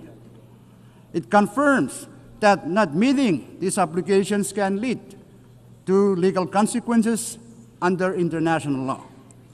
This points to the simple truth that at the core of this climate crisis lies the pursuit of justice, justice for the most vulnerable, justice for future generations, and justice for our shared planet. I call on the General Assembly to adopt a resolution endorsing the ICJ's opinion so that together we send an unmistakable signal that upholding climate obligations under international law is the shared duty of all nations. Pacific Island leaders have spoken with one voice in our recent Pacific Islands Forum communique. Methane mitigation must be a global priority, and methane mitigation across all sectors must be a core objective of every country. Cutting methane now could prevent 0.3 degrees Celsius of warming by the 2040s, slowing ocean heating and buying us time for long-term decarbonization. This is the only scalable near-term solution that can protect vulnerable nations and peoples today, while we build the future of clean energy tomorrow. The COP30 will be the first opportunity since the ICJ's advisory opinion for us to take ambitious and aggressive actions to put the world back on track for 1.5 degrees. There is no time to waste. After 3 decades of COPs, and now with the clearest pronouncement by the ICJ, let us get to work. Madam President, Micronesia remains committed to achieving an ambitious global agreement to end plastic pollution, including the marine environment. Micronesia actively participated in the Intergovernmental Negotiating Committee on Plastic Pollution. We are proud to have stood with over 100 countries, making clear that the pollution emitted from the full life cycles of plastics requires a full life cycle approach to address all pollutions from plastics, from the production and design stages all the way through the waste management and remediation. This pollution, including climate warming greenhouse gases and thousands of other toxic chemicals, severely impacts our health, our environment, and our economies. Despite the failure of the INC to produce a plastics treaty in Geneva, we are not giving up. The plastic pollution crisis is far too dire to ignore. Madam President, the year 2025 is an important year for the ocean. In June this year, the UN Ocean Conference adopted the Nice Ocean Action Agenda, a forward-looking document to guide us all. Also, as of today, there are 145 countries that have signed the PB&J agreement and 70 that have ratified. With this development, we are pleased that PB&J agreement will enter into force in 4 months. Micronesia is also participating in the related and critical work of the International Seabed Authority. Micronesia is following a precautionary approach to deep-sea mining. We emphasize the necessity of consolidating comprehensive knowledge, data, and scientific understanding of the marine environment and the impacts of deep-sea mining before any exploitation takes place. Additionally, it is crucial that all stakeholders, including adjacent coastal states, indigenous peoples, and local communities in the Pacific, are consulted and their perspectives considered before any exploitation occurs. In Micronesia, we have taken steps in preparation for exploration and possible exploitation in a responsible manner. We urge the ISA to finalize without further delay all relevant regulations, standards, and guidelines for its mining code prior to any exploitation, as failure to do so risks countries turning to alternative measures. Madam President, small island developing states face unique and heightened vulnerabilities to climate change shaped by geography and scale. Disaster risk reduction and resilience strategies must reflect these realities.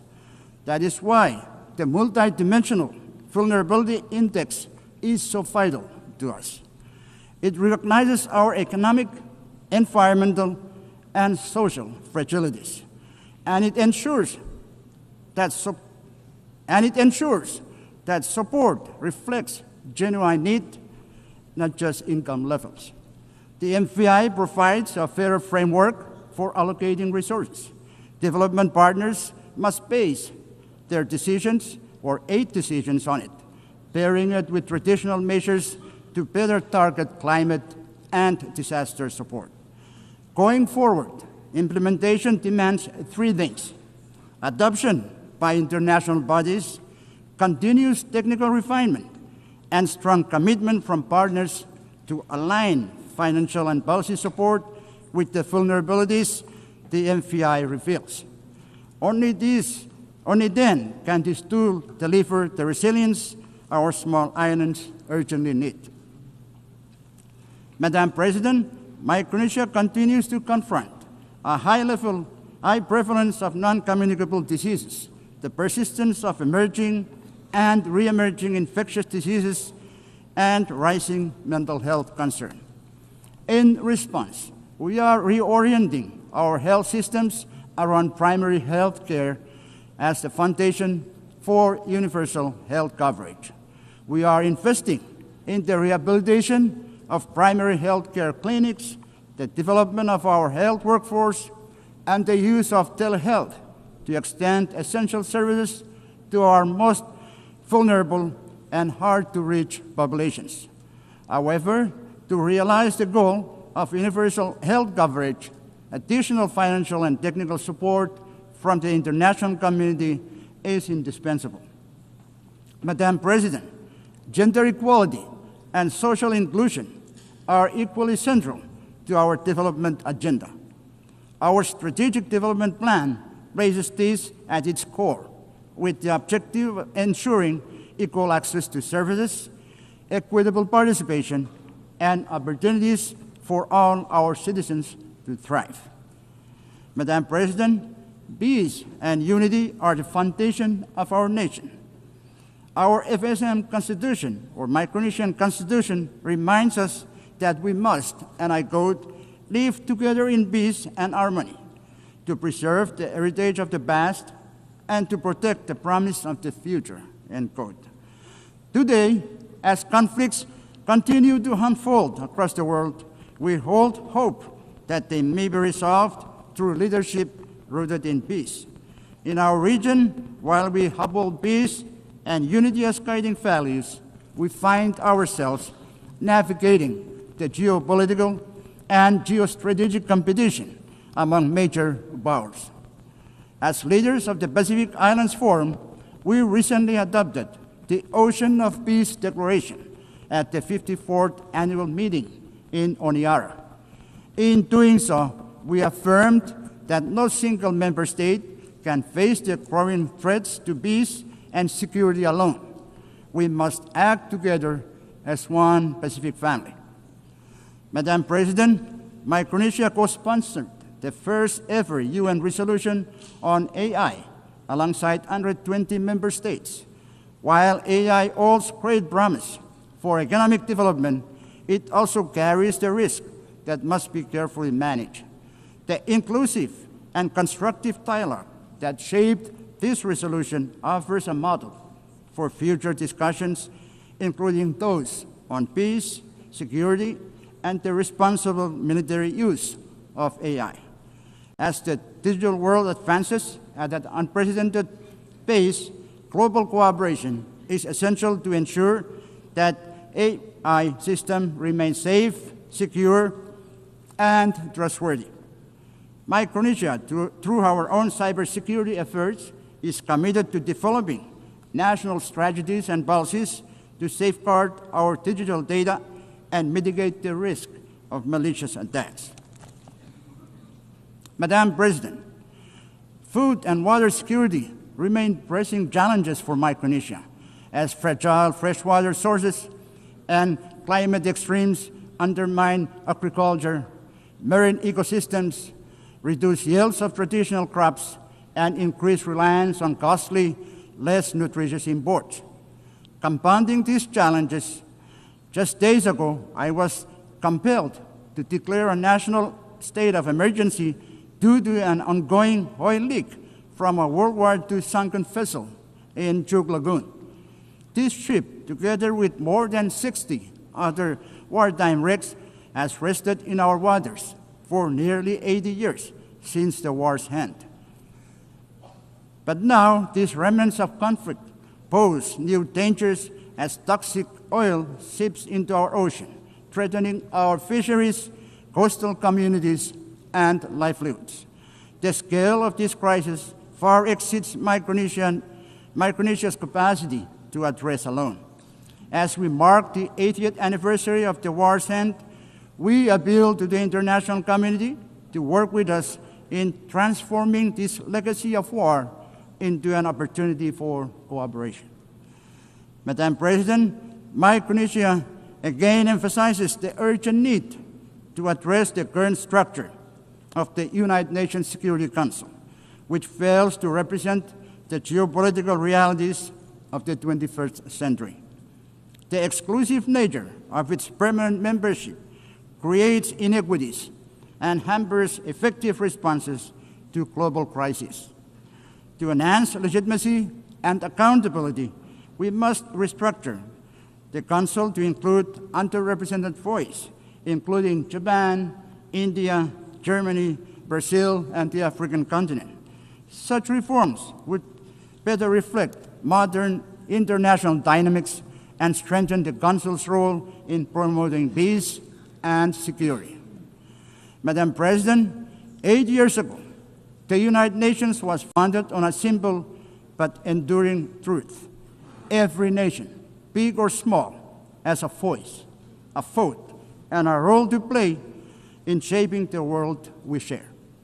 Micronesia may be small, but our voice, our vote, and our place within the international community is committed to choosing that we are, in fact, better together. That truth must guide us still, because, big or small, every nation has the power to choose peace over conflict. Big or small, every nation has the power to choose peace over conflict. Big or small, every nation has the duty to protect our planet from harm. Big or small, every nation has the responsibility to defend justice and human dignity. Big or small, we always have been and always will be better together. I thank you. Muchísimas gracias al presidente I would jefe like de to gobierno thank de los the Estados President Federados and de Head of Micronesia. Government of the Federated States of La Micronesia. Asamblea escuchará un discurso The Assembly will del now hear an excelentísimo address señor by His Excellency Taye Atse Selassie Amde, President of the Federal Democratic Republic of Ethiopia. I request protocol to escort His Excellency and invite him to address the Assembly.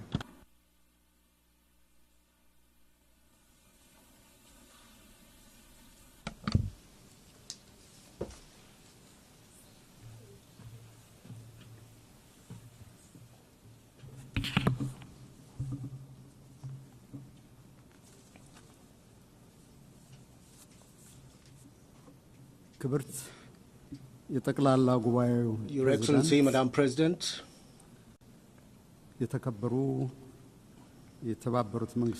Your Excellency, Secretary General António Guterres, ladies and gentlemen, President Excellency Annalena Baerbock, I would like to extend my heartfelt congratulations to you and your country, Germany, on your election as President of the 80th session of the United Nations General Assembly, and wish you a productive tenure. I would also like to thank His Excellency Philemon Yang, President of the 79th session of the General Assembly, for his able leadership. It is a great honor for me to address this August Assembly, representing my country, Ethiopia, a founding member of the United Nations on this historic occasion, which marks the 80th anniversary of the organization.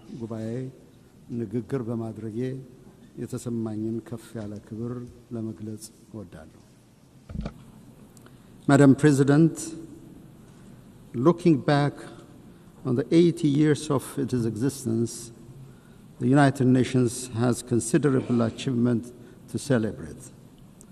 Our sacrifice for decolonization has left a lasting legacy on the global body, making it truly universal with the admission of newly independent states. Armed conflicts are prevented, humanitarian catastrophes are averted, and deadly pandemics successfully contained. Global cooperation under the framework of the Millennium and Sustainable Development Goals has resulted in a reduction of extreme poverty and paved the way for climate action. These achievements, however, could not conceal the outstanding need for reform and revitalization. The most glaring one is the inequitable representation of states in the global security, political, and financial architecture. The United Nations must also overcome the systemic problems it suffers from a lack of impartiality, selectivity, and double standards. The emerging controversy over the fundamentals of the international system and the principles of the United Nations Charter is risking the very foundation of international cooperation. These trends should not be normalized or serve as a baseline in the determination of our standards and targets. We are also deeply concerned by isolationist policies, unprecedented military buildup, arms race, and the disturbing trend of retraction from development and climate commitments. These worrying trajectories are counterproductive to the collective progress of humanity and undermine the very premises of peaceful interstate relations. It is Ethiopia's conviction that the remedy lies within our reach. No state can single-handedly manage global challenges. We therefore call on fellow member states, especially developed countries that have historical responsibilities, to reverse recent downward trends and intensify efforts towards the collective public good of development and peace. Madam President, Ethiopia supports the peaceful resolution of all conflicts. The path of violence must yield to the power of diplomacy. We affirm our historic position on the right of the Palestinian people for self-determination. Direct negotiation among the warring parties is an immediate necessity. Humanitarian assistance must reach to all the people in need. This is not a political preference, but a moral imperative.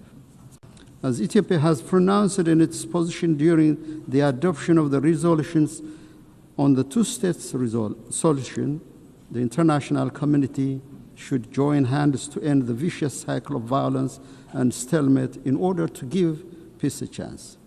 We wish to underscore any proposed peace and reconstruction plan in the Middle East should not create complications to adjacent countries and regions. More than any time before, the United Nations is indeed called upon to face events that greatly exceeds its powers and capabilities. It was in 1949, at the fourth session of the General Assembly, the Ethiopian delegation forewarned the risks of ineffectiveness and intrusion into the mandates of the General Assembly. This was caused by the excessive number of bodies and mechanisms created. It is in this light that we see the ongoing reform process under the UN80 initiative as an opportunity to preserve the mandate of the General Assembly by rectifying its dispersion to a multitude of other bodies. Ethiopia reiterates Africa's long-standing call that there should be more decentralization and deployment of institutional and financial capacity to the global south, especially to the African continent, where the United Nations has most of its programs. Madam President, Africa, guided by Agenda 2063, is advancing development as its preferred security policy. The continent is scoring a higher rate of economic growth. Domestic revenue mobilization is on the rise. Africa's climate action in renewable energy development, emission reduction, and afforestation is indeed unmatched in any other parts of the world. Efforts to enhance public welfare, combat transnational threats, and decrease inequality are being intensified. Despite these achievements, the global crisis continues to impact Africa's capabilities to deliver on development aspirations. Chief among this is the compounding debt crisis. In line with the Addis Ababa Action Agenda and Civil Outcome document, we emphasize the need to advance an ambitious agenda on development finance. Coercive measures and trade restrictions, in particular those targeting Africa, must be lifted immediately. More importantly, Ethiopia calls for a new global action for debt cancellation, restructuring, and suspension. Madam President, it is our view that the national security of states, especially those in the same region, is indivisible and interdependent. To this effect, we will intensify our efforts to combat global terrorists operating in our region. We call on the international community to extend the required support to the African Union peace missions, in particular the African Union Support and Stabilization Mission in Somalia. Now is not the time to retreat from global action in combating terrorism. Furthermore, we reiterate our call for urgent action to reform the United Nations Security Council. Africa's representation in both categories of membership of the Council must be given priority. There is no shortcut or half solution to this long-standing pursuit for justice.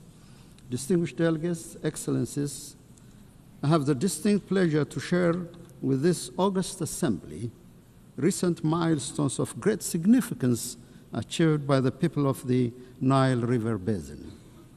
With entry into force of the Agreement on the Nile River Basin Cooperative Framework, the Entebbe-based Nile River Basin Commission is nearing establishment.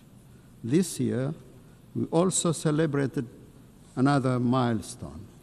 On the eve of the Ethiopian New Year, Ethiopia commissioned the Grand Ethiopian Renaissance Dam, which transforms Ethiopia's renewable energy generation capacity. The Grand Ethiopian Renaissance Dam, with an installed capacity of over 5,000 megawatts, signifies our commitment to clean energy for all. Its true meaning is found in the lives it transforms. The Renaissance Dam brings light to 60 million Ethiopians who currently lack access to any form of clean energy. It promises power to Ethiopia's energy demand, which grows by more than 20% every year. It is a symbol of liberation of millions of Ethiopian women and girls, freeing them from the back-breaking search for firewood. The dam will be instrumental in the attainment of all of the Sustainable Development Goals. It boosts our capability to provide clean water to our people who live under chronic shortage, create employment to our youth, and ensure food security. GERD also enhances regional connectivity. The overwhelming support and solidarity we received on the occasion of the inauguration inspired greater efforts to forge cooperation among the riparian countries of the Nile River Basin. Madam President, our Pan-African aspiration to break the vicious cycle of underdevelopment should bring our countries together to realize initiatives that will transform the lives of our people. The time is now to work towards Africa's true independence, driven by African agency and guided by the common destiny of our people.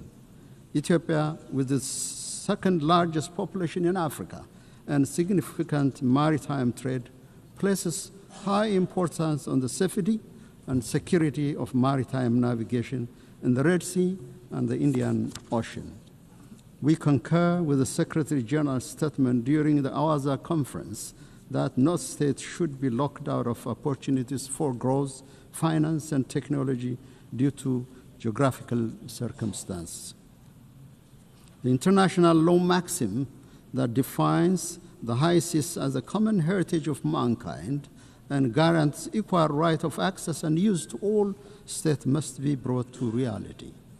In collaboration with other states, Ethiopia will work towards a comprehensive approach to ensure equal development and security for all states along the Red Sea and the Indian Ocean. Ethiopia will also keep on advancing this legitimate policy objective through diplomacy and peaceful engagement.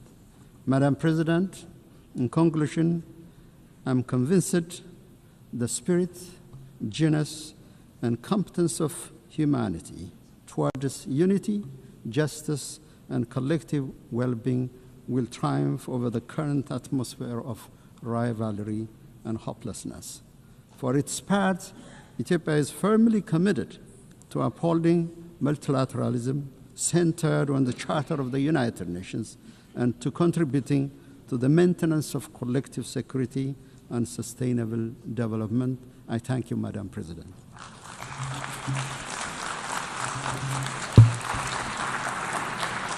On behalf of the Assembly, I wish to thank the President of the Federal Democratic Republic of Ethiopia.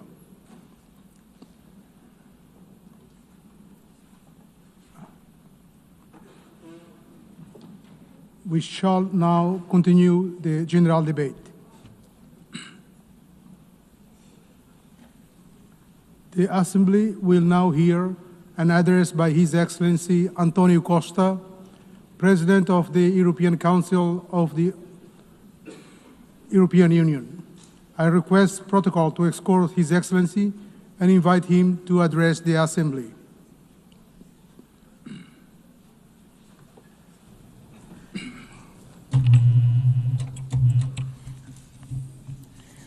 Senhor Presidente, Excellencies, ladies and gentlemen, the world faces a crucial choice. Do you want a rules-based international order that upholds multilateralism and the United Nations Charter, or a chaotic world based on unilateralism, violence, and disruption? The European Union knows where it stands. We are a project of peace, of reconciliation, of social justice. We are and will remain a steadfast defender of multilateralism, of the rules international-based order, and of the United Nations Charter. The alternative to this international rules-based order is a chaotic and violent world. As seen in Sudan, an unreported and devastating conflict with destruction of huge proportions, as seen in Gaza, as seen in Ukraine. In Gaza, where we witness an unimaginable suffering, children starving, families shattered, a humanitarian catastrophe that shocks the world's conscience. The use of starvation as a weapon of war is immoral and one that defies words. The European Union condemns terrorism in all its forms. The horrific attacks by Hamas cannot be forgotten. And we stand with Israel's right to security. Every country, every people have the right to live in security. The hostage must be released immediately. The Palestinian people have also the same right to security and to live in a viable state. A negotiated two-state solution is the only path to peace. Security for both peoples, dignity for both peoples, this is the solution we seek. The European Union has been an indispensable partner in the region. We are the largest provider of humanitarian aid to Palestinians. European funding has kept hospitals, schools, and institutions running. We have been, over the years, the largest supporter of the Palestinian Authority, supporting them in their reform agenda and in their efforts to ensure effective control of all the territory of Palestine. Dear friends, the European Union fully assumes its responsibilities, but we alone cannot stop this humanitarian catastrophe. Peace in the Middle East requires a collective response, and we need everyone to assume their responsibilities. We must act together and demand the unconditional release of all hostages, an immediate ceasefire, full and unimpeded humanitarian access, an end to illegal settlements, a renewed, credible commitment to a two-state solution.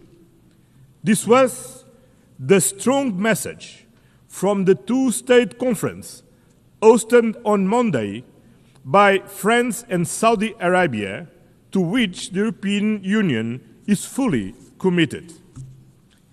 In Ukraine, a sovereign nation was brutally attacked by a permanent member of the Security Council, in clear violation of the United Nations Charter, a clear violation of sovereignty, territorial integrity, the respect of internationally recognized borders, and the right to choose its own destiny. Principles that bind all the members of the United Nations. This aggression threatens not only Ukraine, it threatens every nation in this assembly. If we accept Russia's invasion of Ukraine, no country will ever be safe. There is only one root cause to this war: Russia's refusal to accept Ukraine's right to choose its own destiny. For over 3 years, this war has claimed innocent lives, destroyed cities, and fueled global insecurity. Our collective security is tied to Ukraine's resilience. The European Union stands firm in supporting Ukraine in their fight for a just and lasting peace, in their efforts to bring an end to the killing and Russia to the negotiation table, in their future reconstruction, in providing security guarantees to prevent future attacks, in their path to full membership in the European Union. We will continue to apply pressure on Russia to end this war. We call for meaningful negotiations and an immediate ceasefire and a just and lasting peace. This is not Ukraine's fight alone. It is a fight for the principles we all hold dear. Excellence, Your Excellencies, the European Union is determined to build a world founded on the fundamental values that we share with the United Nations: peace, human rights, and sustainable development. Human rights are the foundation for global peace and stability. Social protection, decent jobs, gender equality, and the fight against poverty are not optional. Rather, they are the guarantees of human dignity, of social stability, and of lasting peace between nations. The European Union defends freedom, democracy and human rights, values which today are threatened by disinformation and by the abuse of digital technologies. We need to have global standards for transparency and accountability mechanisms. They also need to be as dynamic as the technologies that we are trying to regulate, to make sure that digital technologies give citizens means to act, and not autocrats or the new technology oligarchs. The European Union is in favor of a human-centered approach to artificial intelligence. We are at the forefront of the first global regulatory framework in the world for responsible AI. And we are calling for an equivalent level of ambition in the international domain. We are doing this based on our fundamental values: dignity, democracy, and the rule of law. Your Excellencies, climate change is not fake news. It is a scientifically proven fact that is affecting our present and our future. Destruction and deaths brought about by fires, floods and hurricanes are not an invention. We're talking about something all too real. In addition, investing in decarbonization is key for the energy sovereignty of every country, for innovation and for the competitiveness of our economies. That is why the European Union fully shoulders and fulfills its commitments undertaken in the context of the Paris Agreement by reducing its emissions by 55% by 2030 and by achieving climate neutrality by 2050. We will continue actively promoting the protection of our oceans, which are lungs and the lifeguard for our planet. We welcome the ratification of the UN Treaty on the High Seas to safeguard biodiversity beyond national jurisdiction. Sustainable development also means building alliances, not dependencies. We are at the forefront of the fight against climate change. Through the European Union's Global Gateway Programme, some 300 billion euros are being mobilized by 2027 in sustainable investments and connectivity throughout the world. This is a decisive contribution to help attain the Sustainable Development Goals. In addition, the European Union, together with its member states, accounts for some 42% of global development assistance. We are the main donors to the World Health Organization, UNICEF, and the United Nations Development Programme. We lead and we will continue to lead global solidarity, even at these times of major budgetary restrictions affecting the United Nations system. Lastly, we need to make headway in reforming the international financial architecture and in the management of debt. The international financial system needs to be fairer, more inclusive, and more tailored to current challenges, so that it can also help us to close the financing gap for development by following the path that has been set by the Seville commitment. Excellencies, the European Union is a global partner. The European Union and its member states are staunch political supporters and the largest collective donors to the United Nations.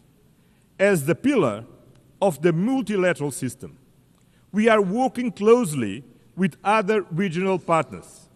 That is why we are building stronger trade and industrial partnerships across the globe.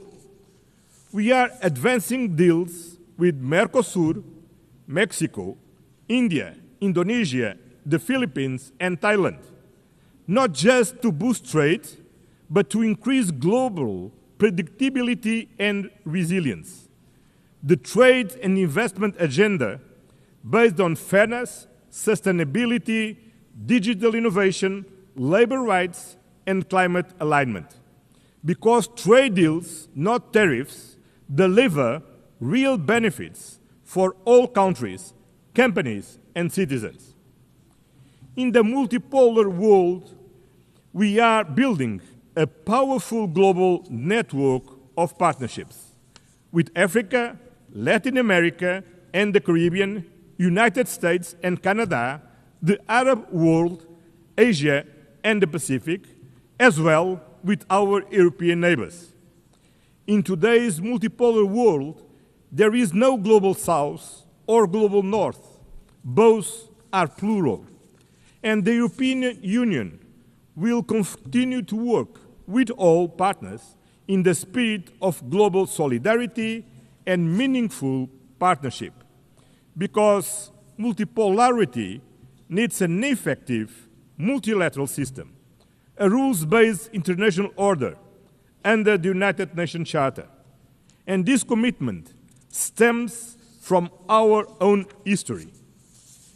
Europe rebuilt itself from the ashes of World War II through peace, through reconciliation, and through integration. We know these principles work because they worked for us. At a time when international cooperation is being tested, the value of reliable partnerships has never been greater. The European Union is a reliable and predictable partner and stands firmly with the United Nations.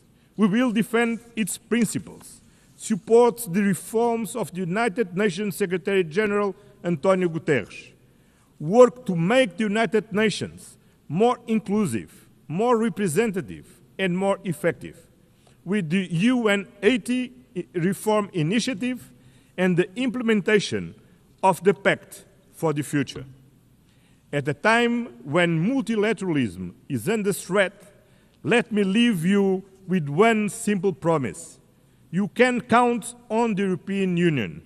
Count on us to stand for peace, for multilateralism, for justice, for human dignity, for sustainability.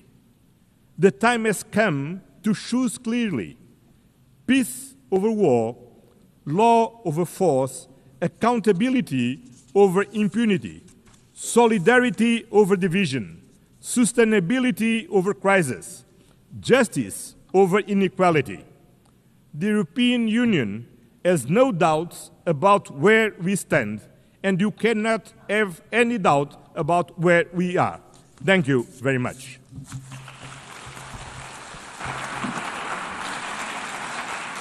On behalf of the Assembly, I wish to thank the President of the European Council of the European Union.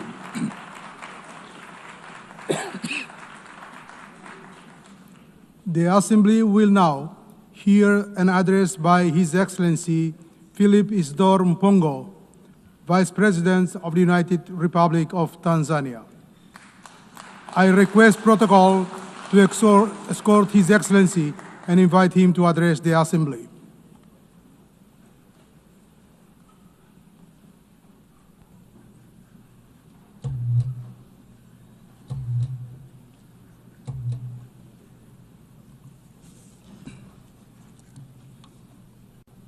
Madam President, Excellencies, distinguished delegates, this year we gather at a historic moment when we are commemorating 80 years since the founding of the UN, but in a somber mood.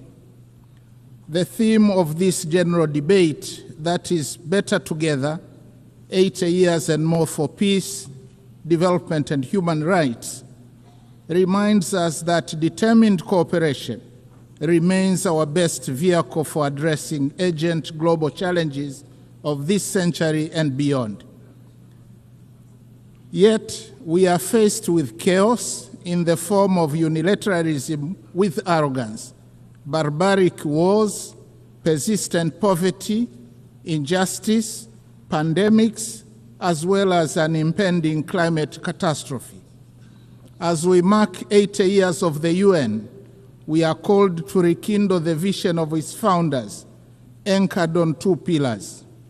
First, nations can overcome difficulties and accomplish more when they work together in solidarity. Second, peace is humanity's truest desire, which we must seek and pursue relentlessly on the basis of international law. By contrast, war is undesirable. It is a senseless path to resolving conflicts on which everybody loses, and its bitter fruits include unspeakable loss of innocent lives, too many orphans, widows, and refugees, as well as wanton destruction. Yet the United Nations Charter has guided us through many challenges over the past 80 years, reminding us to uphold peace, justice, cooperation, and dialogue to resolve conflicts. Today, as the world faces new tests, we must therefore hold firmly to these same principles, for it is only by respecting and living by the Charter that we can honor the past and build a safer and better future for all of us. Excellencies, the past 8 decades also remind us that change is the only constant in our world. The challenges of today are not the same as those of yesterday, nor will they be the same tomorrow. Thus, for the UN to remain relevant and is true to its noble mission, it must embrace change. Tanzania welcomes the UN 80 reform initiative unveiled in March this year, which seeks to enhance efficiency across the UN system and strengthening effectiveness. My country stresses the importance of upholding the principles of transparency, equity, and objectivity in the process, so as to renew trust and foster inclusive global governance. We thank the Secretary General for engaging member states in this endeavor. Nevertheless, Tanzania reiterates Africa's position on redressing the continent's underrepresentation in the Security Council and calls for admission of at least 2 permanent seats for Africa with veto power, as articulated by the Eswatini Consensus. Tanzania also joined other countries of the Global South in demanding urgent and comprehensive reform of the global financial system.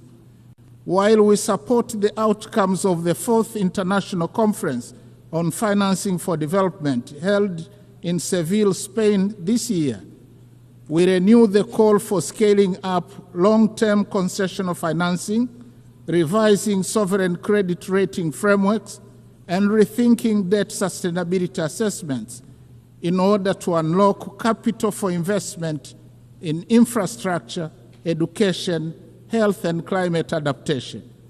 We reiterate our demand for increased voice and representation of Africa in the governance structures of the IMF and the World Bank. These noble demands have gone unheeded for a very long time and must be addressed now. Excellencies, SDGs remain our common plan for a better world. Yet, with only 5 years left before 2030, it has been established that over 80% of the targets are off track, with progress on more than half of the goals being weak and insufficient. The big elephant in the room, suffocating progress, is an estimated financing gap of $4 trillion per annum. Nevertheless, Tanzania remains committed and has made strides in implementing the 2030 agenda, with overall performance estimated at 60%. Examples include SDG 3, where maternal mortality declined from 750 deaths per 1,000 live births in 2000 to 104 in 2022. For SDG 6, access to clean and safe water increased in both rural and urban areas from 32 and 55% in 2000 to 79.9 and 94% respectively by 2024. On affordable clean energy, SDG 7, the number of villages connected to electricity increased from 8,587 in 2000 to 12,318 in 2024. Only 15 villages remain without electricity. However, significant challenges remain, especially on environmental sustainability, that is SDGs 13, 14, and 15. Going forward, we urge the international community to strengthen collective response to climate change, seizing the opportunity presented by COP30 in Belém, Brazil, prioritizing delivery on the pledges for climate action, including capitalization of the Loss and Damage Fund. We call for increased long-term concessional financing, technology transfer, and fairer trade terms to complement our zeal in domestic revenue mobilization, reversing capital flight, and pursuit of win-win partnerships in the exploitation of our natural resources. I am glad to inform the Assembly that in June 2025, we launched the Tanzania Vision 2050 that articulates our long-term development aspirations and dovetails quite well with the SDGs agenda. Excellencies, peace is not a bonus. It is a prerequisite for socio-economic development. We must therefore seek and pursue peace tirelessly. We commend the efforts of the UN Secretary General, world leaders, and organizations that are active in conflict mediation and resolution in countries and regions such as Eastern DRC, Sudan, Russia, Ukraine, and the Middle East. As we commemorate the Beijing Plus 30 and celebrate the progress made in promoting gender equality and the empowerment of women, we call for full involvement of women in the quest for peace. In this regard, I must say Her Excellency Dr. Samia Suluhu Hassan, the first woman president of Tanzania, has shown the way in articulating policies and actions that strengthen the role of women across all sectors of our society. Regionally and internationally, she has been a champion of peace, justice, security, and clean cooking. Tanzania, as a member of the African Union Peace and Security Council, and in our then role as chair of the SADC organ on politics, defense, and security cooperation over the past year, actively contributed to peace initiatives and supported measures to prevent and resolve conflicts. In this spirit, Tanzania announces its candidacy for a non-permanent seat on the UN Security Council for the term 2029-2030, reaffirming our commitment to global peace and security. Excellencies, Tanzania opposes the continued imposition and proliferation of unilateral coercive measures which undermine the principles of sovereign equality and peaceful coexistence enshrined in the UN Charter.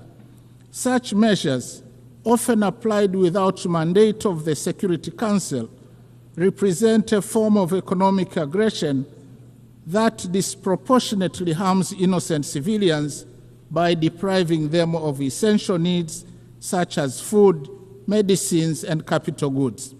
In this context, Tanzania reiterates its principled solidarity with nations, including Zimbabwe and Cuba, and the peoples who continue to endure the adverse effects of the long-standing economic embargo and sanctions. We stress that these embargoes and sanctions contravene international law. Similarly, Tanzania stands in solidarity with the people of Palestine and Sahrawi, who continue to be denied the fundamental rights of freedom, sovereignty, and self-determination. Tanzania also strongly condemns all forms of terrorism carried out within or across national borders.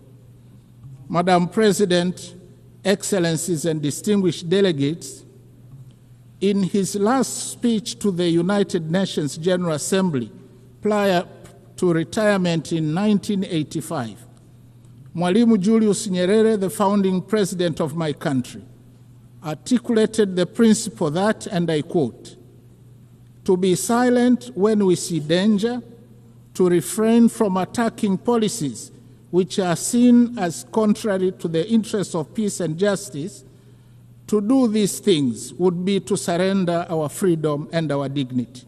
That we shall never do." End of quote.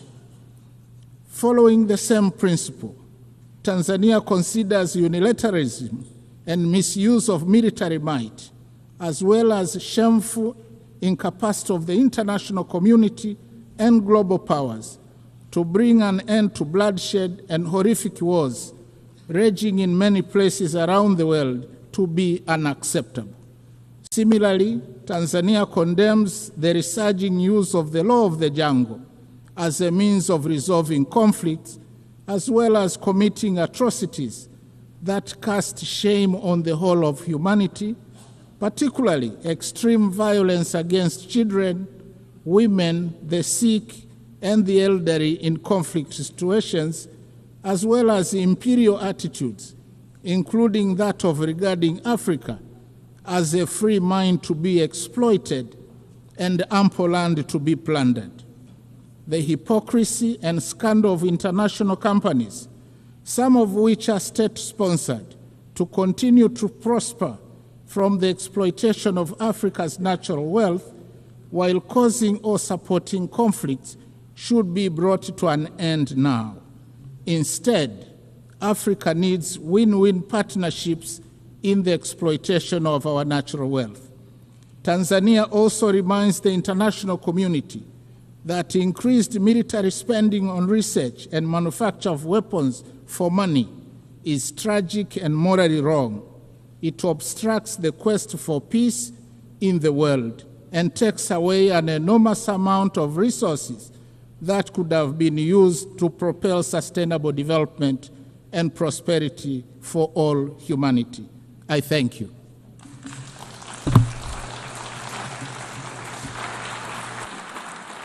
On behalf of the Assembly, I wish to thank the Vice President of the United Republic of Tanzania. The Assembly will now hear an address by Her Excellency Jessica Rose Epelalupo, Vice President of the Republic of Uganda. I request protocol to escort Her Excellency and invite her to address the Assembly.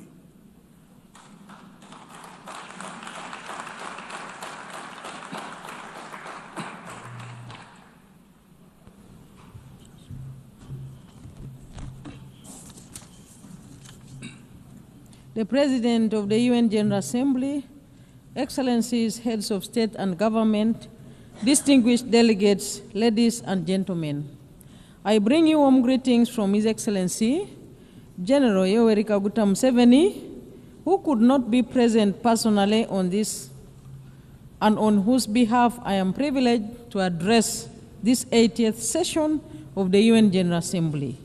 Madam President, let me begin by warmly congratulating you on your election as the President of the 80th session of the UN General Assembly. Uganda assures you of its full support throughout your tenure, and I also extend our appreciation to His Excellency Philomen Yang for his capable leadership during the 79th session. We commend the Secretary General, His Excellency António Guterres, for his continued commitment to the roles and responsibilities of the United Nations. This year marks 80 years since the founding of the United Nations, born out of the devastation of the Second World War, with the aim of preventing future wars and promoting global cooperation. This anniversary is timely and it is a reminder of our shared responsibility to uphold multilateralism and strengthen global solidarity in addressing common challenges. The theme of this year's General Assembly, Better Together, resonates well with our national objectives. Uganda firmly believes that multilateralism remains an essential framework for building collective solutions to global problems.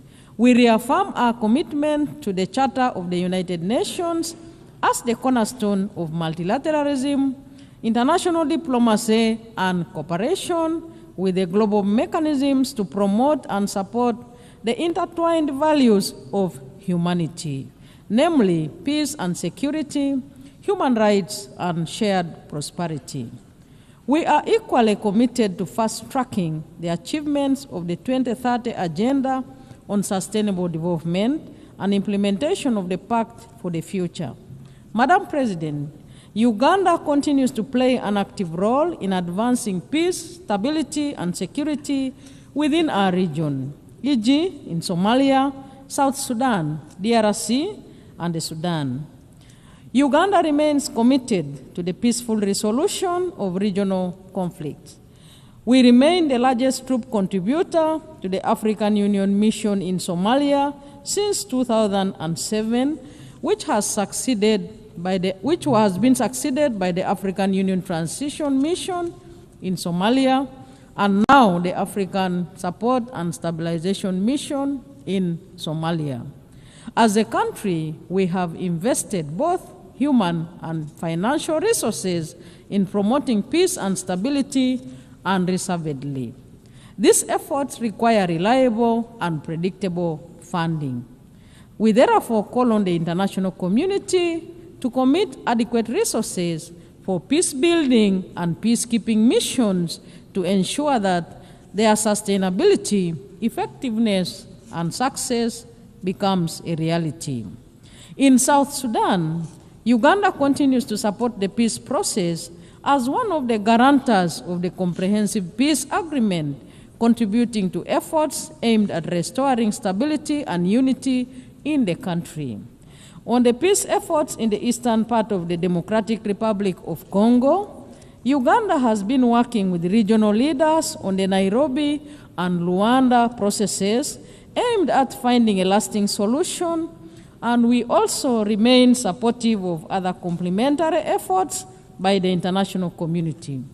Madam President, we urge greater international support for regionally led peace-building and stabilization initiatives, recognizing them as vital foundations for inclusive and sustainable development. We also call for enhanced global cooperation in tackling the root causes of conflict, including inequality, climate change, pandemics, new technologies, transnational crime, and terrorism. Madam President, Uganda calls for the comprehensive reform of the United Nations Security Council to address the imbalance in its current configuration and make it more equitable, just, and democratic. We demand for Africa's representation on the Council as a special case, as a matter of urgency in both the permanent and non-permanent categories, in line with the common African position enshrined in the Eswatini Consensus and SATE Declaration. Africa must have 2 seats in the permanent category with all rights and privileges, and 2 additional seats in the non-permanent category. On the question of Palestine, we urge the international community to give renewed priority to the realization of the internationally endorsed 2-state solution. We appeal to the United Nations Security Council to play a decisive and just role in resolving the Palestinian issue, which is crucial for lasting peace in the Middle East and central to global peace and security. We join the international community in the long-lasting call to end the embargo on Cuba that has been tightened recently with unfair designation as a state sponsor of terrorism. Uganda is recognized globally for its progressive refugee policies. Madam President, we host the largest number of refugees in Africa, currently standing at 1.9 million. Uganda allocates land to refugees and integrates them into our national systems, sharing public services such as education and healthcare, etc. However, this model is under serious pressure due to declining international support amidst rising global geopolitical tensions. The drop in partner funding has strained our already limited resources, affecting both host communities and our ability to meet national development targets, including SDGs. Uganda remains committed to upholding its obligations, but we cannot do this alone, as it diverts vital resources from our national development needs. Madam President, we therefore urge the international community to meet its obligation and support host countries like Uganda. Refugee hosting should not become a debt burden. Uganda should not be expected to borrow money to care for displaced population fleeing conflict. Madam President, with just 5 years remaining to achieve the 2030 Agenda for Sustainable Development, progress in many developing countries remains far off track. Bridging the estimated $4 trillion annual financing gap is crucial. The failure to mobilize adequate resources highlights the shortcomings of current international financial cooperation.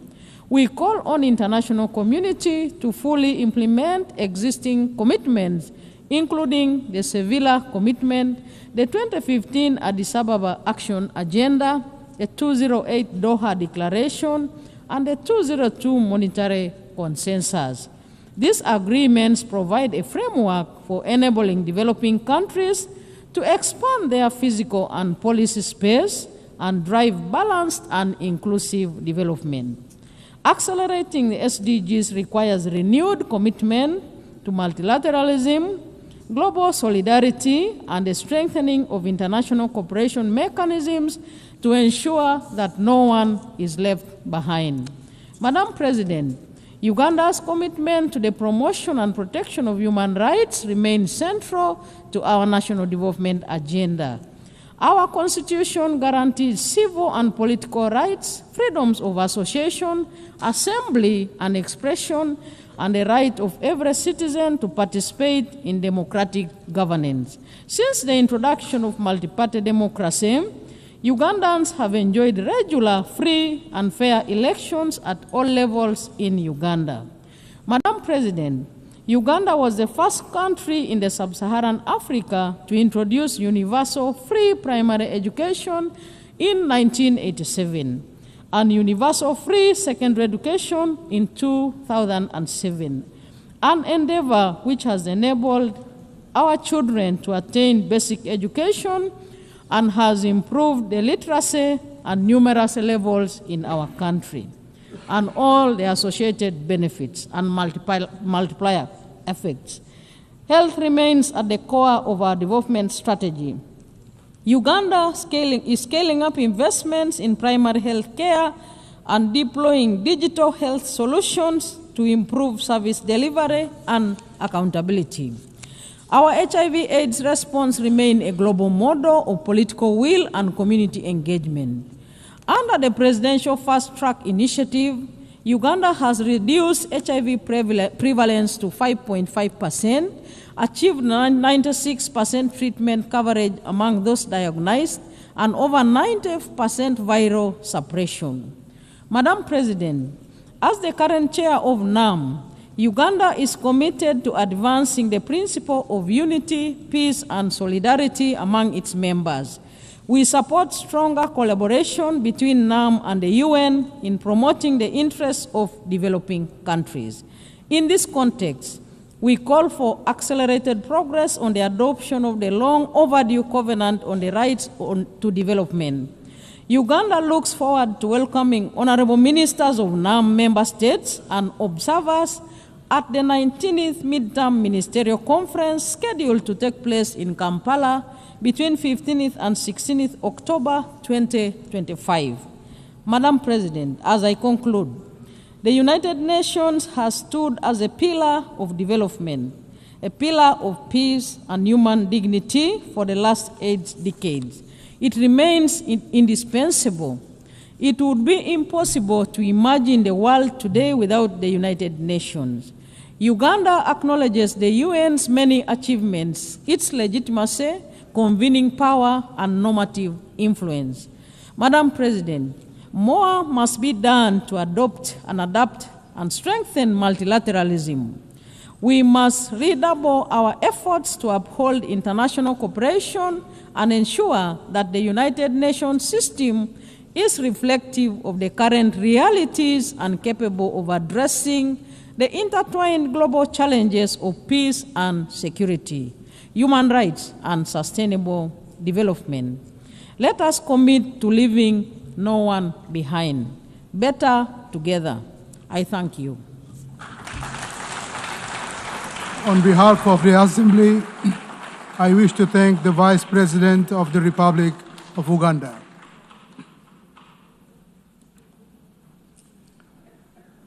The Assembly will now hear an address by His Excellency Dick Schoof, Prime Minister of the Kingdom of the Netherlands. I request protocol to escort His Excellency and invite him to address the Assembly.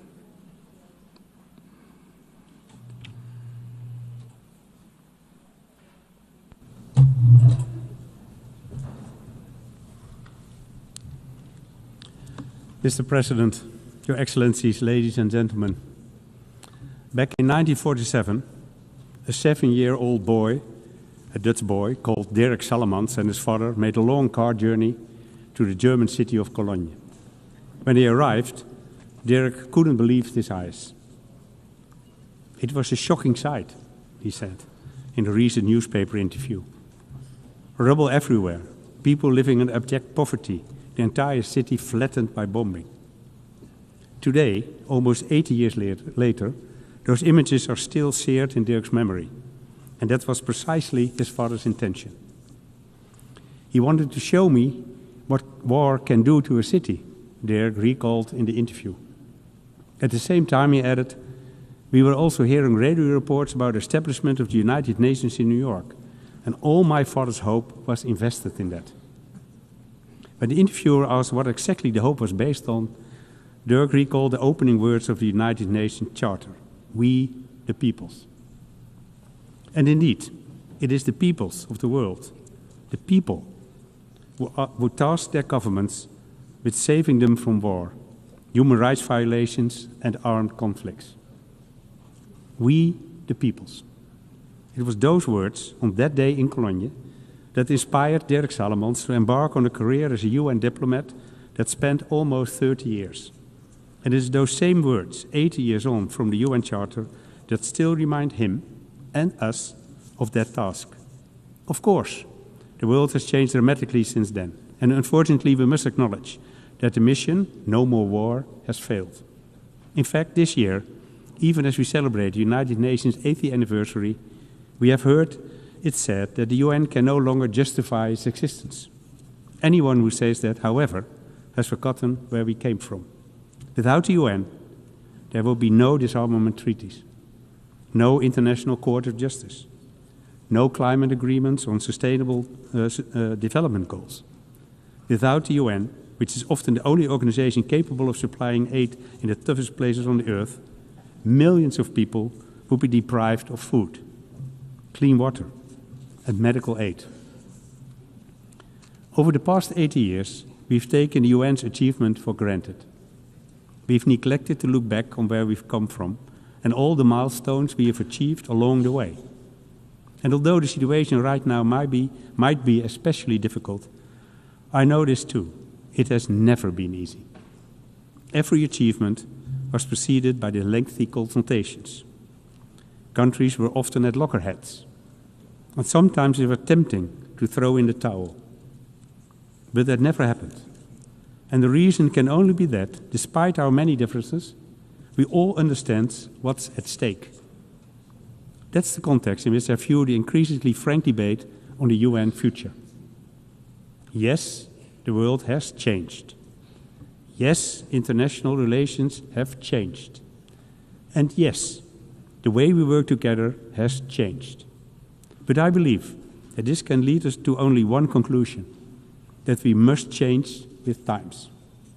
And that's exactly what we're doing through initiatives like UN80, which aims to enhance the UN's impact on the ground, simplify structure, and forge stronger partnerships with other bodies, like international financial institutions, the private sector, and philanthropic organizations. Changing with the times also means making the most of today's opportunities.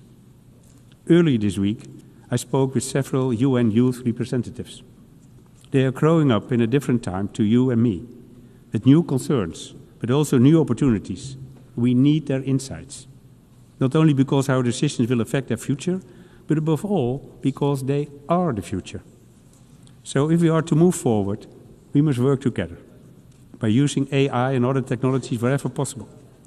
And the Kingdom of the Netherlands has already taken the lead on this by teaming up with donors and partners to explore new ways of boosting the efficiency and effectiveness of multilateral institutions.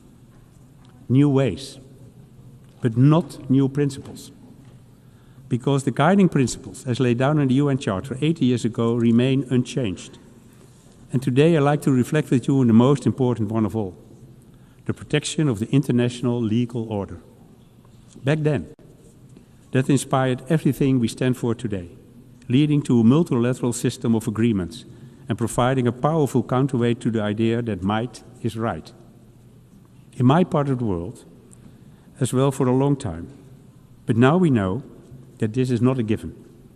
We've seen that in Ukraine, whose people have been suffering under Russian attacks for 3.5 years now. As Ukrainian troops continue fighting every day to protect their country, their families, and their right to self-determination, people in the areas occupied by Russia are enduring systematic oppression and crave human rights violations on a daily basis. We've seen several initiatives aimed at bringing peace closer since spring, such as the talks in Saudi Arabia, Turkey, and the US. But peace still seems like a very distant prospect. Ukraine has adopted a constructive stand, but so far Russia has shown no real willingness to accept the US proposals. And in the meantime, the war of aggression and the suffering continue unabated. But in case you're thinking, there goes another European who only wants to talk about European problems, let me assure you, that is not the case. If the UN 80 years have taught us anything, it's that all the big issues are closely interlinked. As a kingdom of different countries in different parts of the world, we know that better than anyone. Take food security. In the European part of our kingdom, we are approaching the limits of what the earth can sustain, while the Caribbean part of the kingdom has seen how vulnerable people are when they're dependent on others for their food security. And there are those other matters that we hear far too little about, even though they give cause for grave concern. Just look at what's happening in Sudan.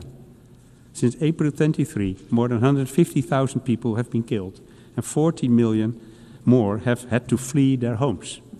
All trade routes and aid corridors have been cut off, so for the past year, humanitarian organizations have been unable to provide more aid.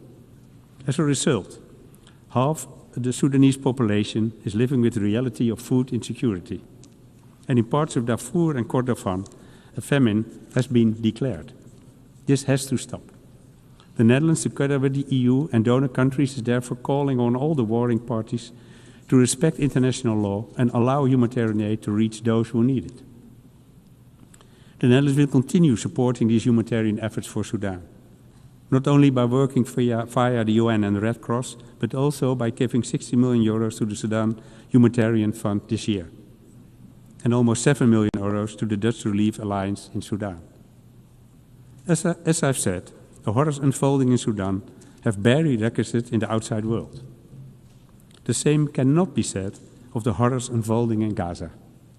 Every day we see more heartbreaking images emerging from the region. Images we scarcely thought possible. Images that defy our understanding and even our faith in humanity. And there is only one appropriate response. This war, this suffering must end now.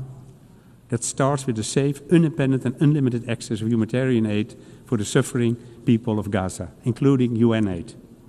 And we will continue at both national and European level to urge the Israeli government to drastically change its course. The annexation of the West Bank and Gaza City is unacceptable, and we condemn any move in this direction. In addition, we are supporting the European Commission's proposal to restrict investment in Israeli companies that develop dual-use technologies. And we're also stating clearly that we want to suspend the EU-Israel Association Agreement, refuse goods from illegal settlements, and stop issuing export licenses for arms. At the same time, these actions must not obscure another truth. Hamas is a terrorist organization that must lay down its arms. There is no place for Hamas in the future governance of the Gaza Strip. What's more, the only route to a lasting peace is through negotiations that ultimately lead to a two-state solution. And with the signing of the Nuremberg Declaration in this high-level week, including by the Netherlands, we are taking a step on the path to a lasting peace. Ladies and gentlemen, as I come to the end of my remarks, I realize, as I'm sure you do too, how much work still needs to be done. How many areas in which we, the UN, have fallen short. And how long we've waited to adapt to this changing world. So I understand that some of us may be tempted to give in to despair. And yet, we cannot allow that. Because 80 years ago, a Dutch boy stood hand in hand with his father amid the ruins of Cologne. And in that wasteland appeared a glimmer of hope, sparked by what happened here in New York. A glimmer of hope that inspired Dirk Salomons and his father, and the peoples of these United Nations. We, the peoples. Thank you. On behalf of the Assembly, I wish to thank the Prime Minister of the Kingdom of the Netherlands. The Assembly will hear an address by His Excellency Bart de Wever, Prime Minister of the Kingdom of Belgium. I request protocol to escort His Excellency and invite him to address the Assembly.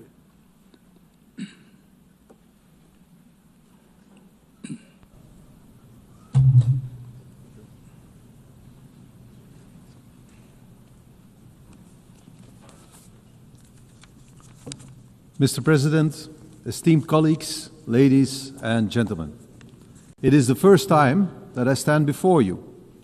I am 54 years old, which means that I was a teenager in the 1980s, when Ronald Reagan was president of this great country, a man that I admired and that I still admire.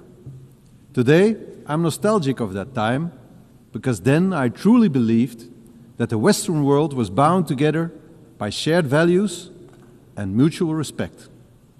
And I also believed that these values would eventually rule the entire world. Today, we are reminded of the Melian dialogue of the Greek historian Thucydides. He described how envoys from Athens forced the small neutral island of Melos to choose sides in the Peloponnesian War. If Melos refused, Athens would destroy it. Thucydides captured the brutal logic of power in one single sentence. The strong do what they can, and the weak suffer what they must. He may have been right about human nature, but that is not the world we want to live in today. Civilization means striving to be better than our basic instincts, to rise above them.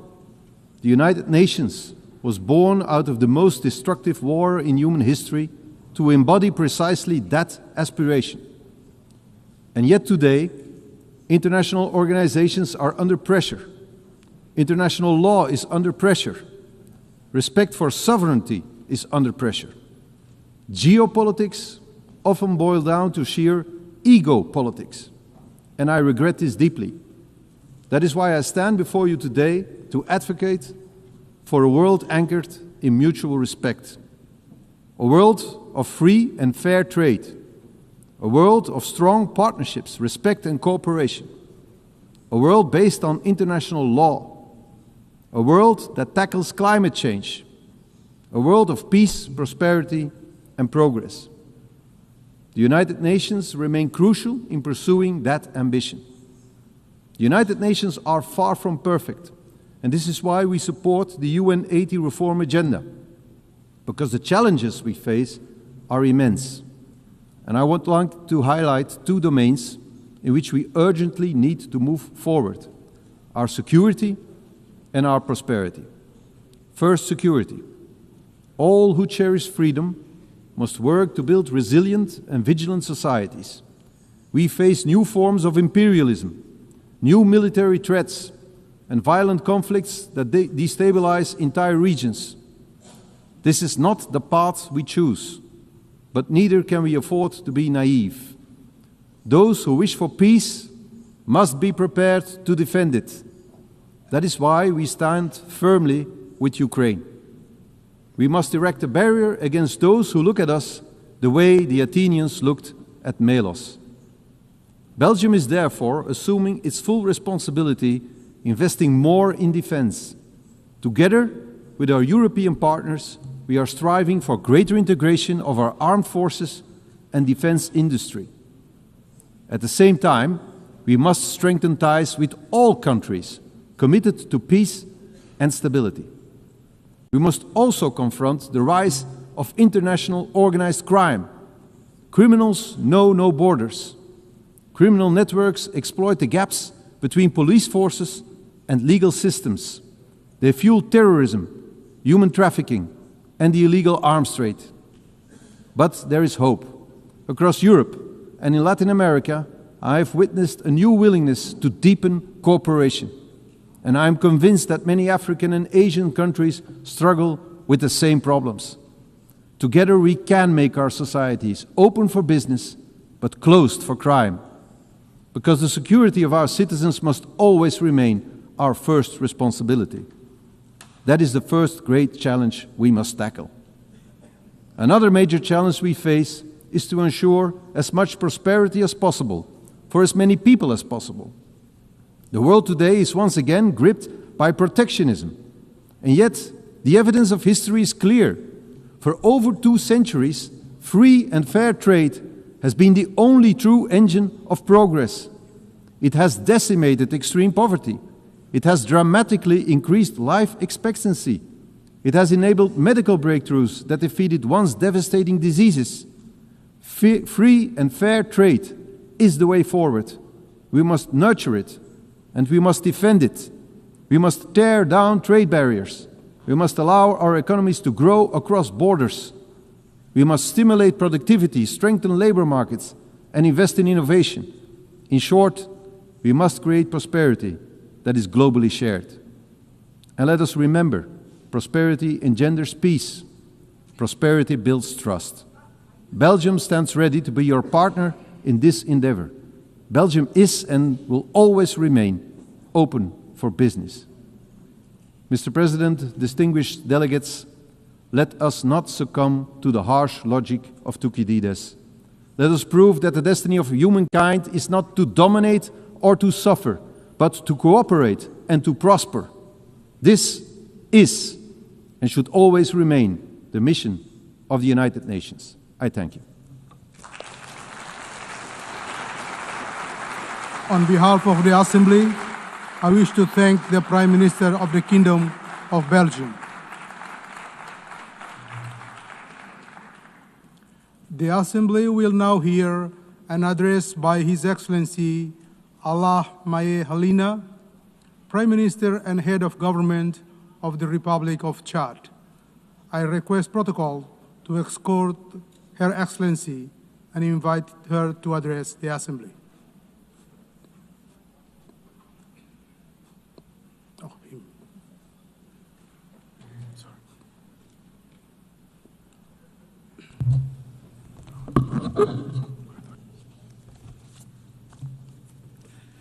Madam